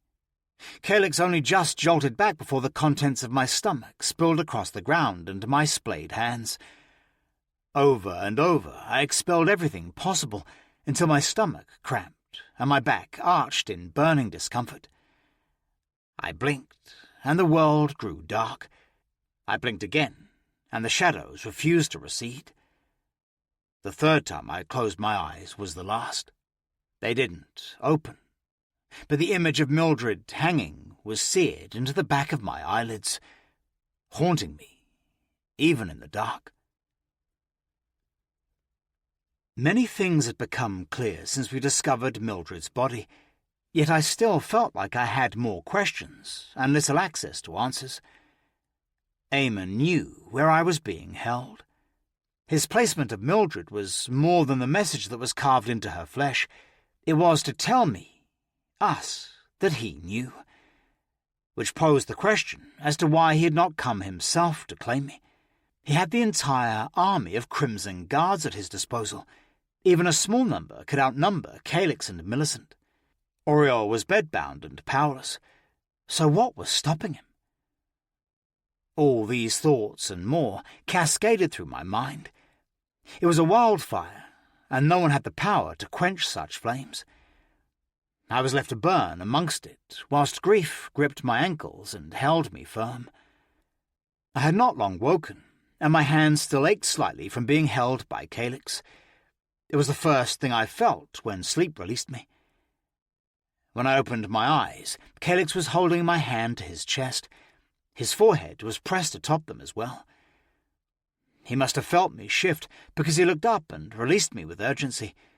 It was as though he had been caught doing something he shouldn't have been doing. I pressed my aching warm hand to my forehead to find another ache. This one was heavy and dull, located somewhere deep within my skull. "Here." Calix shuffled in the stool, perched at the bedside. "I had some tea made. It might be cold now, but the chamomile should aid with the head pains." I took the mug from him because I felt like it was the right thing to do. In truth, the thought of putting anything into my mouth conjured the urge to vomit again. My eyes stung, signalling the arrival of my tears. Calix watched as I brought the rim of the cup to my lips, as my tears cut down my cheeks. I took a small, pathetic sip and brought the mug back to my lap. "He killed her," I uttered, voice hoarse. There was the faint taste of sick across my tongue, but the sip of tea helped bury it. Eamon knows how important Mildred was to me. I couldn't finish speaking what I wished to say aloud. Mildred died because of me. Because I cared. If I had pushed her away, just as Eamon had urged for years now, then she would never have been used against me. I felt guilt. It plagued me.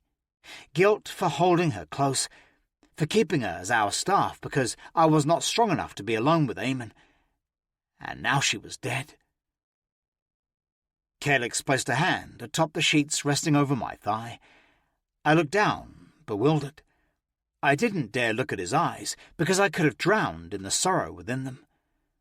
"Eamon is a monster." Calix spoke slowly and carefully. There was a sense of control as each word came out after a pause, whereas I sensed his fury lurking somewhere deep. It sang to my own. "What he has done is unforgivable, but it will happen again. As long as we have you, he will harm another." Should I have told him that there was no one left? No one Eamon could use against me? No one I cared for or whom cared for me? "What has been done with her body?" I asked. The thought of her hanging, left alone for God knows what creature to find her, a starved vampire looking to drink the dregs of her blood, or the wildlife that sheltered within the forest. "I have tasked Millicent to deal with the body." Calix raised a hand towards me as I jolted forward, sloshing the tea across the sheets. "Nothing will happen to Mildred's body, Rhory. I trust Millicent to do as I have asked." "Drink her dry?" I sputtered, gagging on the thought. "No. I have asked that she is buried immediately. If you do not trust me, then I will take you to her." "Yes, I do trust you, but—" I swallowed hard, staring deep into his calming gaze. Calix took my hand in his again, gripped it firmly and said with brows raised, "Use your power and take from me what you need, just as we did when I brought you here." "Would that not make me a coward?" I asked, wishing to pull away from his warm, gentle touch, but finding I was incapable of moving. "I should face the pain. I deserve it because I caused it. Hiding beneath someone else's stolen emotions—" "It is not stolen when offered," Calix said, squeezing slightly. "Please, I can't bear to see you like this." I didn't refuse him. Not again. Gold light glowed from my hand. It reflected across Calix's face, highlighting each strand of his manicured beard to his smooth skin and masculine features. As I drank in his calm, I drank him in. From the arrow point of his straight nose to the squared lines of his jaw, he did the same in return. Each breath became easier as I took in his clarity. Instead of pushing my emotions into him, I buried them. At some point I would need to face it, and I couldn't expose Calix to it. I wished to keep him sheltered from my anguish. "Is that better?" he asked. "Much," I breathed in response, finding the weight upon my soul lessen, if only slightly. The light dimmed to a faint shimmer. It didn't completely retreat, as my power picked up a new emotion, one that I had not felt in a long time, so long that it was foreign and strange. There was no naming the feeling that Calyx exuded, only the way it warmed my insides like summer sun on naked skin. It was sweet as fresh spring apples picked from an orchard. It thawed my stomach like hot soup on a winter's day. Everything about it was pleasant, wonderful, beautiful. "Calyx," I whispered, his name falling out of my parted lips. My chest blossomed with this new emotion. It sang through me, filling my veins until blood no longer pumped through them, but liquid bliss. He leaned in. I didn't stop him, couldn't stop him. "Yes, Rhory." "I feel something in you," I said, finding that I leaned into him as well. "Tell me what it is," Calyx replied. "I want to hear you say it."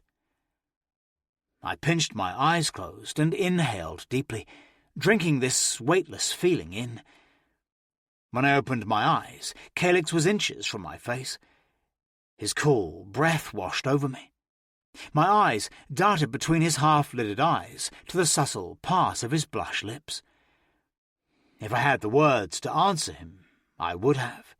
But there was not a word I could find to express this emotion. There was only action. I closed the small gap between us until our lips were pressed together. The kiss was gentle. There was no movement from either of us, only my lips pressed carefully into his. At first I felt reluctance, but I was drunk on this feeling he gave me, so I didn't care.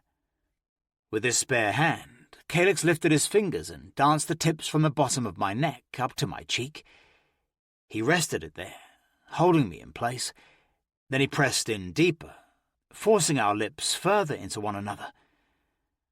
I returned his urgency with my own. My spare hand gripped his shirt and crumpled the material up into my fist. He couldn't pull away, even if he wanted to, and he didn't. I sensed his hunger for me, dancing among other, unnameable emotions. It thrummed like lightning through clouds, like wind through reeds. The kiss changed like the seasons. It was soft at first, with slightly parted lips, and tongues entered the fray.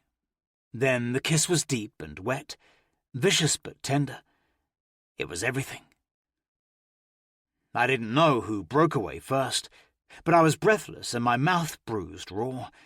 My jaw tickled with the memory of his coarse beard rubbing against me. No longer was he awash from the gold light of my power. Our hands were not connected at all. We stared at one another without uttering a word. Calyx stood, the stool clattering to the ground. He backed away from the bedside, one hand on his hip, the other holding the lower half of his face. "I took it too far," Calyx growled. He could barely look at me. When he did, I saw disgust. "No," the single word broke out of me. "Don't say that." "Rhory, I'm sorry." He moved for the door. I wanted to cry out for him, but my words were caught by the sudden lump in my throat. "I'll send Millicent for you. She will take you to Mildred's body. He looked at me one final time, brows pinched and face screwed. Then he turned and left, leaving the door wide open in his wake. I watched the shadows of the tunnel beyond, half expecting for Calyx to return. Still drunk off his borrowed emotions, it was as though the sense of what had happened had yet to hit me. I placed my fingers on my swollen lips. They were tender to the touch. A flash of gold flickered in the corner of my eyesight. The lightness inside of me faltered as my eyes dropped to the glint of metal, to the wedding band straggling the freckled skin of my finger. Reality returned, smashing into me all at once, allowing shame to assassinate me. 19.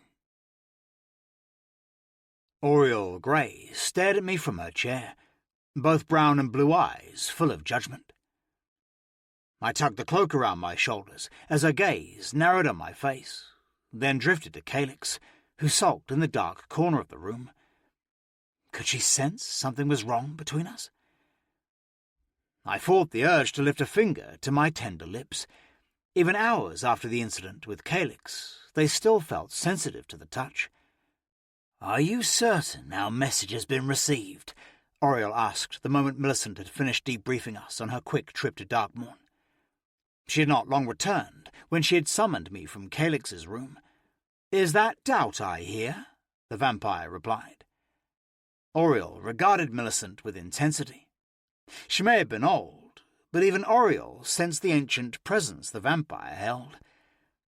Millicent's age was unknown to me, but there was something about the way she carried herself that suggested experience that came with being immortal. Most vampires I had encountered oozed the same aura, but not all of them sang with it like Millicent. "It is no good to assume Eamon will receive it, let alone accept our terms," Oriel said. "What did you want me to do?" Millicent retorted, arms crossed over her chest. "I hardly imagine knocking on the door and hand-delivering the outline of our terms to him would help. My welcome wouldn't be warm." I hadn't uttered a word since Millicent had brought me to this room within the underground tunnels. Keeping quiet was an easier option. I had nothing to add. Calyx kept quiet too and hardly looked at me.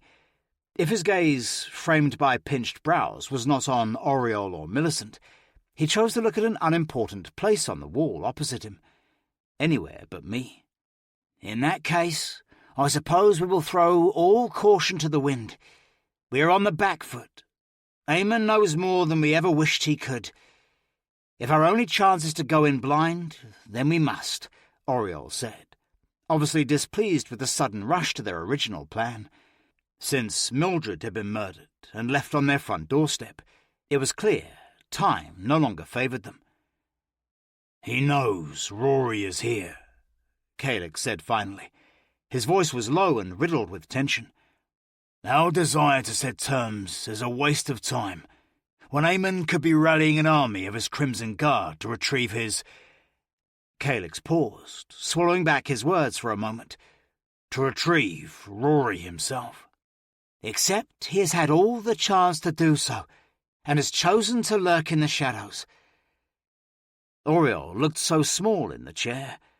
She was swaddled by blankets as if the cold tunnels were deadly to her. Regardless, there was something refreshed about her compared to the last time I had seen her. Oriel's voice had shed the slight gravelly tone. Her cheeks were flushed, and her eyes brighter. I couldn't imagine such a frail body breaking and splitting to make way for the monster which lurked beneath. Except when her gaze landed on me, I saw a hint of it. Something feral and old lurked within her, something that held enough power to frighten me. "You know him better than the rest of us." Oriel glared at me once again, fixating her entire focus on me. Beneath her stare, I felt smaller than she looked. "What is stopping him from saving you, since we all know he has the power and influence to do so?" I shrugged, unable to answer the very question I had been asking myself since we found Mildred. "Eamon is determined. His focus is sharp. If he wanted me back, he could have got me." I blinked and saw the message he had carved into Mildred's back. "He is mine." Maybe I am just not as important to him as you first believed. Oriel scoffed. Calyx stiffened before my very eyes, and Millicent exhaled a slow, long breath. They each shared a look that suggested they knew more than I did on the matter. "You are very important to him, Rhory Coleman. I would wager that you are, perhaps, the single most important asset to him." I opened my mouth to tell Oriel how wrong she was. There was not enough time in a day for me to go through the list of reasons to prove my theory. The bruises, the scars, the marks both visible and invisible. They spoke the truth. Alone they debunked Oriel's beliefs. "Am I in a position to ask about this plan?" I asked, choosing to alter the conversation. "No," Calyx answered quickly. "The less you know, the safer you will be." We stared at each other for the first time. I couldn't look away, and nor could he. The pressure of his attention snatched my breath and burned at the skin beneath my wedding band. "Safe," I repeated, tasting just how sour and wrong the word was in this situation. We both know that is not right. I sensed Oriole looking between us both again.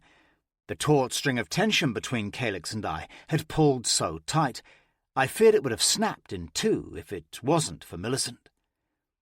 "We are to meet Eamon during the witching hours tomorrow. Of course, we all know this is not a man to be trusted, so I shall go ahead. It is less likely he will sense me. Us undead have a way of slipping through shadows. I will then confirm if he has answered our request and followed our clear set of instructions." Calyx continued staring at me. Even when I tore myself from him and forced myself to look at Millicent, I felt his gaze like twin daggers forged of fire, burning through my skin and into my soul. "I want my grandson back," Oriole said. "The request we have put forward to your husband is simple. Eamon will either give Silas with a promise that you are returned to him, or—" "That is enough," Calyx barked. Oriole snapped her head to face her grandson.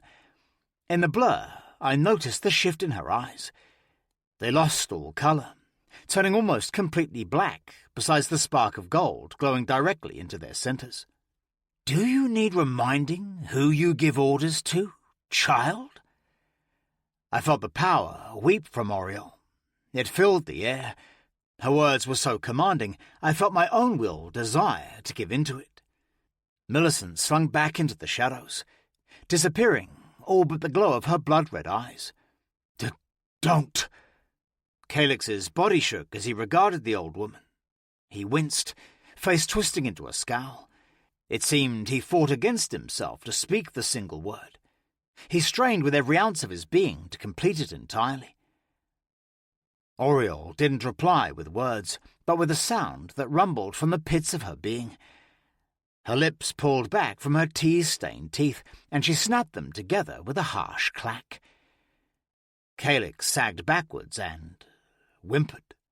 The sound was bizarre, to be coming out of the mouth of a full-grown man. It was more akin to a puppy after being scorned by its mother.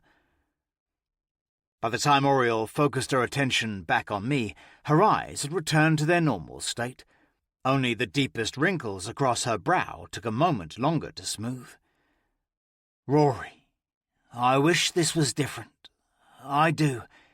If your parents knew of the choices I have been forced to make, they would hunt me down and skin me themselves.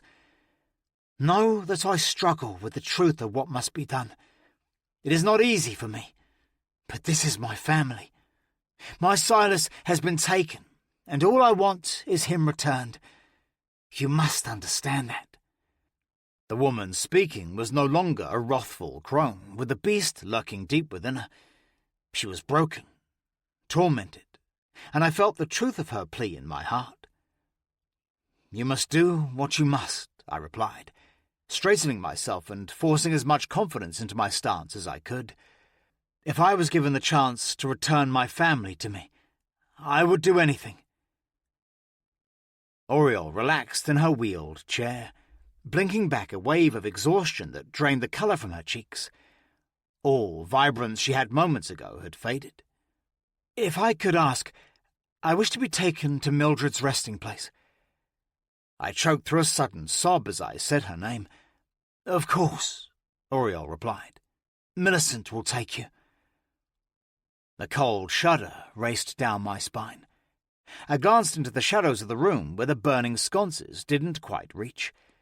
That was where the vampire lingered. I sensed Millicent's hesitation. She didn't voice it, because there was no need.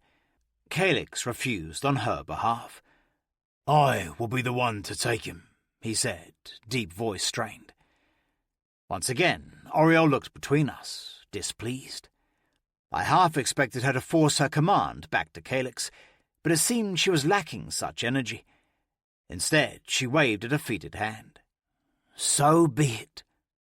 Millicent, return me to my cottage. I wish to sleep. And, Calyx, be wary."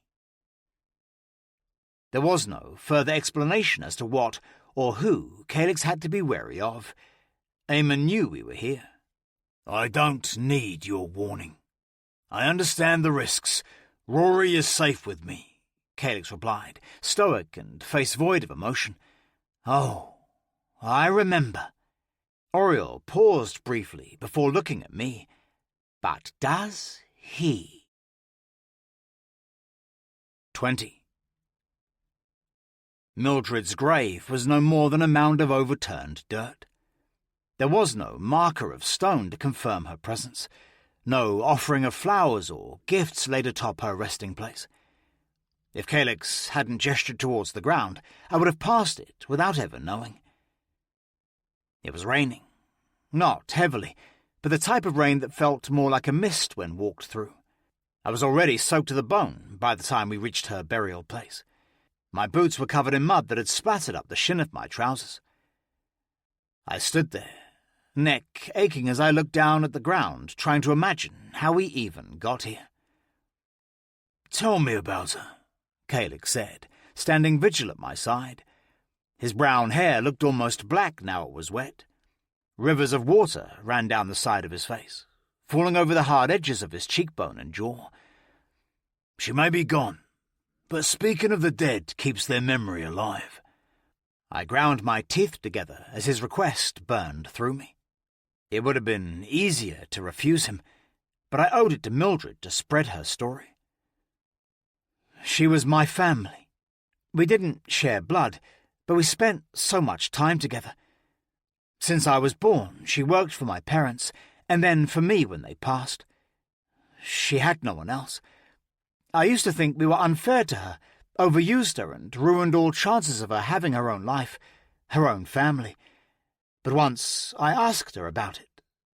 I choked on the words. "Take your time," Calyx said calmly. I swallowed hard, feeling the memories swell as a lump in my throat. She said, how could she desire a family of her own when she has everything she ever wished for right before her? Calyx placed a firm hand on my shoulder just as the tears began. I had wondered why I had not cried since we reached her grave. There was something about speaking of Mildred aloud which made it real for me. He didn't urge me to continue, but his touch and presence encouraged me to lighten the weight of guilt that clouded my chest.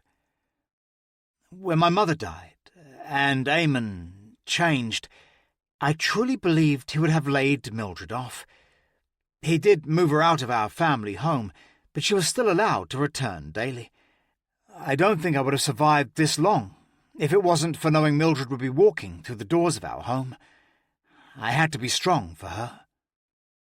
"Did she know?" Calyx asked, voice thrumming through the smattering of rain. He didn't need to express what he meant. I heard the true question beneath the first. Did Mildred know how Eamon treats you? No. And I never told her. I turned my body to face Calyx completely. Watching rivulets of mud form across the grave was a painful reminder that once I left this place, no one would ever know where to look for her. Does that make me a coward, Calyx? All these years I could have shared my burden, but instead I kept it all to myself. Calyx hesitated. I saw it in the wince of his stare and the way his hand formed a fist at his side.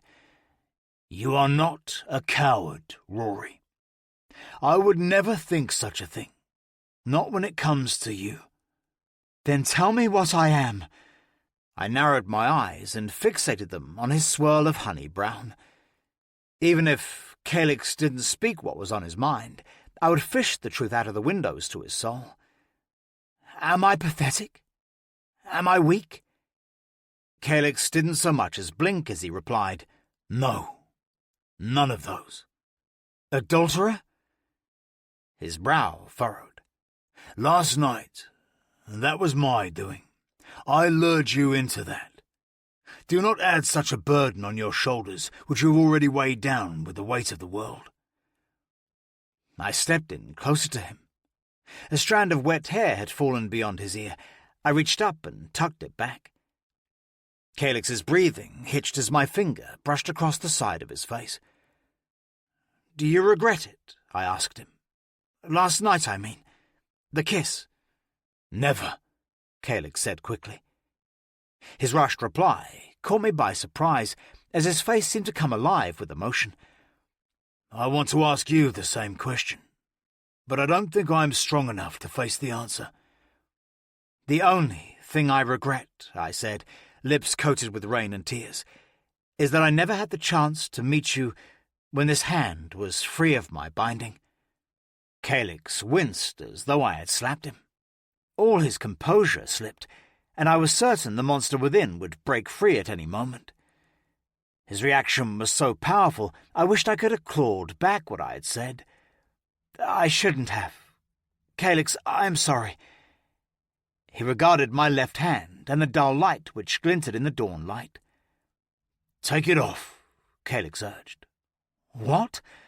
I dropped my hand back before me and clasped it with my other. "Take the ring off, Rhory," Calix repeated slower. "Tonight you'll be sent back to Eamon, but until then, let me show you what freedom feels like." "I can't." I turned my back on him and began to walk. There was not enough time to spare Mildred's grave a final look. All I knew was I had to get away from his suggestion. It was not because I didn't wish to do as he said. I longed to free my finger from the shackle Eamon had put on it. But memories of what happened the last time, and the weeks of pain and broken bones that followed, were still fresh in my memory. Calix was before me. He moved with vampiric speed, but I now knew his true curse, even if I didn't truly understand it. His leathers glistened with rain. His tunic was so wet it had darkened in colour and clung to every mound and curve of his torso beneath. "Please, don't run away from me," Calix said. "You are asking that of me? When you did the exact thing last night? You left me." Calix held my gaze, both hands reaching out for my arms. He held them gently, and I let him. "I left you last night because I didn't wish to give you more regret to burden yourself with. If I had stayed, I need you to understand, you would have broken more vows to Eamon than you even knew existed." The insides of my cheeks pinched, as though Calix's words were an unripe fruit, and I had just taken a hard bite into its sour flesh. "That makes you a coward," I said. "It does. I'm not as brave as you, Little Red." I buckled at the nickname. That nickname. Calix shouldn't have known it. It was a name my father had whispered into my ear as he walked me down the aisle and handed me over to Eamon. Without Calix ever being able to know their power, those two words enraptured me. Glancing back down to my ringed finger, I didn't notice that Calix now held it in his hands. His thumb brushed across the metal over and over, spinning it around my finger. The last time I took my ring off, I was punished for it. I allowed the story to come out of me. It was no good to face such a nightmare on my own when I had someone to hold the light for me. I had sent Mildred home early because it was her birthday, and I couldn't stand the idea of her standing before the sink, washing our dirtied and spoiled pots. She left, and I finished the job for her. All I had done was remove the ring and left it on the side. It was so innocent, harmless, but to Eamon it was the end of his world. I took a breath, realizing I'd hardly allowed myself one since I started talking. "Go on," Calix urged, holding my hand and offering his warmth. There was no need to use my power and borrow his emotions. His touch alone calmed me. "I wish to know. I want to know it all." Eamon put the ring back on. He was drunk and sloppy. It was like something entirely demonic had overcome him. He took the metal mallet near him and brought it down on my hand. He wanted, I believe, to smash the ring into my flesh so I could never remove it again. Just my luck, his aim was shit, and he brought it down on my hand instead. He shattered most of my bones.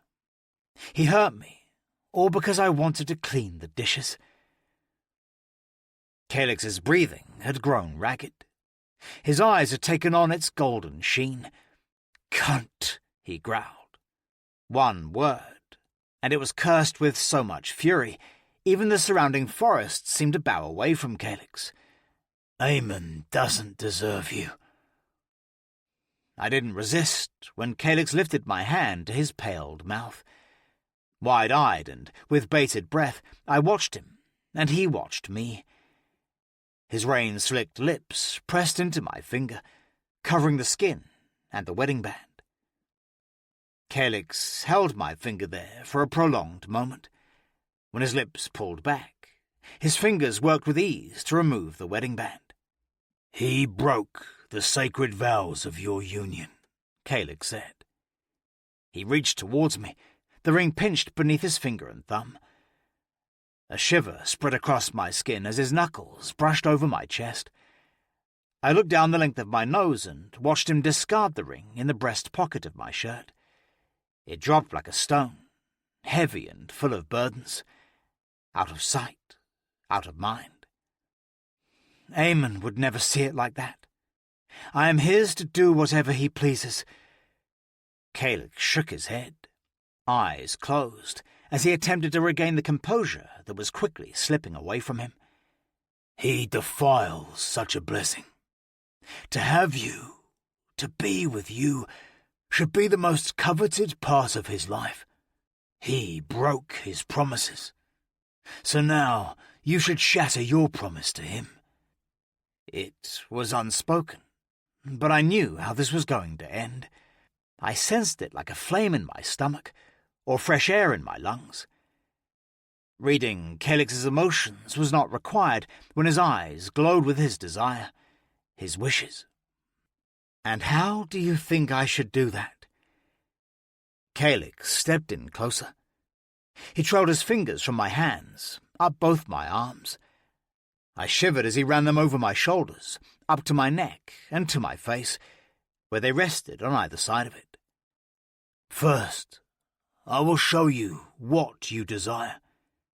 Every place that monster has hurt you, every scar, every bruise, every fucking mark. I wish to wash the memory of your hurt away and replace it with something else. If you would allow it of me. Tell me to release you and take you back to your room, and I will do it. I will do anything for you." There was only one option for me. Only one thing I could say to him, because, for the first time in a long time, I recognized my desire and selfishly claimed it. "Stop talking," I said, "and show me." Calyx smiled. We were so close I could see the beautiful curve of the rain droplet that grew on the tip of his nose, until it fell down into the limited space between us. "We made a deal. I promised I would take you home when your bruises fade." Calyx dove into my neck as he spoke. His scratchy beard tickled across my dampened skin. I pinched my eyes closed, lips parting in a moan as his lips greeted my tender skin. "I will kiss every one of them, just to remind you of what you deserve, what I can offer you." My head lolled back as Calyx replaced his words with action. His lips branded my neck. His kiss was so subtle to begin with. I faced the skies, rain pattering across my closed-eyed face, as Calyx ran his lips, then his tongue across my neck. He left a necklace of his saliva across it. He guided me to the ground, all without removing his mouth from my neck. I knelt in the muddied, moss-covered bed of the forest. Calyx did the same before me. I found my fingers were now tangled in the wet length of his hair. My nails ran across his scalp, urging a moaning groan from deep within him. I was disappointed when he suddenly pulled back from my neck. That feeling only lasted a moment, until I found myself lost to the raging desire in his eyes. "Rhory, I would like to take you. It would be my honour to offer you a memory to return home with, one that you can remember this time." I leaned into him, pressing my mouth to his as I answered, "No more talking. Take me."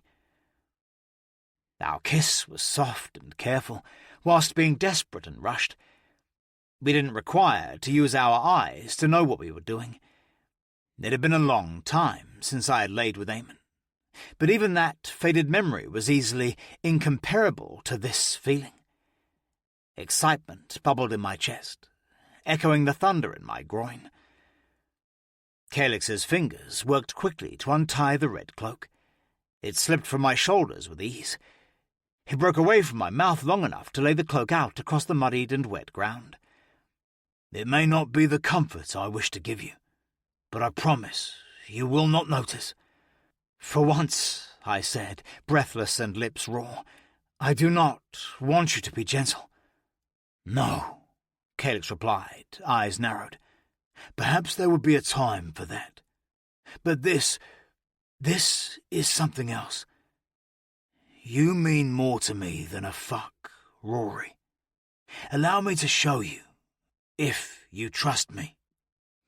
"But you do not know me," I said, unsure where the words came from. "Not for long." Calyx's lip curled into a snarl. "Do you trust me?" he asked, ignoring my statement as though it didn't matter.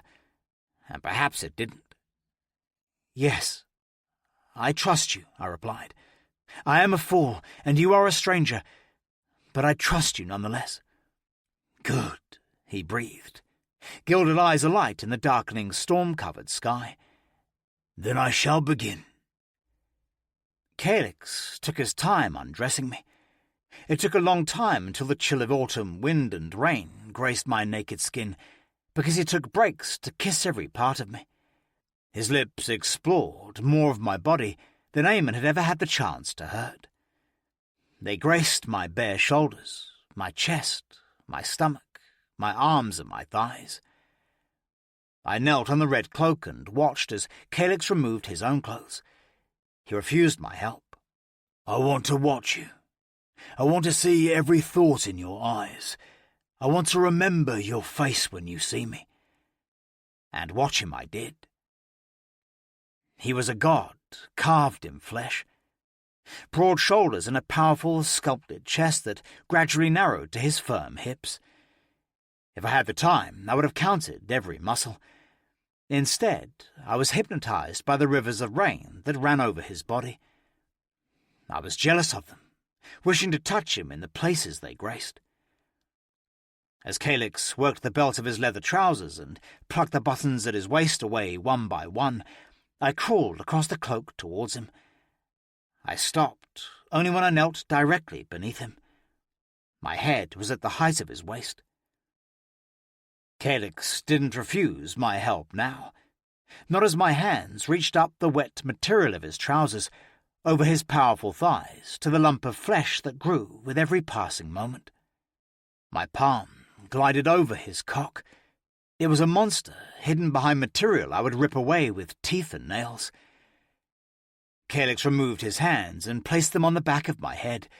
All the while he stared down the length of his nose at me. I gazed up at him, not taking my eyes from his as I tugged down his trousers, undergarments, and freed the thick length of hard cock. But curiosity forced my eyes further down.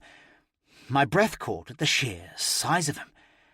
I tried to hide my surprise, but no matter how hard I fought to steal my expression, I failed. Calyx chuckled softly at my reaction as he guided my head towards it. I offered no resistance. His hands pushed at the back of my head until my lips were inches from the glistening tip of his cock. It was as thick as my wrist was. Blessed with length, that even hard it couldn't stand completely to attention, for its weight was too great. It was crowned with dark hair that spread up to his lower stomach in a trail. My hands explored his waist, nails tickling among the coarse hair. "Look up at me," Calyx said, drawing my attention from his perfectly formed being back to his face. I want to see your eyes as you take me in." He freed a hand from the back of my head. Calyx took his cock in his palm, lifted it up and pressed the bell-curved tip to my parted lips. My tongue broke free. It slithered from the confines of my mouth. The moment it caressed the end of his length, I tasted his sweetness. It seeped out of the eye of his cock and dribbled willingly into my mouth. The insides of my cheeks prickled with ferocious hunger that drove me forward. I took him in, and Calyx roared into the skies. I parted my lips wider as I forced as much of him into me as I could. My jaw ached and throat cramped, but that didn't stop me. I allowed him in until I couldn't physically take any more. His low chuckle encouraged me as I gagged on his cock. His fingers tensed in my hair and held me in place. I slapped both hands on his thighs for aid, whilst tears gathered in my wide eyes. "Good boy," Calyx groaned, unsheathing his cock from my mouth with his hand still wrapped around its base. "Just like that. I want it all in that pretty little mouth." I smiled with my own pride. Seeing Calyx's reaction was encouraging and exciting. I stuck my tongue out, not caring for my dribble that fell onto my naked lap. Calyx bared his teeth and hissed as he slapped his thick cock onto the pad of my tongue. 1, 2, 3, 4 times he smacked it as he bit down into his lip and groaned. "More," Calyx said. "Take me again. Give me your mouth." My cock was hard too. I didn't need to touch it to know it throbbed with a desire between knelt legs. I feared if I did reach for it, a single touch would race me to my end. I was not ready for this to finish. There was so much I wanted from this moment. In Calyx's half-lidded eyes alone, they held promises of more to come. I wanted it all. I wanted him. I sucked on Calyx's length until it was him who stopped me. His hands were replaced with mine as it worked up and down, following the grace of my lips. I would have gone on forever, if it was not for Calyx, who withdrew himself suddenly. He was close to finishing, for I could taste his cum within my mouth. It was different to my saliva, thick and salty. It was a pleasure to let it coat my lips and spread its taste all throughout my mouth. "Careful," Calyx said, joining me on my knees and taking my face in his hands. "I am a selfish man. Selfish enough to know that I am not ready for this to finish. Not yet." "Your cock tells otherwise," I replied. Calyx crashed his lips into mine. His tongue entered my mouth and twisted with my own. I wondered if he could taste himself on me. "That pretty little mouth," Calyx groaned. His fingers were in my hair. My hands groped his rock-hard chest.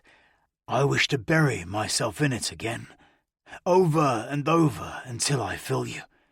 "Do it," I urged, not blinking as I bored through him with my gaze. Calyx's sly smile was enough to melt me into a puddle. "I have nothing to aid it, Rhory. It is not my ego speaking when I tell you my cock is far too large to take without lubrication." I felt a mixture of excitement and disappointment. Calyx was right. His length was considerable, and its girth even more so. My arse flinched at the thought of it entering me. It was not an unpleasant thought, but I sensed there would be discomfort, and Calyx didn't wish to hurt me. "But I want you," I whined, nails tracing slight red marks across the hair-covered skin of his chest. What I wished to tell him was that this was our only chance. Lust was fading, giving room for reality, and I sensed the wedding band in the pile of clothes to our side. It called to me. I couldn't keep my conscience buried for long. "There are other ways I can pleasure you," Calyx said, his words like a promise. "Rhory, I'm going to tell you what to do, and you are going to do it without question." I gasped, stomach flipping as though I had reached the peak of a steep hill and was ready to be thrown off the top of it. Do I make myself clear? Calyx's brows twitched as he heard me gulp. Yes, crystal. Stand up, Calyx ordered. I had never moved so fast before. In seconds I was standing before him. Calyx shuffled on his hands until his body was stretched out across my cloak. He laid on his back, gazing up at me as the rain fell over him. Come to me. Calyx beckoned me with his hands. Here, come and stand over my face. My breathing was rushed and heavy. It was as if I had run from Darkmourn and back, and my body suffered the consequences. Calyx watched me with his soft gold eyes as I straddled his large frame and waddled all the way up until my feet were on either side of his shoulders. Turn and face the other way, Calyx continued. I listened, wishing to discover what he wanted from me. His hands reached up for my lower legs, the hairs prickled, and my knees grew weak. Sit back, and let me take your weight. I looked over my shoulder and down to Calyx. His entire focus was on the curve of my naked ass. He licked his lips as though he faced a delicious meal. Then I realized quickly what he wanted, and my legs almost gave out. Slowly, Calyx drawled, as I gave in to his hands and the resistance of his strong arms. Slowly. Soon enough, I was squatting over his face. I felt his breath brush against the sensitive points of my arse, between the two cheeks he now spread. I want you to stroke your cock, Calyx said, lips and beard tickling the skin of my arse. If you want to come, do it. But tell me, I want to hear you reach your bliss. I found myself stuttering. What about you? Oh, my darling, Calyx replied. I've already found my bliss. Surprised, I glanced down to his hard, muscular stomach and noticed the cloudy, milk-like liquid that dripped into the hair that crowned his softening cock. Had he come as he pulled me from his mouth? How had I not noticed? Pride swelled in my stomach. I had done that. I had caused that without even knowing, and it made me feel powerful. Sit on my face, Calyx demanded, tearing me from my thoughts. I wish to devour you. Calyx's hands were firm as he held me in place. My knees hardly ached from the position I took. There was no room for discomfort when his tongue wreaked havoc on me. It lapped against the center of me, twisting, licking, sucking. His teeth would come into play every now and then. When he nipped my arse, I was certain he left a mark. I didn't care. I wished for him to mark me, to cover me in his kisses, his bites, his sucks. Only when Calyx reminded me to stroke myself did I do so. I was entirely hypnotized by the way he ate me. I had never felt anything like it in my life, yet my body seemed to convince me otherwise. It was all wetness and tongue. He lapped against the center of my arse, even going so far as to force his tongue inside of me occasionally. When my bliss raced towards me, I couldn't form words to warn Calyx as he demanded. All I could do was let out a long, breathy moan that caused birds to flock from nearby trees. That's it, Calyx sang, voice muffled as he pulled back from my arse. His fingers dug into my cheeks and squeezed as I lost myself. My cum joined Calyx's. It splattered across his stomach. Only when the convulsions of pleasure ceased did I recognize the burn in my legs and lower back from being kept in the unique position. He could have been eating me for hours or minutes. It was impossible to know. I felt the need to apologize for causing such a mess as I lied down on the cloak next to him. Exhaustion overcame me. I turned my head and glanced at him to find Calyx was already looking at me. How do you feel? He asked, weaving his hand into mine. Exposed, I said, smiling. Then I have let you down, he replied. You should feel powerful, strong, unstoppable. Those are all the things I wish for you. I rolled onto my side. Leaning forward, I rested my head on his chest, half expecting for him to roll away and stand. He didn't move. Instead, he encouraged me onto him. His heart thundered, thumping against the side of my head. I feel like I could sleep for a week, I faltered, silencing myself quickly. We both knew we didn't have a week to waste together, merely hours. Do you think, if we stay here, the world will forget about us? I asked, not wanting to welcome the deep pain in my chest, but I was powerless to stop it from affecting me. Not here, Calyx replied, staring up into the skies above. But we could leave it all behind. You don't mean that, I said. I didn't dare focus on his words, for the hope they provided could destroy me.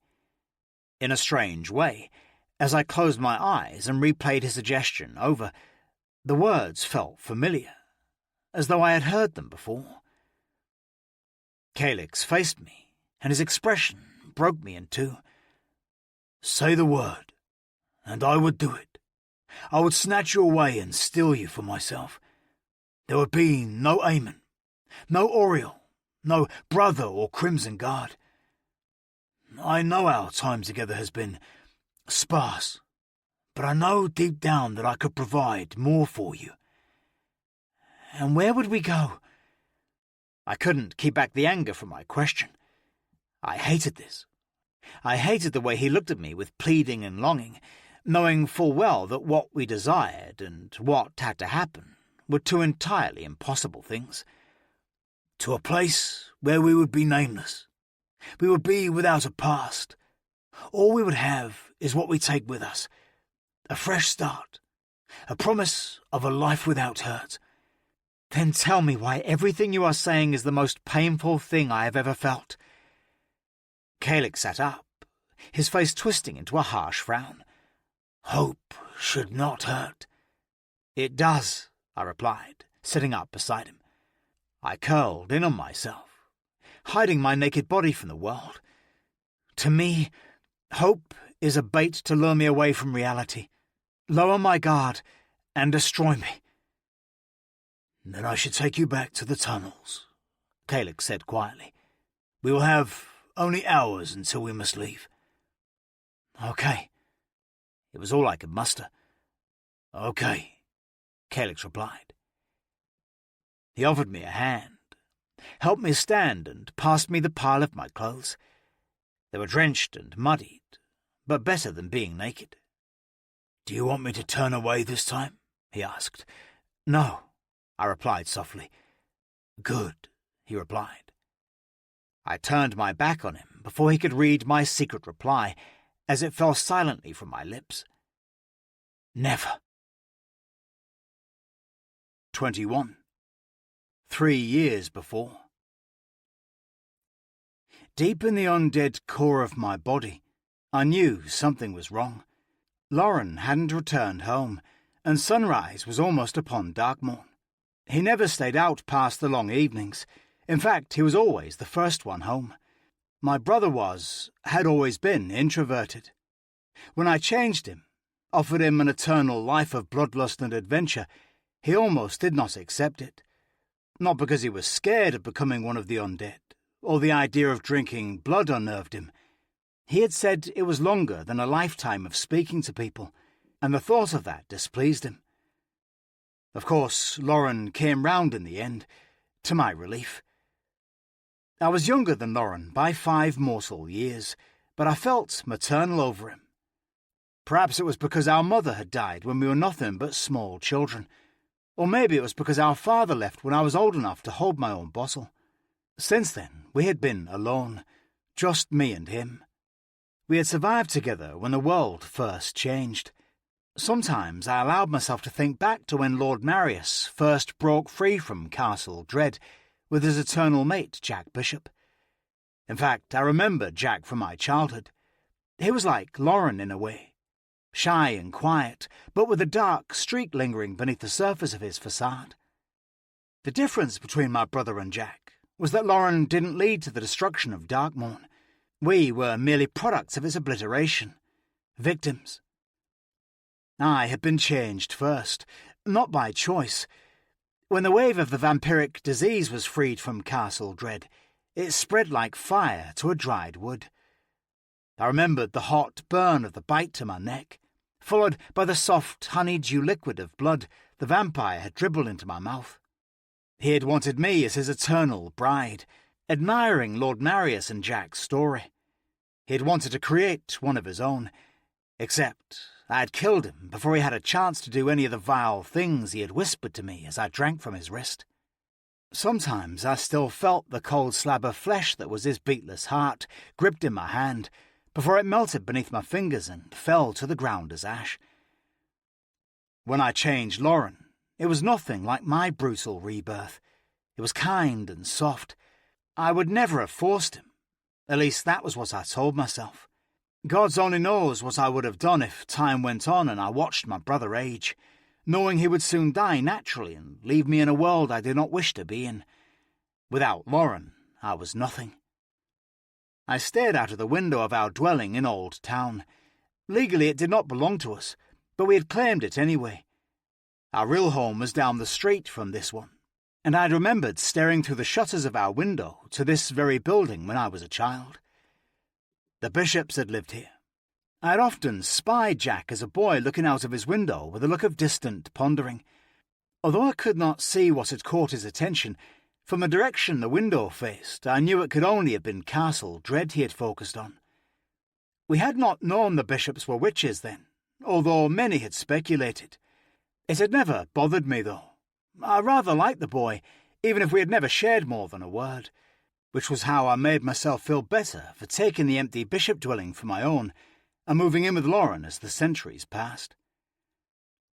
From Old Town, I had a good view into the main centre of Darkmourn.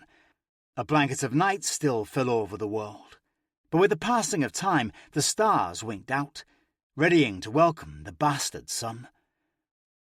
Irritation swelled in my stomach, dampening the hunger which had returned. I should have hunted tonight, but Lauren's disappearance had thrown me off. I didn't dare leave in case he returned, because I wanted to welcome him and shout until my throat was raw. He never left without telling me first. He should have warned me. The Crimson Guard were out in full force tonight. Even Old Town, which was usually more silent than a graveyard these days, had its streets invaded with the roaches. That fact didn't help my nerves with Lauren's lack of appearance. It only worried me more, knowing how unbalanced the town's protection force had become in the passing years. It was best for monsters like us to stay under the radar. It didn't take much for us to be snatched from the street and punished publicly for something ridiculous. Tensions had been high since the murder of Rhory Coleman, and the Crimson Guard looked for someone to blame. Dawn was at most an hour away, and Lauren was still not home. I was moments from smashing our home up in frustration, which was what drove me to wear my woolen cloak and join the bustle of Darkmourn streets. I tucked back sheets of black hair into my hood, which I pulled down further over my eyes to hide the glow of red. It was common for vampires to frequent Darkmourn whilst the moon still ruled, but that didn't mean I wanted to catch the attention of the Crimson Guard.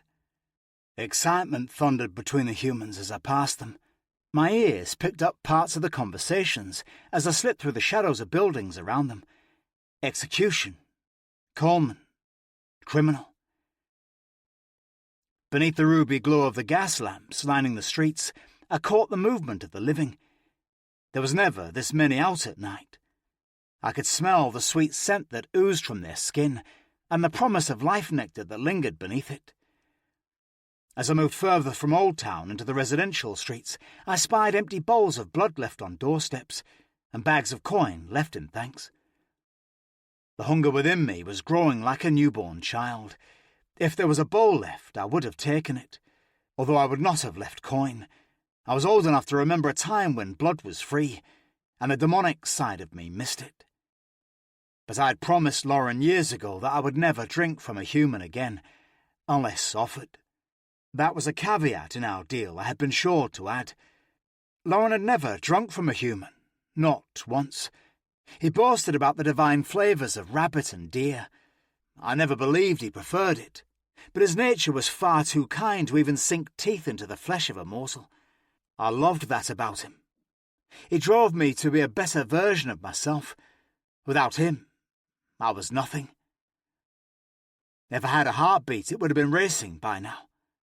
I looked out across the outstretched crowd swelling in the town centre. The Crimson Guard and humans I had passed all congregated here, joining the back of the crowd with equal excitement. Dread cut through me. I didn't need to see what drew their attention to know something was terribly wrong. I felt it in my bones, in every muscle and vein. The discomforting emotion thrummed through me, and it was not fucking welcome. There was no way I could have fought through the crowd, but I longed to get a better look. I had to see for myself.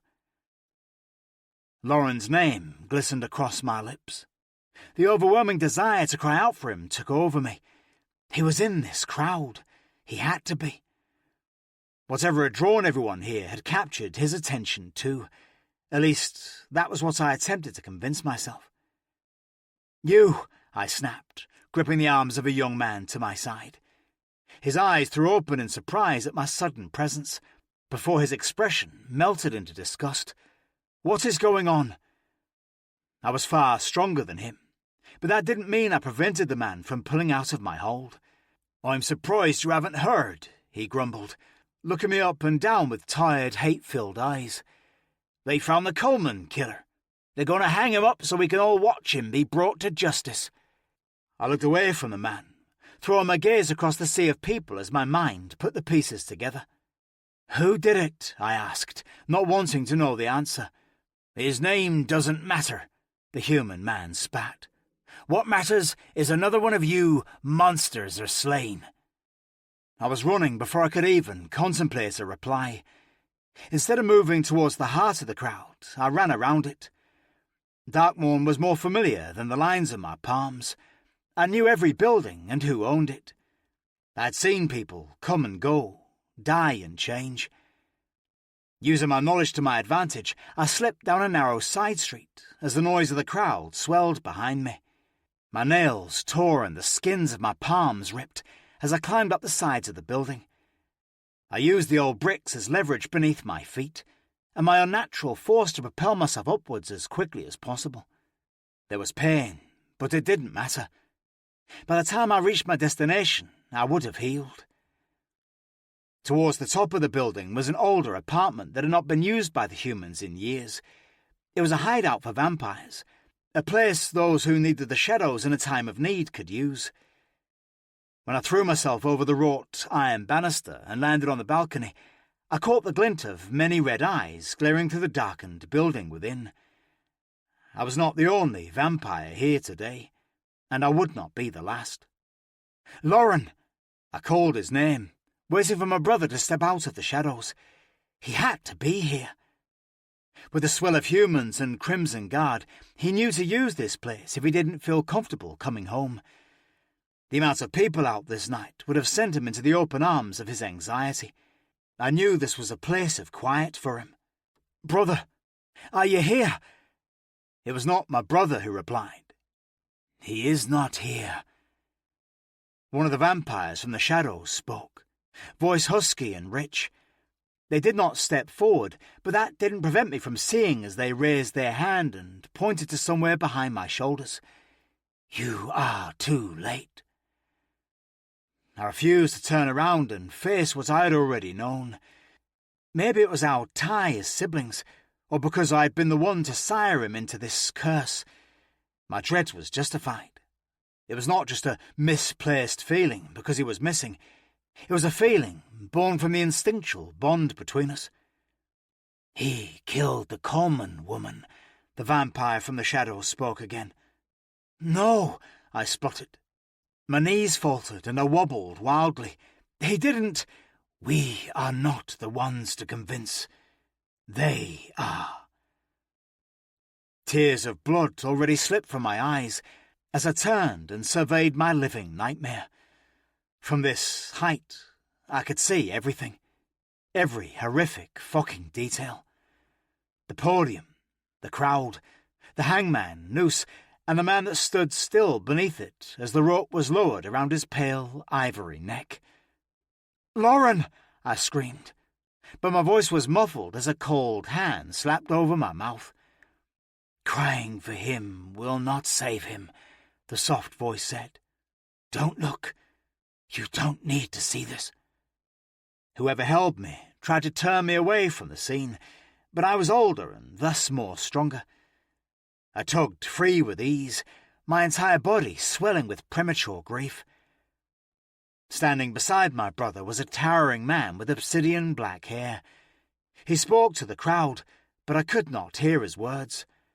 The billowing cloak of red that flapped in the breeze confirmed who I already knew him to be.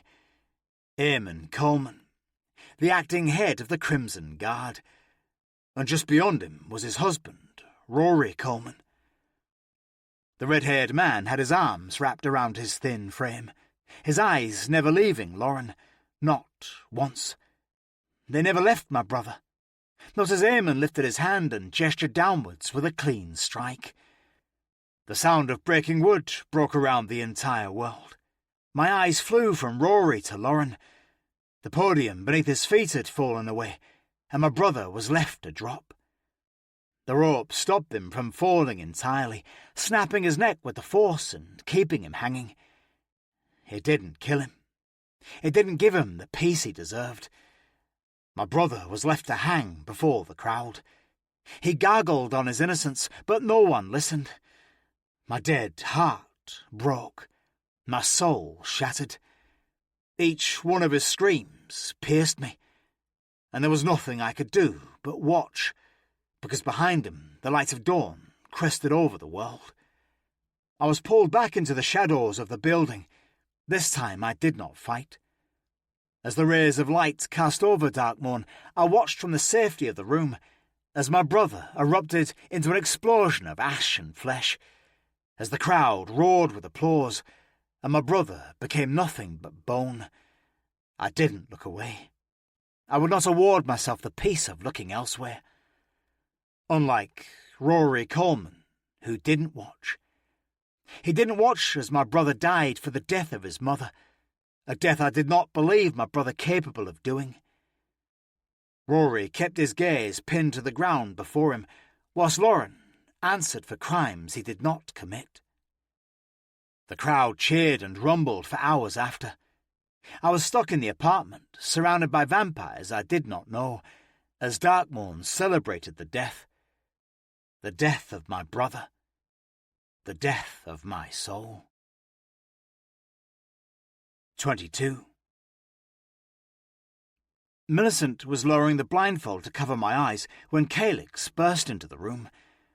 The slip of material fell to the floor, forgotten. It was no more than an afterthought when we both regarded the horror sit into his face. "Rhory," Calyx practically roared, shaking dust from the corners of the room. "He's come." Every ounce of warmth our last interaction gifted me vanished as though it never existed.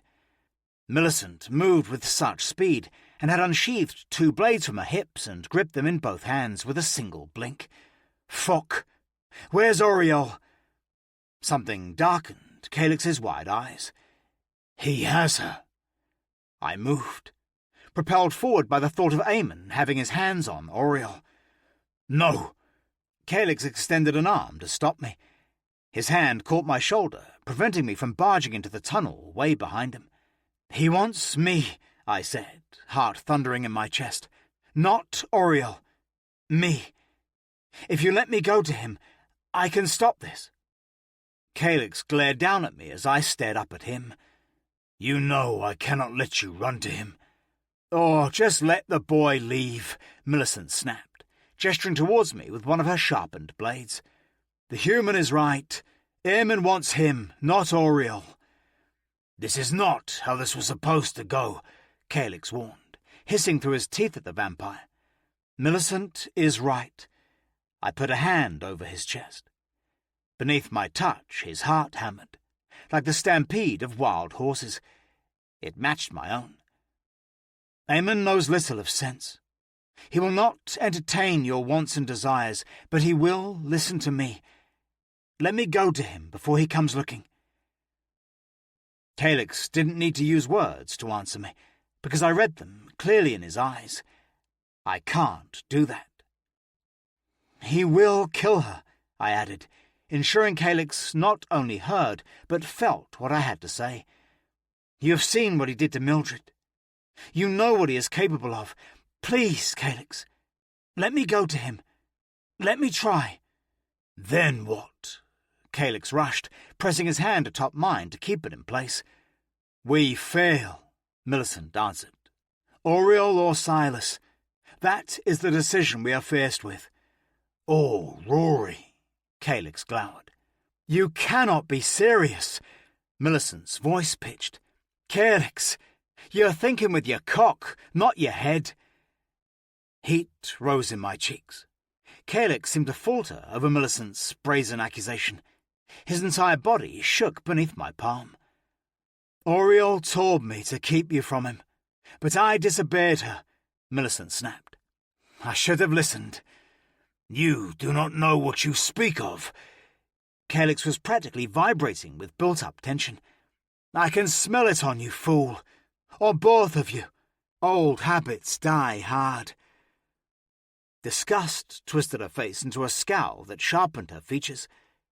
Her eyes burned a ruby red which emanated her power. "It was a mistake ever letting you fool around with our bargaining tool. Your past blinds you. And you—" She turned a gaze at me and pinned me with it. "What do you think your dear husband will do when he finds out? Or perhaps abduct Auriel and punish her for both of you. Or worse. This is on you, Calyx. What comes out of this will rest on your shoulders." Blood thundered in my ears like the rush of a tidal wave. There was nothing but Millicent's words and a knowledge of what I had to do. "Calyx, let me pass." His hand pressed down on mine, trapping it where it rested over his chest. "Millicent, you might be right. I am selfish. I am a fool. But I'm also not letting Rhory go back to him. There are other ways out of these tunnels. Ways that lead away." I caught Millicent snap her pointed teeth at Calyx out of the corner of my eye. She dropped to her knees, readying to pounce. "Then I will take him to Aemon myself. There will be no need for that," I said. Gold light emitted from beneath Calyx's large hand. It spilled out as though he held a star between his fingers. The glow cast shadows across the bottom of his face, highlighting the realization that struck him. I can take myself. I pulled the exhaustion from deep within my bones and forced it into Calyx. The rush of sharing the emotion was violent. It came out of me willingly, without resistance or care. The more I pushed into Calyx, I felt revigorated, alert. His golden eyes grew heavy. His mouth slackened and the colour drained from his face. I pulled my power back only when Calyx's body had fallen to the ground. His breathing was even, his eyes closed. "What did you do?" Millicent asked, wariness etched in her voice. "I put him to sleep," I said, staring down at his large frame. The vampire stepped to my side and peered down at Calyx. "You made the right choice. For everyone. This is the only choice." When Millicent looked at me, it was not with her usual disdain. The lines around her red eyes had softened. Even the scowl she wore with pride had faded, allowing room for a slight smile. "Then we should go, before the beast awakens, or before you change your mind."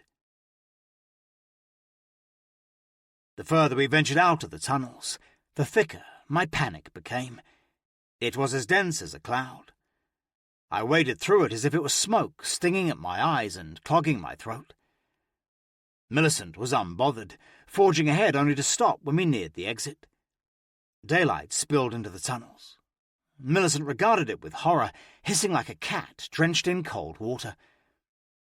"This is all you from here," Millicent said. "He will kill me for this." She couldn't leave the tunnels with me, but I felt lighter knowing she had planned to. I was numb. The only thought passing through my mind was of Oriel and her safety. "It is fine," I said, finding myself reaching out for Millicent. Her strong arm was made of pure muscle. She did not flinch as I took it in my hand. "Go back to Calyx. If Eamon comes for him, keep Calyx safe. For me." Millicent swore under her breath for a final time. "Calyx will never forgive me for this. Good luck, Rhory." I offered her a smile, one that pulled awkwardly at my face. "Millicent, for what it is worth, I never believed your brother was the one who killed my mother. His death has never left me, nor did it satisfy me to know he was cast the blame. I did try to stop him. Eamon made sure I never did again." Millicent stared daggers through me. I felt her gaze burn at the far back of my skull. Part of me wished for her to say something, but she chose the path of silence.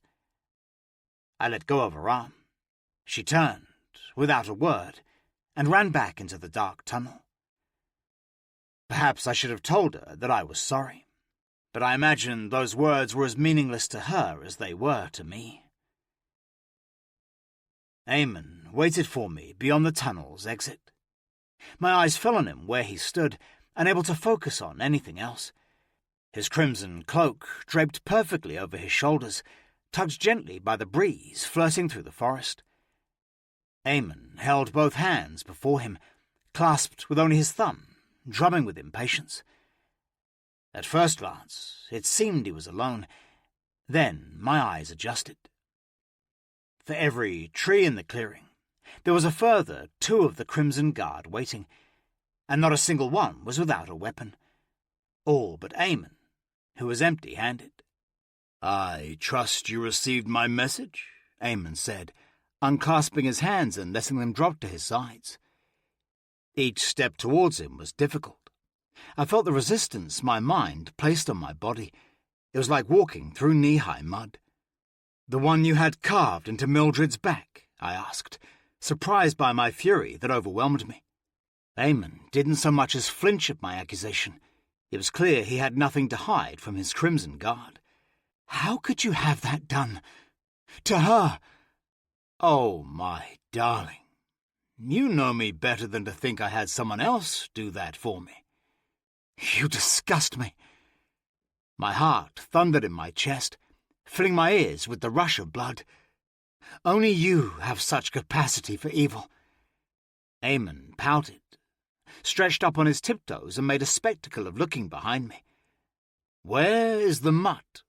From the strongly worded letter he had posted through our front door, I would have thought I was to be greeted by the big bad wolf himself. "Where is Oriel?" I countered his question. "Oriel Grey." Eamon raised his hands up, as though to show he didn't have a hiding in his palms. "She is on her way to the reunion she has petitioned so tirelessly for." "Silas." I echoed Calyx's brother's name. "See, I am not a monster."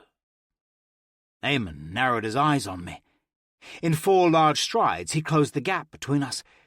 His closeness caused a shiver of disgust to roll over my skin. "And I don't like the way you are looking at me, dear husband. You should feel relief that I have come to save you. So why do you snarl like a feral creature? It would seem your captors have rubbed off on you." He leaned in close as he whispered. I could smell last night's overindulgence of wine. It was sharp, lacing his mouth with a scent that revolted me, yet still the sickly smell of lavender lingered beneath it all. I opened my mouth to say something, to spill all the hateful thoughts I had harboured for him. The audience of his Crimson Guard would at least prolong the physical pain which waited for me, so speaking my mind would make no difference. But Eamon silenced me with what he said next. "I saw you both," Eamon hissed into my ear. Flecks of spit hit the side of my face. I didn't dare move to wipe it clear. "Last night, you have betrayed me, dishonoured me, till death do us part. Do you remember chanting those words? Because I certainly do." "How could I ever forget?" I replied, filling each word with burning fire. "You make me sick." Eamon trembled with rage. I glanced out of the corner of my eye to see the whites of his almost entirely red. He looked exhausted this close up. Dark shadows hung beneath his eyes, giving his face the gaunt expression of a skinless skull. "I will kill him, your mutt. I'll be the one to put him down." Calyx was not the one to speak the vows. It was me. "I am the one who deserves punishment," I hissed, jaw aching from clamping my teeth shut. Heat flooded my cheeks as some of the Crimson Guard began to quietly laugh among themselves. Eamon showed no sign of sharing their humour. "You had him in your mouth." Eamon lost his control for a moment. It was long enough that he snapped his hand back and sent the back of it into my cheek. I blinked and saw stars. I tasted blood. It filled my cheeks as I unsheathed my teeth from the soft flesh of my tongue. "That mouth is mine. You'll do well to remember that." He pulled away, slowly, rising himself and smoothing the fury from his expression. "We are leaving." I flinched back a step. Eamon struck out like a viper and wrapped his fingers around my forearm. His nails pinched my skin through the layering of my shirt, uncaring and familiar. "If," he sneered, "you wish for Oriole to stay alive long enough to be reunited with her grandson, then I suggest you do as I say." Tears filled my eyes. I didn't dare blink for fear they would show Eamon just how much power he had over me. "Come," Eamon commanded, pulling my arm. "It seems we have much catching up to do." I couldn't refuse him as he tugged me from the tunnel's exit. As we moved away, the Crimson Guard filed in towards it, silver blades raised at the waiting dark. "What?" I foresaw what was going to happen. "No, stop!" I dug my heels into the ground, forcing my weight against Eamon. His grasp on me tightened, but it was useless as I was blinded by the desire to act. In the dark of my mind, I saw Calyx slumped across the ground, forced into his lured sleep. Millicent was alone. Although I had no doubt she was powerful, I hardly imagined the sea of countless and unending Crimson Guards would struggle to cut her down. Cut them both down. "The beast deserves to die," Eamon shouted. My shoulder blades screamed louder with agony. "He has defiled my husband. He stole you from our home and ruined you. I am owed his head for what ghastly deeds he has made you do, and you should be thanking me." It was no good fighting against Eamon. He was too strong, his body accustomed to years of training and endurance, whereas mine was more used to bruises and scars. I changed tactics, fueled by my urge to stop the bloodshed that would soon spill within the tunnels. Spinning on my husband, I tried to reach for any skin I could find. He had once warned me what he would do to me if I ever used my power against him, but there was no promise of pain that was as severe as murderous agony which would ensue if Calyx was harmed. The sudden lack of resistance set Eamon off kilter. He lurched backwards as I threw my weight towards him. Eamon's eyes widened as my free hand reached for his face. My nails were inches from the skin of his cheek as he used my momentum, spun me around and held my back to his chest, arm pinned between us. "Watch them do it," Eamon spoke into my ear. His lips brushed my skin, turning my stomach inside out. "Watch as my guards hunt for the wolf. Did you know that silver burns the monster's flesh?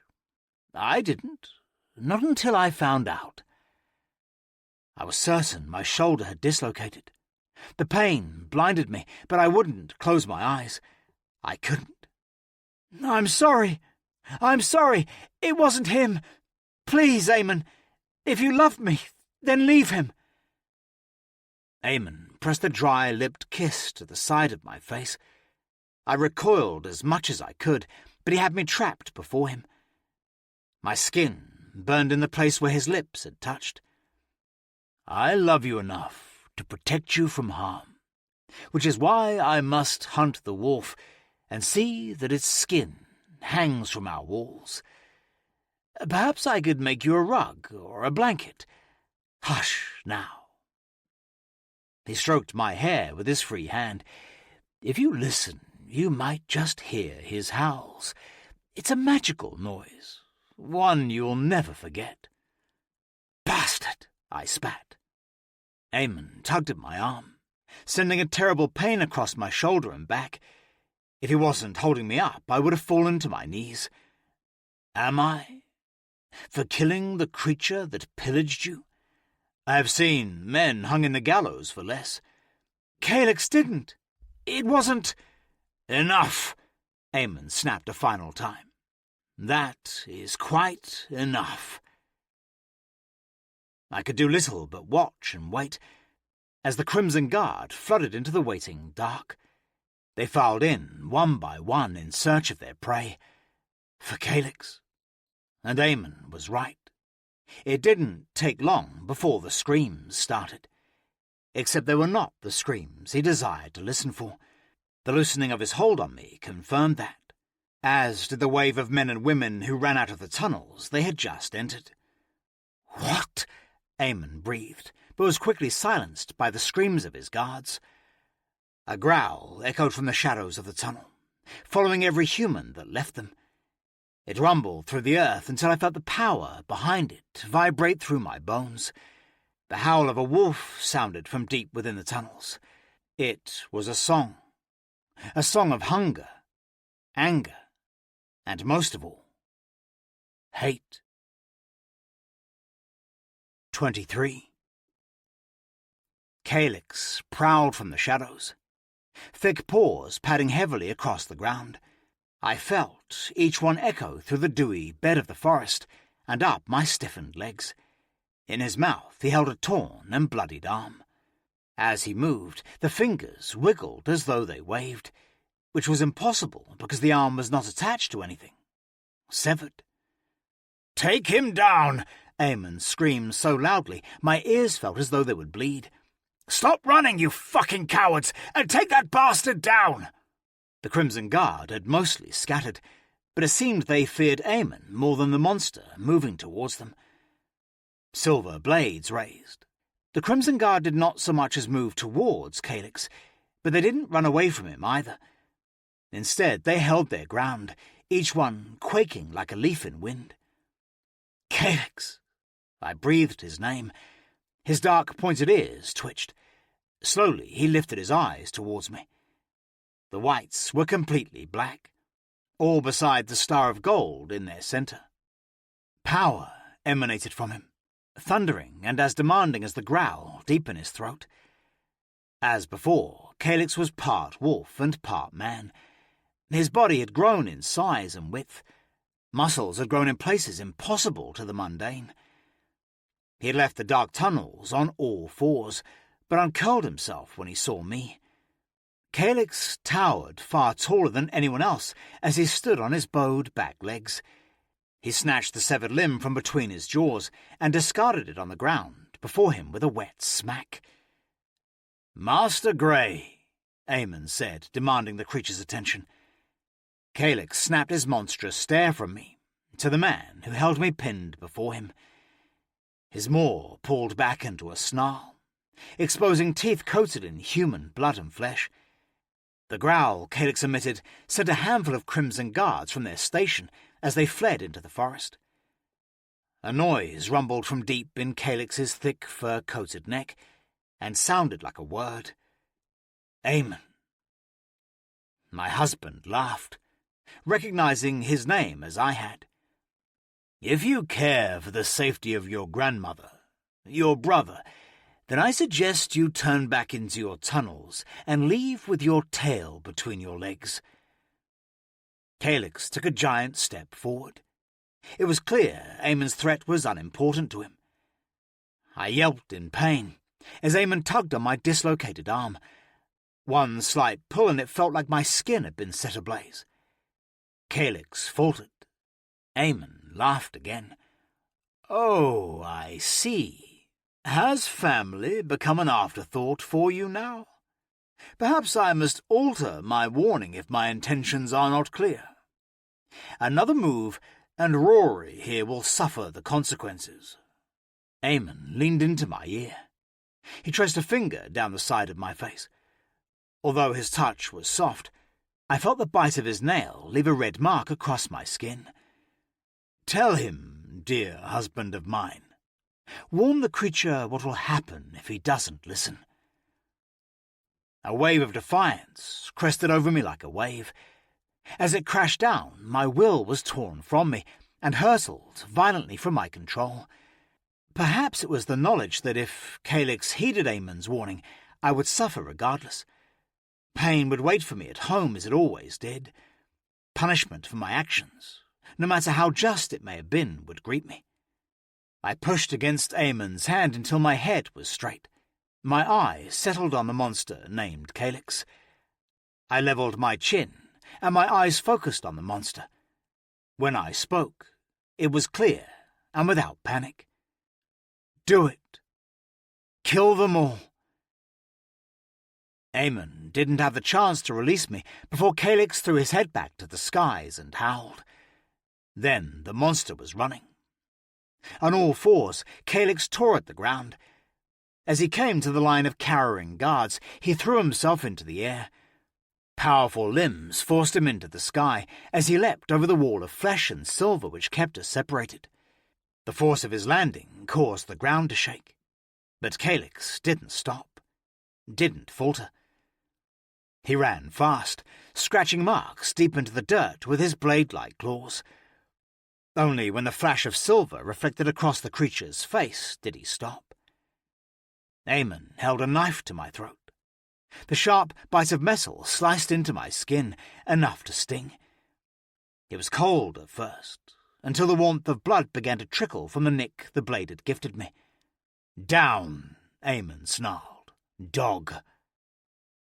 Calyx snapped his teeth at Eamon, but didn't dare move another inch towards us. Already the Crimson Guard was gathering at Calyx's back, creating a circle around the three of us with the points of blades held inward. Rhory is mine, Eamon growled, pressing the blade into my skin. I swallowed and felt my skin split even more. Do you understand? He is mine. The heckles across Calyx's large back lifted. Leash the beast, Eamon shouted for his guards. Remember, the silver will protect you. Tension was thick in the air within the forest's clearing. It clogged in my throat and threatened to choke me to death.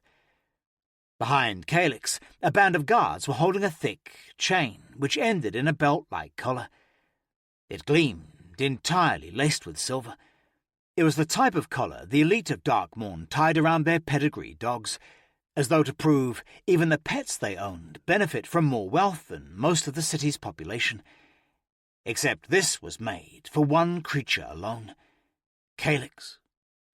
When we peel the pelt from your back, Calyx, remember, we gave you the choice. I gave you the choice all those years ago. Eamon spat as he spoke, his teeth equally bared as the jaws of the wolf before him. I would have let you scuttle back into the dark place you have called home, even after what you have done to my husband. I deserve your head, your hands for what you did. I may even slice that devil tongue from your maw and hang it on my wall as a reminder to Rhory what happens to those who break the eternal vows of our union. Yes, Eamon barked a deranged laugh. Yes, that is exactly what I'll... Calyx pounced towards us, silencing my husband. Eamon shouted out like a child, grasped in fear. The blade swiped from my neck and lifted towards Calyx. I dropped just as the pointed jaw of the wolf lifted towards me. I cowered on the ground as the hot blood rained down across my head. It drenched me, mixing with the ruby red of my hair until it was entirely soaked. Eamon's scream lit the forest. It was drawn out and breathless. A part of me wished to clap my good hand over my ear, but intrigue won. I glanced up to see Eamon clutching his handless arm. He had fallen back to the ground, holding his wound to his chest as blood splattered like a fountain. My husband's skin had turned an ivory white, as the colour bled from him and over me. Calyx pawed towards him. The wolf was chewing on something as he moved.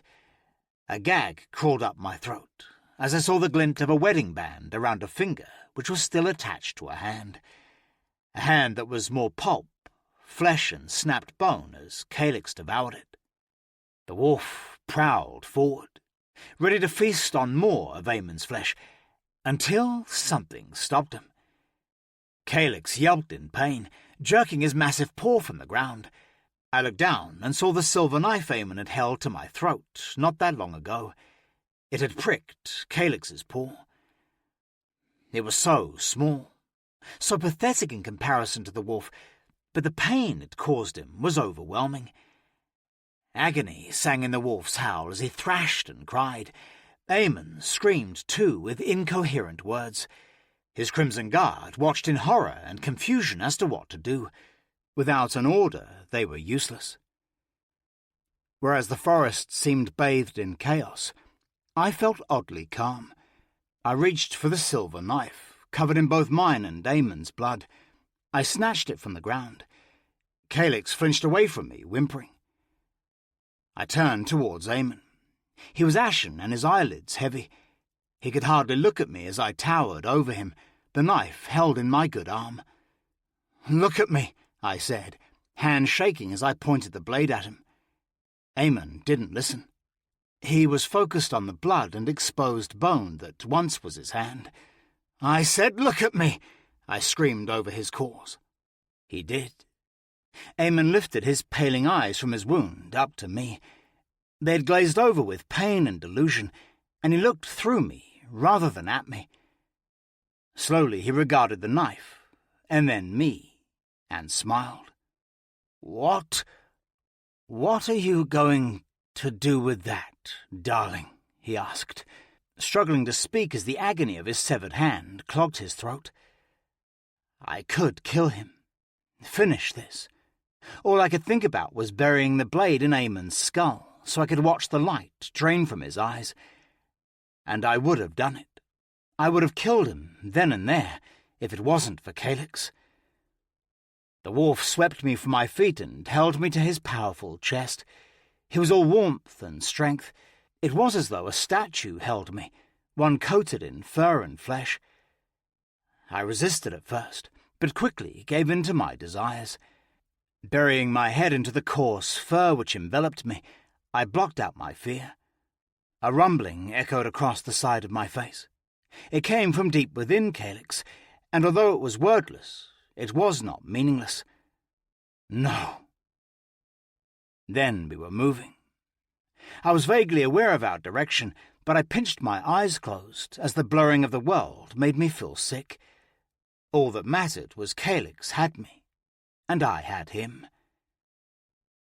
Wind ripped past my ears and slapped at my face. Even with my eyes closed, I was aware that the light had vanished, and we were bathed in darkness. Calyx never stopped running. He moved awkwardly on his hind legs, shifting us from side to side violently. It was painfully clear that he moved better on all fours, but that didn't matter. He was still faster than any human in this form. He ran and ran until the air became thick with dust and age. All I heard was the scratch of his claws against stone, and the thunderous roar of his breathing as it echoed around us. Calyx slowed to a stop. The world was spinning even after he placed me carefully on the floor and released me. The lack of his touch drove a shard of panic into my heart. I threw my eyes open, but it was pointless. There was no light here. Not natural or fire-blessed. It was pure darkness, complete and unending shadow. I closed my eyes again, fearing that the dark would make me mad. "Calyx?" I asked the darkness, and it replied with my own echo. "Calyx? Calyx? Calyx?" The pain caught up with me as I waited for a reply. My shoulder burned with fire. The skin on my neck prickled from the slight cut Eamon and his knife had left on me. Even my fist ached. I relaxed my hand, and the silver-bladed knife clattered to the dark ground. I hadn't even realized I still held it until it was no longer in my hand. The lack of its presence was not comforting. In this dark place, there was no good trying to find it again. "Calyx?" I asked the dark again. My voice broke this time. In the echo, I could hear how pathetic and scared I sounded. Had the wolf discarded me and left me here? I knew we had entered back into the tunnels, but it was clear we had ventured further into them than I had before. "Calyx!" I shouted this time, cringing at the loud screech of my plea. "Don't leave me!" Something soft shuffled across the floor before me. I searched the dark, but it was pointless. Still, there was only gloom. "I am here," the dark said. No, Calyx. It was Calyx. Arms reached out from the shadows and folded around me. I felt the naked press of skin. Human skin. It was warm and welcoming, so I scrambled into it and sobbed, not caring for anything, but knowing I was not alone. "Rhory," Calyx said, his voice thick and rasped. A shiver burned up my spine as I felt the press of his chin rest upon the crown of my head. There was the familiar tickle of a beard, and the long exhale of relief which sang to my very soul. Although I could not see what I touched, I knew with complete certainty it was Calyx. His skin was moist beneath the palms of my reaching hands, which grasped his powerful naked back and held on firm. "Don't leave me," I cried. "Don't go." "I've got you," he said, brushing the back of my head with his hand. "I'm here." 24. Millicent found us before the Crimson Guard had much of a chance. It could have been hours or minutes. I didn't know. In the dark, time didn't seem to exist. Neither Calyx nor I heard her coming. She was a wraith, moving on soundless feet with the grace of air. It was the fire she held in the glass lantern which gave her away. "Both of you," she snapped as firelight flickered over her stern face. "Get up!" How long had we been sat on the ground in the dark, grasping one another as though our lives depended on it? Long enough that my muscles stiffened and my skin seemed to stitch with his. "Eamon is alive." A voice melted across me, finally pulling me out of the trance of Calyx's embrace and the dread which had overcome me. Millicent's pale skin glowed as though a dying star was captured beneath it, reflecting the light of the lantern she held out towards us. "I should have finished him," I began, until Millicent shot her hand towards me, gripped my forearm and pulled. "You left the bastard without a hand. Do you know how serious this is?" My bones creaked as Millicent pulled me away from Calyx. I was aware he was without clothes, but beneath the exposing glow of fire, we both could see how entirely naked he was. And he didn't care, showing no effort to cover his modesty as he peered up at Millicent. What I also didn't account for was Calyx still had the smudging of blood across his mouth and jaws. Eamon's blood was more a stain of black across the lower half of his face. "It would not be wise to waste time worrying about the past," Calyx replied coolly.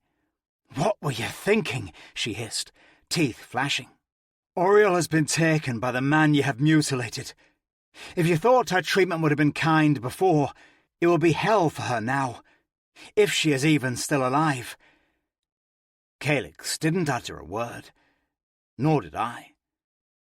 Even though we had not said anything to one another, I knew we both shared the guilt. And even before Millicent confirmed Eamon survived Calyx's attack, I knew he was not dead. I still felt the leash-like tether binding us together, even if Calyx had torn his hand clean off, taking the wedding band Eamon wore with it. "Get up, Calyx," Millicent snapped, glaring with ruby-red eyes at him. We don't have the luxury of sitting and doing nothing." "And go where?" Calyx's voice rumbled through the dark, blending with the inky blackness. "There is only one direction we can go. If the path back is not possible, we must therefore venture forward. Calyx, get your sorry ass off the ground and get moving." Millicent had not once let go of me. Her skin was ice cold to the touch that it stung slightly. She was careful not to pull at my dislocated arm, which I clutched to my chest. "Try not to scream," Millicent said to me, distracting me from Calyx as he stood. "Wait!" I couldn't finish my question before Millicent reached for my arm. I gulped, just as her nails caught my skin. With a great jolt, she twisted it at an awkward angle. The sharp snap of pain lasted about a second, then relief settled in. The pop of my bone fixing into its socket echoed throughout the dark. "Fuck me," I gasped out, as a rush passed through my head. "Better?" Millicent's smile elongated above the flickering lamp. Slowly, I moved my arm around, testing for pain or lack of use. It was uncomfortable at most, but manageable. "Thank you," I replied, rolling my shoulder backwards. "I can do little for the cut on your neck," Millicent muttered to me, tongue tracing her lip as she surveyed the blood which had dried beneath the wound. "Your arm will feel sore for a day at most." Millicent steadied her gaze to Calyx. I watched her red eyes trail him from bare foot to blood-coated chin. Calyx turned his head away in silent refusal. "Take Rhory and get him somewhere safe. I need to—" "Need to what, you sorry fool?" Millicent withdrew her hand from me, kicked his foot with a firm boot. "Oriel has been captured. Silas has not been returned, and not only have you shaken the hornet's nest, but you also kicked, pissed, and set the bastard on fire. Now, if you wish for the chance to save them, I suggest you get moving. We have a way to walk. Then you can sit all you want and mope about your actions and their consequences." Calyx unfurled even taller than before, stretching his long, naked limbs until he towered over us both. Millicent kept her eyes upward with ease, whereas I felt as though I struggled to hold Calyx's stare. I pulled the torn, bloodied red cloak from my shoulders and handed it to Calyx. His fingers brushed my hand as he took it with a smile that sang with thanks, although it never reached his eyes. Those golden orbs seemed lost to the moment, dazed almost. "Wouldn't want to scare the shadows," I said, forcing a fake smile. Calyx wrapped the material around his waist. The red matched the dried blood that was smeared around his chest, his neck, the lower part of his face. I found that I looked away, embarrassed he had caught me regarding the evidence of the death he had recently caused. Should it have repulsed me? Because it didn't. He didn't. "It is not the shadows you should fear," Millicent warned, her voice edged with unwavering seriousness. "Quick, follow me before the real demons reveal themselves." I would have thought Millicent was playing some joke on us, but the stoic expression on Calyx's face and the way he placed a reassuring hand on the small of my back to urge me forward proved otherwise. As we navigated the dark tunnels, Millicent leading the way with her lantern held high, I kept looking behind me as though someone, or something unseen, followed. I didn't know where our destination was, but as we climbed in single file up the iron-handled ladder and through the wooden hatch far above us, I would never have expected this. "What is this place?" I asked, rubbing at the ache of my shoulder. The climb up and into this room had reminded me it had been hanging out of its socket not so long ago. Calyx followed in last, closing the hatch that gave way to the sheer drop into the dark tunnels below. "Somewhere familiar, no doubt. Millicent, your scent is everywhere." "What did you expect of me?" Millicent said, smiling as she looked around. There was a softness to her expression. "That I would rest in the dark corners of the tunnels whilst you stayed in your warm bed? Or that my life began only when I came to you? because both concepts are ridiculous. This is your home? I stepped forward, just as Millicent blew out the flame that danced within the lantern. Without it, we were covered in darkness. Shapes of furniture in dust-ridden sheets looked more like hunched crones spectating from the corners of the room. Where I trod, my footsteps left marks and the dust settled across the floor. Careful, witch. I am merely a squatter demanding my rights. This place does not and will not belong to me. However, its original tenant has found more opulent dwellings. We will not be disturbed here. Calyx began talking to Millicent in hushed tones. Whatever they were discussing, it was not for me to hear. Perhaps I should have demanded to know what they spoke of, but I was transfixed by the beam of silver light which cut through the pitch-black room. I paced across the space, aware of the old creaking floorboards. Each step caused the ground to scream. Before me was a window, or it should have been a window, if it was not for the thick planks which had been nailed across it from the outside. There was only enough of a gap for me to see outside. As soon as my eyes settled on the darkened street and the wall of buildings which leaned on one another for support, I knew without question where the tunnels had led us. We are in Old Town. I turned my back on the window, interrupting Calyx and Millicent's somewhat secret conversation. Directly in its heart, Millicent confirmed, which is exactly why we are returning to the tunnels and looking for somewhere else to stay, somewhere far from Darkmourn. Calyx stormed towards me, the muscles across his exposed chest and stomach etched into his body like stone. Come, Rhory, we must leave. No, Millicent added, following behind me. That is exactly why we are staying. Eamon will never know to look for us here. No one will. Even if they searched the tunnels, they would come out from many other exits before this one. I think Millicent is right. I felt the desire to look back out the window. Rhory, Calyx breathed, reaching for my hand. I let him take it, glad of the comforting steadiness his touch provided me. His eyes were wide, pleading. Old Town is a stone's throw from your home, from Castle Dread. We are directly in the line of sight of all who would wish to see us dead. I have put you in this position, which means I have taken the responsibility to keep you safe. Please, let me do that. Let me keep you out of harm's way. The silver beam of moonlight that sliced into the room from the window at my back illuminated Calyx's state. He was covered in blood, naked and barely concealed beneath my cloak, with the weight of so much on his shoulders. He needed a wash and rest. We all did. I tore my eyes from Calyx and looked at Millicent, who hovered over his shoulder. What is important is righting the wrongs of Eamon. I know my husband. The words soured in my mouth like spoiled milk. He is as resilient as he is crazed.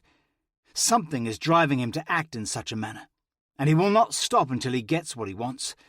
I suppose it has been for a very long time. If we are to see Oriole and Silas returned in one piece, then we must find out what he wants from them. What good will that do? Calyx asked, his low voice causing shivers across my skin. It is how we are going to stop him, by finding out what he desires and tearing it from beneath him until all he can do is fall. Millicent's laugh was as light and shrill as a bird. Who is this man who has crawled out of the dark? I barely recognize him. I gritted my teeth, tensing my jaw as Millicent pinned me beneath her ruby eyes. Here's someone who has been buried away, against his will, for a long time. Someone who is ready to shed the bindings put upon him and do the right thing. Survived, Calyx said, squeezing my hand. He is someone who has survived. I nodded, swallowing hard as the lump persisted in my throat. And I am someone who wishes to thrive. His control over me must end. Then I should give you some house rules, Millicent said, gesturing around her. No one must know we are here. When it is dark, We keep it that way. During the day, we stay quiet. We cannot draw attention to ourselves. Well, you both can't. I am still an unseen player on the board, and I wish to keep it that way. You'll find a bedroom upstairs. The one at the end of the corridor is mine. Keep out. I trust you both will not complain if you're forced to share the other. It is that, or one of you can flip a coin to decide who has the floor. Even after everything that had conspired, I found my chest warmed and stomach flipped at the thought of sharing a bed with Calyx. It was better than a dirt-covered ground in the middle of a forest. Even Calyx reacted silently to the suggestion. His was subtle, but clear from the way the lines across his forehead smoothed and the tension around his mouth eased. "The bed," Calyx said, unable to take his eyes off me, "will be sufficient." I found myself nodding like an over-enthusiastic child. More than fine. Good, because the rooms can be cursed with a nasty draught. The views are not the only breathtaking thing in this building. "Seems like you read my mind," Calyx added softly. Calyx, you stink. Millicent's nose flared as she passed us, and for someone who rather enjoys the delicacy of blood, you are spoiling it for me. You need to wash. The roof has an issue with leaks, as well as other things. This house is ancient, so the water supply is sparse. Use the gathered rainwater in the jugs and vases I have laid out to clean yourselves. Come morning, I will see you both have something to eat and drink. Then we discuss how 3 unlikely creatures are going to stop a raging morsel from tearing more families apart. 25. The old wooden box seat beneath the window in our bedroom creaked with aggravation as I sat upon it. Once the material atop it would have been a vibrant red, but time had sapped the colour from it, and the comfort.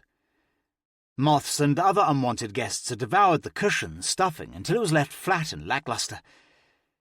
This window, like the rest of the house, had been boarded up, enough to stop prying eyes looking in, but not looking out.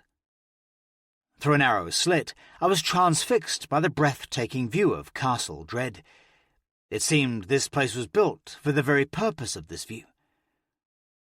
The waning moon hung far above its tallest peak, washing the castle's dark stone walls in silver light. The castle was alive from within. Golden warm firelight spilled out of the multitude of stained glass windows. A shiver of comfort purred across my skin at the thought of luxury. There was nothing of the sort in this house. "See something you like?" Calyx asked as he entered the room, 2 cracked jugs full of water in either hand. For once, I didn't feel the urge to look at him. Instead, I trailed my eyes down the castle's grandeur, imagining rooms teeming with halflings Jack Bishop collected, as someone would with shells on the seafront. I looked from the narrow street just outside this house, which opened up to the bridge separating the castle from town. It was as quiet as the dead, which was befitting for the vampire lord and his lover, who silently ruled from the castle. I wonder why they call it Castle Dread, I said, finding that I whispered because I didn't wish to shatter the stillness of this place. That is the name given to a place people fear or harbour discomfort towards. I can't help but see it in a different light. Oriole told me of a time when Marius, the Lord of Eternal Night, was trapped as punishment inside the castle's walls. And the last witch, Jack, was sent to kill him but failed, and unleashed an age of death across Darkmourn. We all know the story. I'm surprised it hasn't been etched into our bones or carved beneath our skin from the number of times it has been told to us. What I want to know is why? Why the name? It would seem that Darkmourn and its people find it easy to remember the bad side of our history, but no one talks about the time before it. Strange, that. There was the clink of china against wood.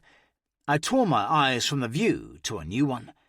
Calyx covered in dried blood that now looked as brown as dirt or smeared mud. He had exchanged my red cloak with a spare pair of trousers Millicent provided. They must have belonged to her brother. The rest of him was unclothed. Until he was cleaned, he didn't want to spoil the only spare clothing accessible to him, and the jugs and bowls of water he had carried down from the house's attic was going to fix that.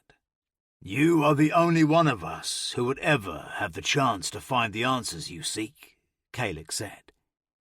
He snatched a cloth that hung from the belt of his leather trousers. I watched as he wrung it in his hands, giving himself something to do as I drank him in. If you wanted to walk up to the castle's doors and ask for entry, it would be given to you. Because of what I am, I answered for him. A witch. You can say it. I pushed myself from the box seat, cringing at the loud cry of relief the wood gave. I promised my mother that I would never go. Caelix's smooth face changed at the mention of my mother. It was a reaction I had seen before, as though he was disgusted by it. With all due respect, Rhory, Anna is no longer alive. It is hard to keep the promises of the dead. Trust me, you can walk up to the castle now and put all this behind you. Eamon, your pain, me. We wouldn't matter when you are kept safely behind those walls. I felt both pained and comforted by Caelix's brash words. He was right. My mother was dead, but he was also wrong. Promises were immortal. What good would that do for my parents' legacy if I was to give Eamon what he wanted all along? My home, the Crimson Guard. Haven't I given him enough? My life, my happiness, my love. See what he has done with that, and you will get a glimpse of what would become of Eamon if I walked into the den of vipers, never to look back. Caelix's face pinched in confusion. The Crimson Guard is already his, no? I laughed.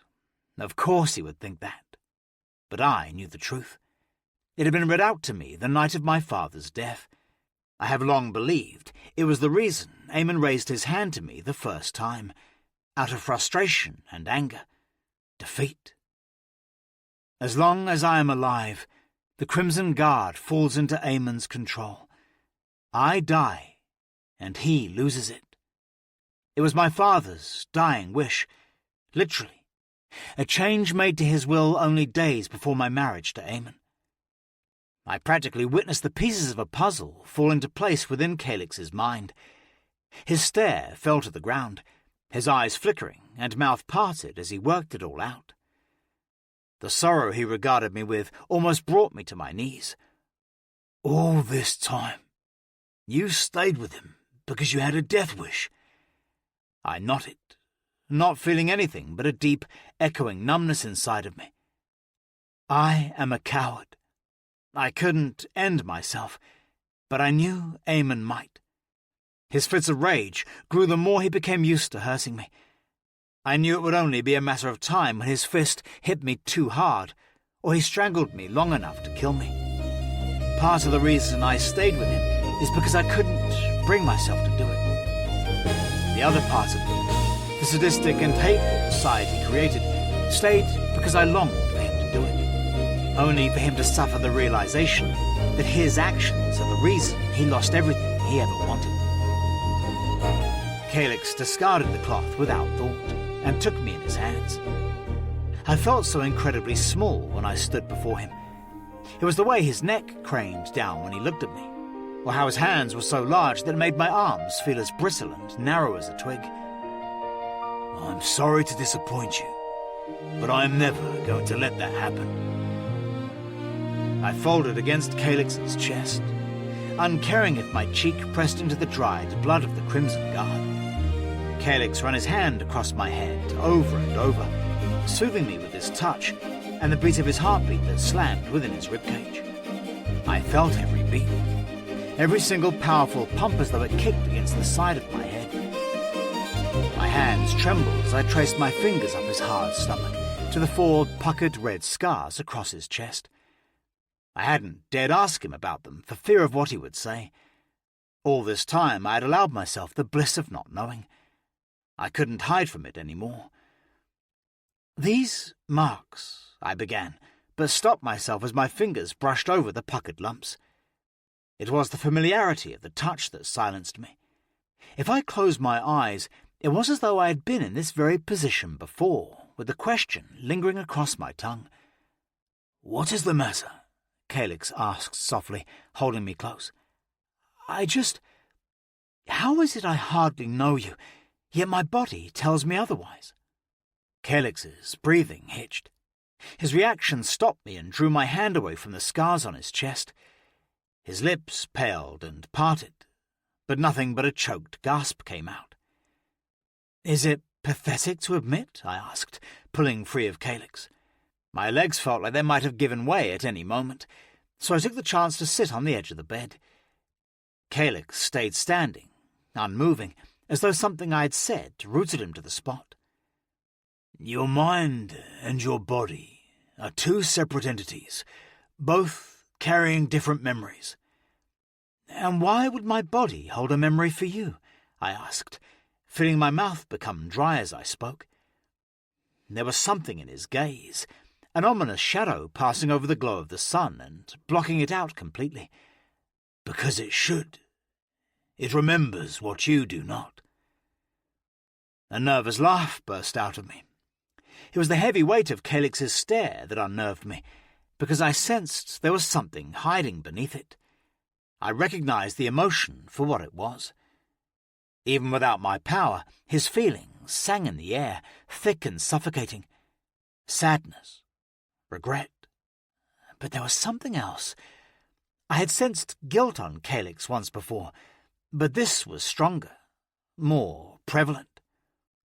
Oriole told me to leave it, but I don't think I can, Rhory. I am selfish, I told you this. But all I want is for you to remember. Remember what? I asked, unable to move as I glanced up at him. No, I shouldn't have said anything. Calyx turned his back on me. I watched the rise and fall of his broad back as he struggled to calm himself. Before he could take a single step away, I snapped. Don't you dare, Calyx. He regarded me over his shoulder with thick brows pinched over his sorrowful gaze. The weight behind his stare was so powerful it almost knocked me backwards. It has been a long day, Calyx said softly. I would feel better talking about this tomorrow. What should I remember? I pushed on, refusing to give this up. The question hung between us, a storm cloud of wonder which thundered in the silence as I waited for my answer. Calyx came and took a seat next to me. The old mattress lifted with the balance of our weight. Look at me, Calyx commanded. Look at me in my eyes and tell me you do not remember. I know the truth, but I need to hear it from you one last time. I did as he asked, frustration shimmering through me. The pressure was so strong I was moments from bursting. It had not been the first time I had heard such a comment to my memory, or my remembering. My mind worked through the remarks Oriole and Calyx had made, even something Eamon had said to Calyx when he first came and took me from my home. What, Calyx? Please, don't talk to me in riddles. He raised and stared to me. There was something mesmerizing about how his golden eyes glowed, even in such a dark place. But now they were rimmed with sudden tears that snatched my breath away and conjured a harsh cramping in my chest. That one look, and the emotion behind it, made it hard for me to think. Me, Calyx said, refusing to look away. You should remember me. 26. Rhory, you should remember me, Calyx repeated. He stared at me, hopeful, his gilded eyes rimmed with sadness. The honesty in his gaze was so boiling it scalded me. Calyx sagged forward and rested his blood-coated chin on his muscular chest. Whereas I couldn't take my eyes off him, he refused to look at me. A high-pitched whirling bounded through my skull. For a moment, the room and the world around beyond it faded out of view. There was only Calyx and his words which stabbed deep into me, sharper than any knife could. Why should I asked, and as I spoke, it was as though I was buried beneath a body of water, unable to hear anything clearly. Even though deep down I knew the answer, my mind still searched for Calyx, but I couldn't find him in my memories. Yes, you should. But there has been a block placed upon your mind, a barrier keeping you from the truth. Trust me, I never would have told you if I didn't think... I don't know what you're talking about. Frustration riled out of me. I felt like a dog chasing a bone I could never reach. Just shut up, please. This is unfair. Rhory, we have met one another before. Calyx looked at me. Many times, in fact. Oriole and me. When we requested for you to come to the cottage, it was the test. I opened the door and saw you standing there, staring blankly at me. And I knew. I knew from the look in those beautiful eyes you didn't remember.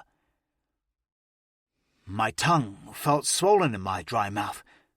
Remember what? Calyx paused before replying. His eyes narrowed, flickering between my wide eyes and parted lips. He dropped his attention to his hands, which were fist-sized boulders on his lap. In the forest, Calyx said. That was not the first time Eamon found us together. The night before your engagement, I was there with you, and that was the last time I saw you. I don't understand what you are saying, Calyx, I shouted now, uncaring for the vow of silence we promised Millicent. Her rules didn't matter when my brain felt like it would implode with what Calyx was telling me. Our families have been friends for a long time. Oriole and your father's parents were alive during a time when the world was rebuilding, and the living and the dead were learning to live together in harmony. My grandmother was there at the creation of the Crimson Guard. She hoped to protect the mortals in a world where the immortals thrived. She put your ancestors in charge because she knew they held the same morals and beliefs. Me and you, we... Calyx spluttered on the words. He looked down at his hands, as did I. His knuckles were white with tension. I placed a hand over his, and gold light spilled forth, and I eased his emotions enough for him to continue. With my power, I also searched for truth, and he had it in abundance. Everything Calyx was saying was real. But why could my mind not believe it? He looked at me as the lines of tension melted from his face. "Continue," I breathed. "Please, I need to know." Calyx nodded, the muscles in his jaw flexing. Eamon wormed his way into your family like an infection. He worked beneath your father, idolized him, we all thought. Then he turned his sights on you, and he was not prepared to stop at getting you or what you could give him. My family tried to warn yours, and they were shunned for it. At the time, Oriole didn't know about me and you. No one did. But Eamon, he knew because he found us. In your home. In your bed. My head ached as I tried to make sense of what Calyx revealed. No matter how much honesty I felt from within Calyx, I couldn't find the memory of what he was saying. It was blank. My past was clear and colourful, and there was not one scene of him in it. These scars. Calyx lifted my hand to his chest and pressed my cold fingers to his skin. He was warm as a hearth in winter. Just as I told you the first time you asked, were given to me by my brother. He did it, the night he killed my parents' murderers. I tried to stop him from chasing revenge, but failed. I failed him, just as I failed you. And I can see that telling you was a mistake. It was indulgent and has caused you pain. Why? The word was more a command than a question. Why do I not remember? Eamon knew of a witch. Calyx refused to look me in the eye as he spoke. Someone with the power to tamper with your mind and make you remember what he wanted you to remember, whilst removing what he didn't wish for you to know.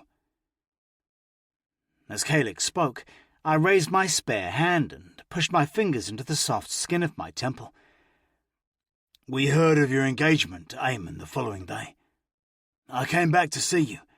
I didn't know what I expected to find, but you were happy, smiling and celebrating an engagement you would never have entertained the night prior. For a long time, I thought it had all been a game to you, until you turned up at the cottage and looked at me as though I was a stranger. I knew then. What we had, what we shared, only a curse of a mind could bury that. "Why didn't you tell me before?" I asked, feeling tears cutting down my cheeks. Deep inside, I felt empty, half-made. Something was lost to me, and even knowing it gave me little comfort. Because I, like you, made a promise. Oriel commanded me to keep my silence. I tried to do as she wished, but I knew I was to break that promise the moment I laid eyes on you. I am a weak man for it, I know. I retrieved my hand from him and called back my power. The room was bathed in darkness once again, except this time everything felt different. Nervous energy buzzed beneath my skin. It itched and ached, needing an escape that I couldn't give it. "After everything you have said, I feel like I am drowning in questions more so than before." Calyx exhaled a laboured breath. I wish I could make you remember. I cringed at the thought of a witch tampering with my mind. Never had Eamon suggested he knew of someone with power. In fact, he always promoted the concept of those with magic being herded into Castle Dreadlight Castle. "I need a moment," I said, standing from the bed and leaving Calyx behind me as I paced towards the door. There was nowhere for me to go, but I couldn't sit down and let the knowledge of a past I could not remember scold me. I had to move. I had to get away. "Rhory!" Calyx called out for me. All this time he had spoken so calmly, but when he spoke my name, it froze me to the spot. "I'm sorry I have hurt you with what I've explained. No, it has never been my intention." "That's just it," I replied, looking back at him over my shoulder. "There is nothing more debilitating than the truth, even a truth I cannot remember." "No," Calyx replied, eyes cutting into me. "You are wrong. The truth is freeing if you let it be." I held his stare, searching for a feeling that told me it was familiar. I clawed through my mind, searching for a flash of a memory of him, of Calyx, and there was nothing. Just Eamon and my life, and the happiness before there was gloom. "I don't remember you," I said with finality. Calyx flinched slightly before straightening and replacing the armour he usually wore across his face.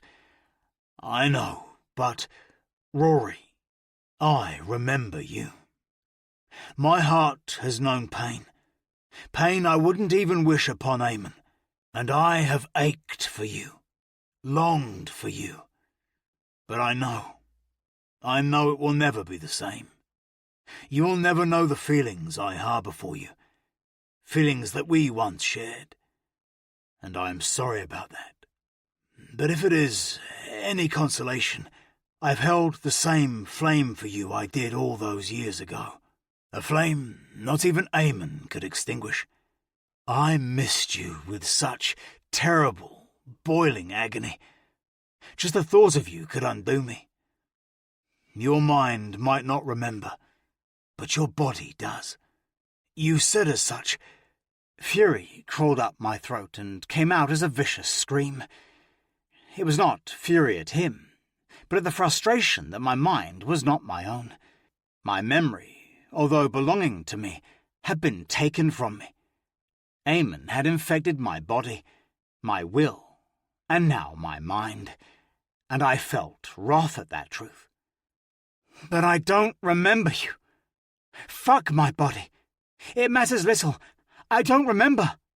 I don't remember."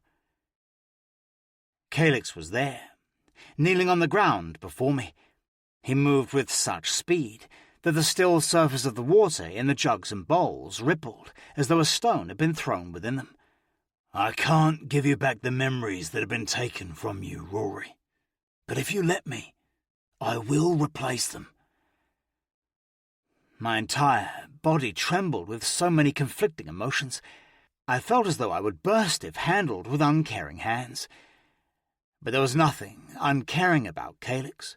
Not the way he held me now or looked at me, but it was the last thing I desired in this moment.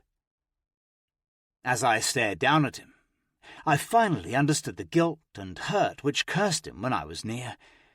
It seemed my presence caused him pain, but his presence for me did the opposite. "I want to remember you," I said, tears falling between us. Even Calyx's eyes glistened, but he had enough control to keep them back. "I want nothing more than to look at you the way you look at me." Calyx's shoulders sagged inward. He exhaled a long, tempered breath before he replied, "And you will. Eamon is the only one with the knowledge of how to undo this." "He won't do it freely," I said. A shadow passed over Calyx's face. His eyes narrowed, and the gold seemed to glow from within. Then he whispered words that had as much power in them as if he would have screamed it at the top of his lungs. "Oh, he will. If that is what you desire, I will ensure it happens." 27. 3 years before. Rhory Coleman was the most beautiful creature I had ever seen. I couldn't take my eyes off him, although if I closed my eyes or looked away, the image of him would have been engraved in the dark of my mind. His hair was as red as poppies. No, it was deeper, richer, a colour that would have made the flower jealous. I was transfixed by the deep gleam of his green eyes. I lost myself in them, just as I did with the forest. They were never-ending pools, welcoming me in and refusing to let me go. Rhory Coleman had 13 freckles, which spanned across the bridge of his nose and fell over his cheeks. Each one was as perfect as the next.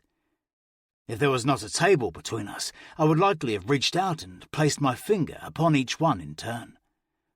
Conversation rang around the room, but I cared little for it. Even Anna Coleman, Rory's mother, attempted to spark chatter with me, but it was useless. My focus was on her son. It was solely on him. This was not the first time I had seen him, but before it was always from afar. Even then he captured my attention and held it hostage until he was out of sight. Then it was my mind he occupied. Tonight would be different. It was the first time the Greys had been invited for supper. It was the end of Autumn Feast. Across the table before me was plates piled high with pumpkin-seeded breads, meats, bowls of spiced soup, an array of different flavoured cheeses, seasoned and roasted potatoes with streams of steam which danced in the air above them.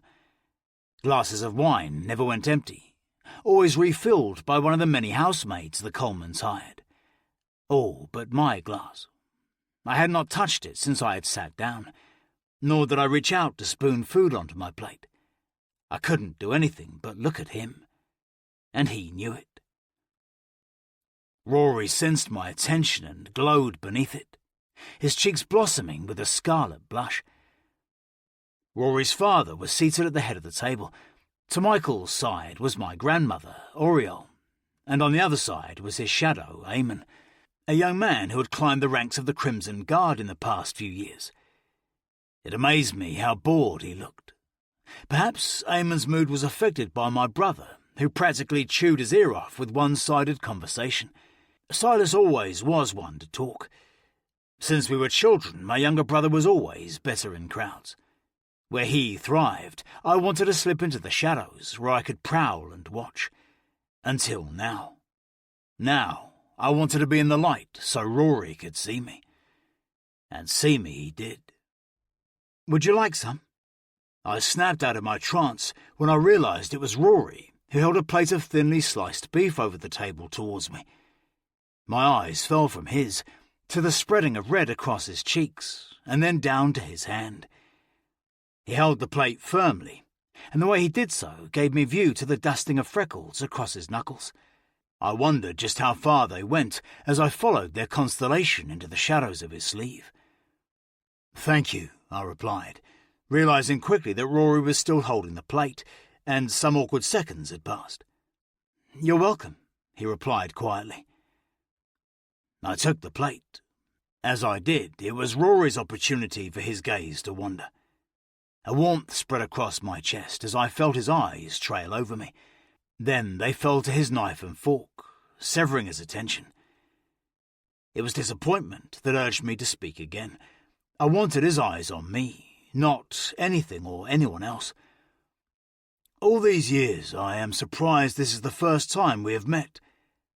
Rhory looked back up, smiling. "Is it really?" I nodded, feeling suddenly embarrassed I had not put more effort into my appearance before I came. My beard was unkempt, and my hair fell loosely around my face.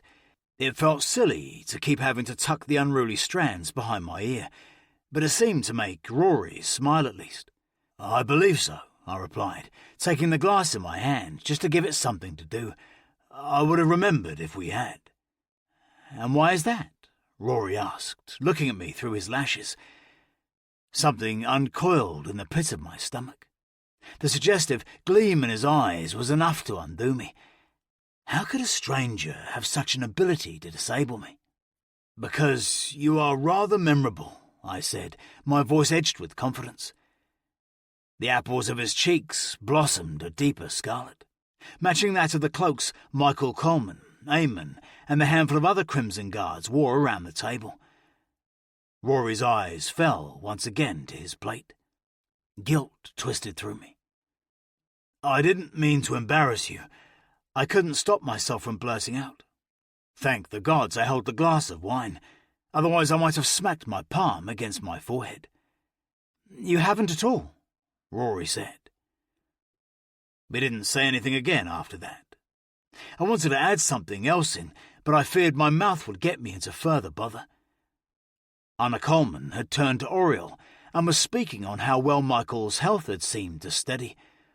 All of Darkmourn had known of Michael Coleman's mental decline over the past years, and even I had been shocked to have seen such a strong man being wheeled into the dining room. I was glad her attention was diverted, but I couldn't help but sense the way her eyes fell back over to me and her son, as well as Eamon. He watched, even as Silas leaned in and whispered something into his ear. If Rhory had not filled my mind, I may have wondered further as to my brother's comfort with the Crimson Guard.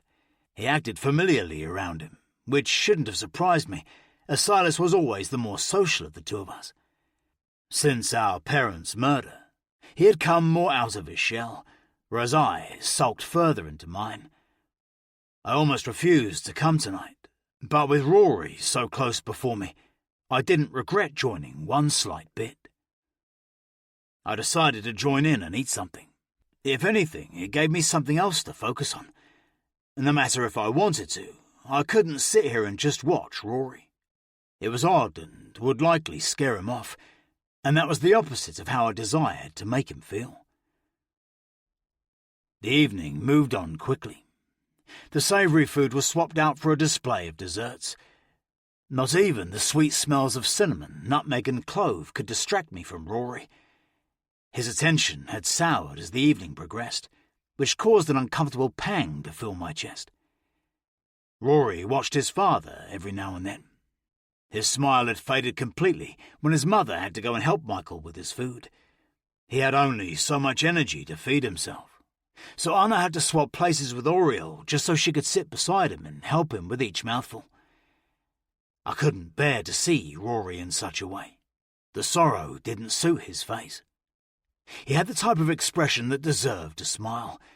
His face was made for it, not sadness. Rhory was more focused on his parents than his dessert. He, like me, hardly touched his plate. I had to distract him. I had to do something to make his smile return. In hindsight, it was a childish act, but that was how he made me feel. He made me feel small and juvenile. So I stretched my leg out beneath the table and knocked my foot into his. Rhory looked back at me, surprise passing across his handsome face.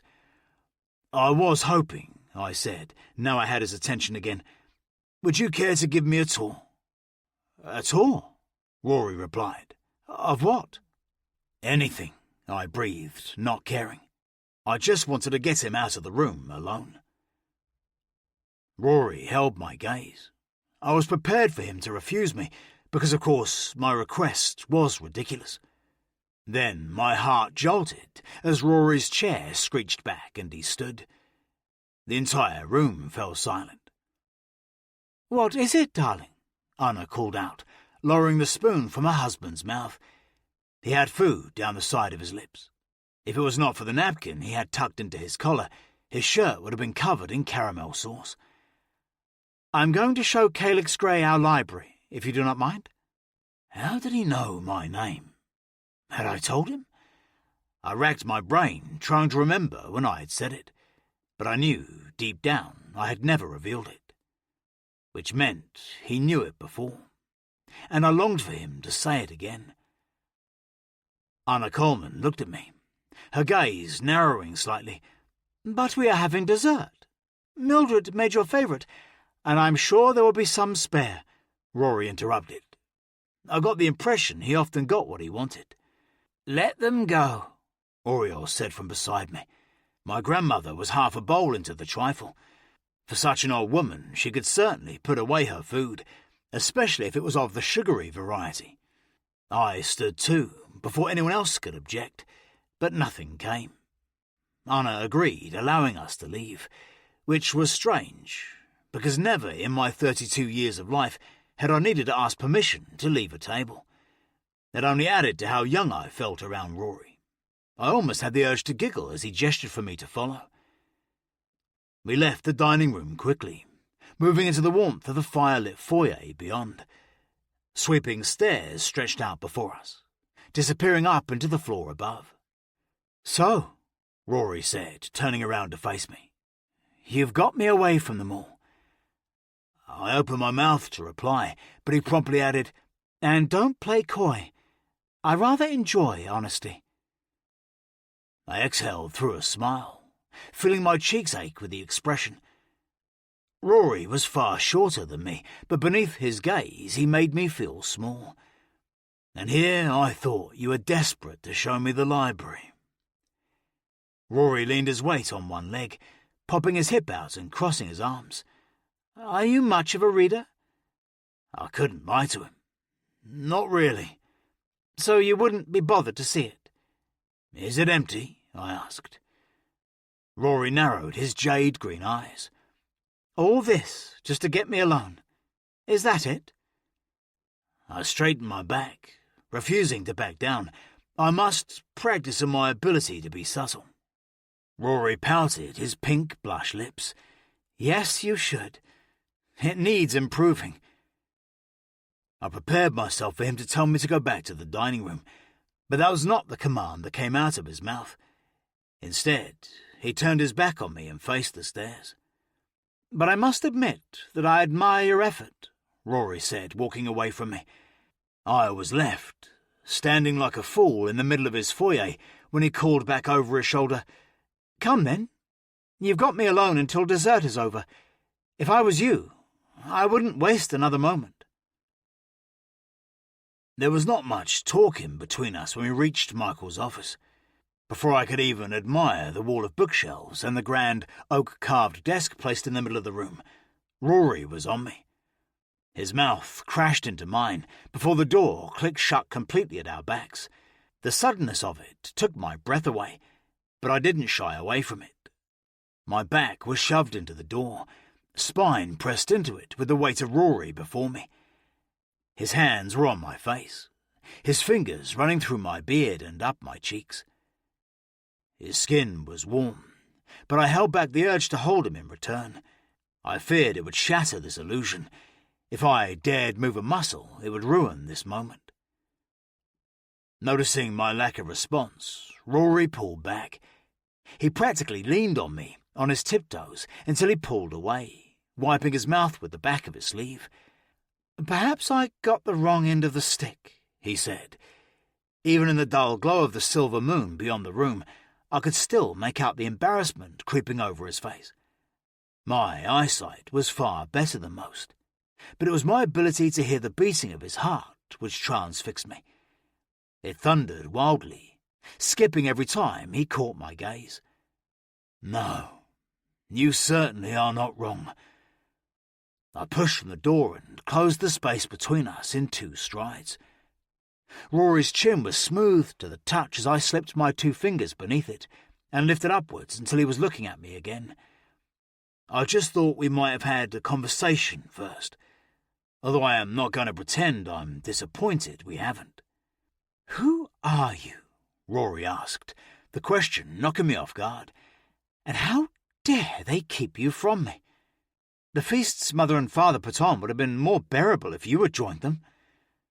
"So you are telling me you don't bring random men into dark rooms and kiss them?" I replied, still holding Rory's chin in my grasp. Excitement bubbled in my chest, making it harder for me to take in a decent breath. "Because I warn you, if you say you do, I will be painfully disappointed." "No," Rhory whispered, blinking his doe-wide eyes.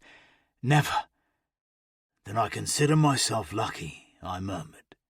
"And if it helps curb the embarrassment you feel, I want to know you." "Is that why you have always looked at me?" Rhory asked. "I've seen you do it for years." "Does my attention make you feel uncomfortable?" I replied. Rhory shook his head. A curl of poppy-red hair fell over his eye. I took my fingers from his chin and brought them up to the pesky strand. As I brushed it back in place, I felt Rory's skin shiver beneath my touch. His heart pounded proudly in his chest, singing to me in my soul. Knowing I had such power over him almost brought me to my knees. "You interest me," I said, feeling the words rush out of me. "Rhory Coleman." "Is that a compliment?" he asked, gaze flickering over me as though he drank me in. "It is, if you wish it to be." "I want to see you again," I said, tilting my head. "If you would care to." "At the next gathering? Or before?" "No." I swallowed hard. "I want to see you tomorrow, and the day after, and the day after." "Is that obsession or healthy infatuation?" Rhory narrowed his eyes as his smile cut wider across his beautiful face. I couldn't hold myself back anymore. There was something about the gleam in his eyes which was as irresistible as a siren's call. I lowered my mouth to his, stopping only when our lips were a hair's breadth away from each other. "Maybe a helping of both. I want to know you. Everything. Your mind, your soul. I want to know what makes you tick. What gets you out of bed in the morning. I want to know that smile, how it looks and feels. I want it all." Rhory closed his eyes slowly. "Mother would not like it. She doesn't really like your family, you know." "Ah, now it makes sense. The refusing son. Are you using me to upset her?" "Yes," Rhory said matter-of-factly, "but it doesn't mean I don't wish you to use me in return." "Tell me then, if I'm going to willingly let you use me, what is it you want?" "A comfortable life," Rhory said, still keeping his eyes closed. "One of my choosing." As he replied, his lips brushed mine. The touch clawed a ragged moan from deep within me. "I could give you that, and more." Rhory leaned into me just as I pulled away. His eyes snapped open wide as I allowed myself to create distance between us. Each step was hard to complete, but I did it because I had to. "Prove it to me," I said, wanting nothing more than to snatch him back in my arms. "How would I do that?" Rhory asked breathlessly. I glanced outside, regarding the slither of the moon. It had been 2 days since I had turned last, and I still felt the violent night beneath the tunnels and the chains Oriel and Silas had wrapped around my body. Rhory was safe with me until the moon was full again. I was in control, and I wanted him. "Tomorrow morning," I said finally. "I will come for you then." "Mother will not like it," Rhory repeated.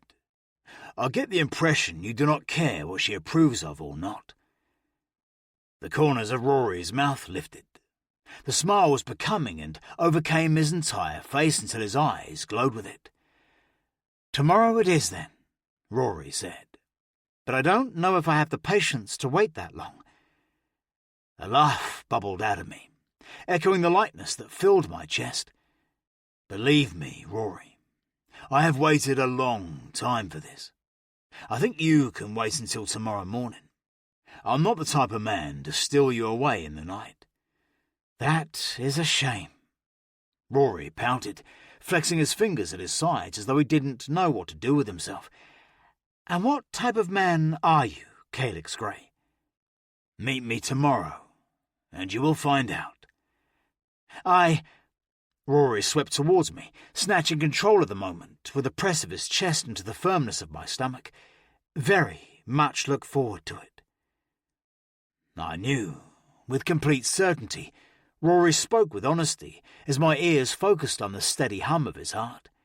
He didn't refuse me as I lifted my stable hand and pressed it over his chest. It beat beneath my soft touch, and I knew then it was the most precious thing to me in this world and the next, and I would do anything to protect it. Anything. 28. I woke to the muffled murmurings of Calyx and Millicent far beneath the bedroom. The gaps in the floorboards did little to silence their conversation. At first the sound was comforting and kind, for my mind was still gripped in the bliss of rest, but that bliss quickly vanished.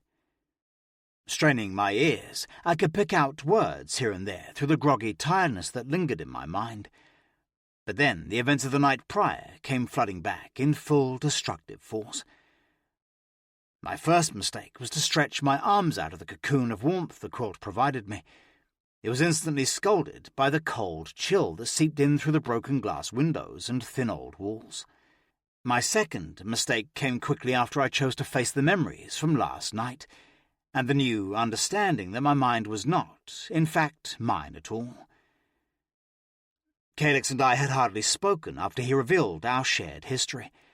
History I could not remember, no matter how hard I tried. It would have been easier to believe he had lied about it all, but that didn't feel right, not when one touch of his skin revealed to me the truth. He was not lying. The headache I had fallen asleep to was back in full force. Throwing my legs out of the bed, I stood beside the mound of pillows and tangled sheets where Calyx had slept on the floor beside me. I should have offered for him to stay in the bed with me. Gods know there was enough room, but selfishly I needed space. Not that it helped. My mind told me that was what I required, but my heart longed for his touch, his closeness. Instead, I afforded myself escape only when his breathing slowed, signalling he had found sleep. I followed soon after, lulled into rest by the symphony of his inhales and exhales. By the time I made it down the rickety stairs, Calyx and Millicent came to an abrupt halt in whatever they discussed, although I had heard enough. My name was mixed in with the low murmurings about Eamon. "Good afternoon," Millicent said from her seat. She was placed far in the shadowy corners of the room, far from the little light of late day which infected the shadowed space. Although there were wooden boards across the windows which kept the majority of the daylight out, Millicent was taking no chances. Calyx smiled weakly at me, but didn't say a word. He could hardly hold my stare before dropping it back to his hands, which toyed with one another on his lap. I took my seat between them. The legs of the chair were uneven, causing it to rock as I put my full weight down on it. "Have I interrupted?" I asked, voice light with caution. "Not at all," Millicent said, muffling Calyx's quiet answer. She extended a rolled parchment across to me. I plucked it from between her fingers, already recognizing the wax seal and the emblem it bore. "We were discussing this. Here, feast your eyes on your husband's new attempt to get you back." Dread filled my stomach and coiled itself down my legs. "Where did you get it?" "They are practically blowing with the breeze through the streets," Millicent added. "The devil works hard, but Eamon works harder. He has put the notice up across town, but this I found back at Oriel's cottage last night. It was nailed to the door like an eviction notice." I spared Calix a glance before unrolling the parchment. He never met my gaze. His knee was bobbing with nervous energy, and the skin around his thumb had been picked raw. I resisted the urge to reach out for him and take his hand, knowing how natural that would have been, but also knowing I didn't have it in me to hold him. "At least this time the message has not been carved into someone's skin," Calix said as my eyes trailed the wording across the parchment. "Although, give him time, and Eamon will grow desperate when this attempt fails and he is forced to find another." My name had been scrawled in untidy and thick penmanship beneath the word "missing."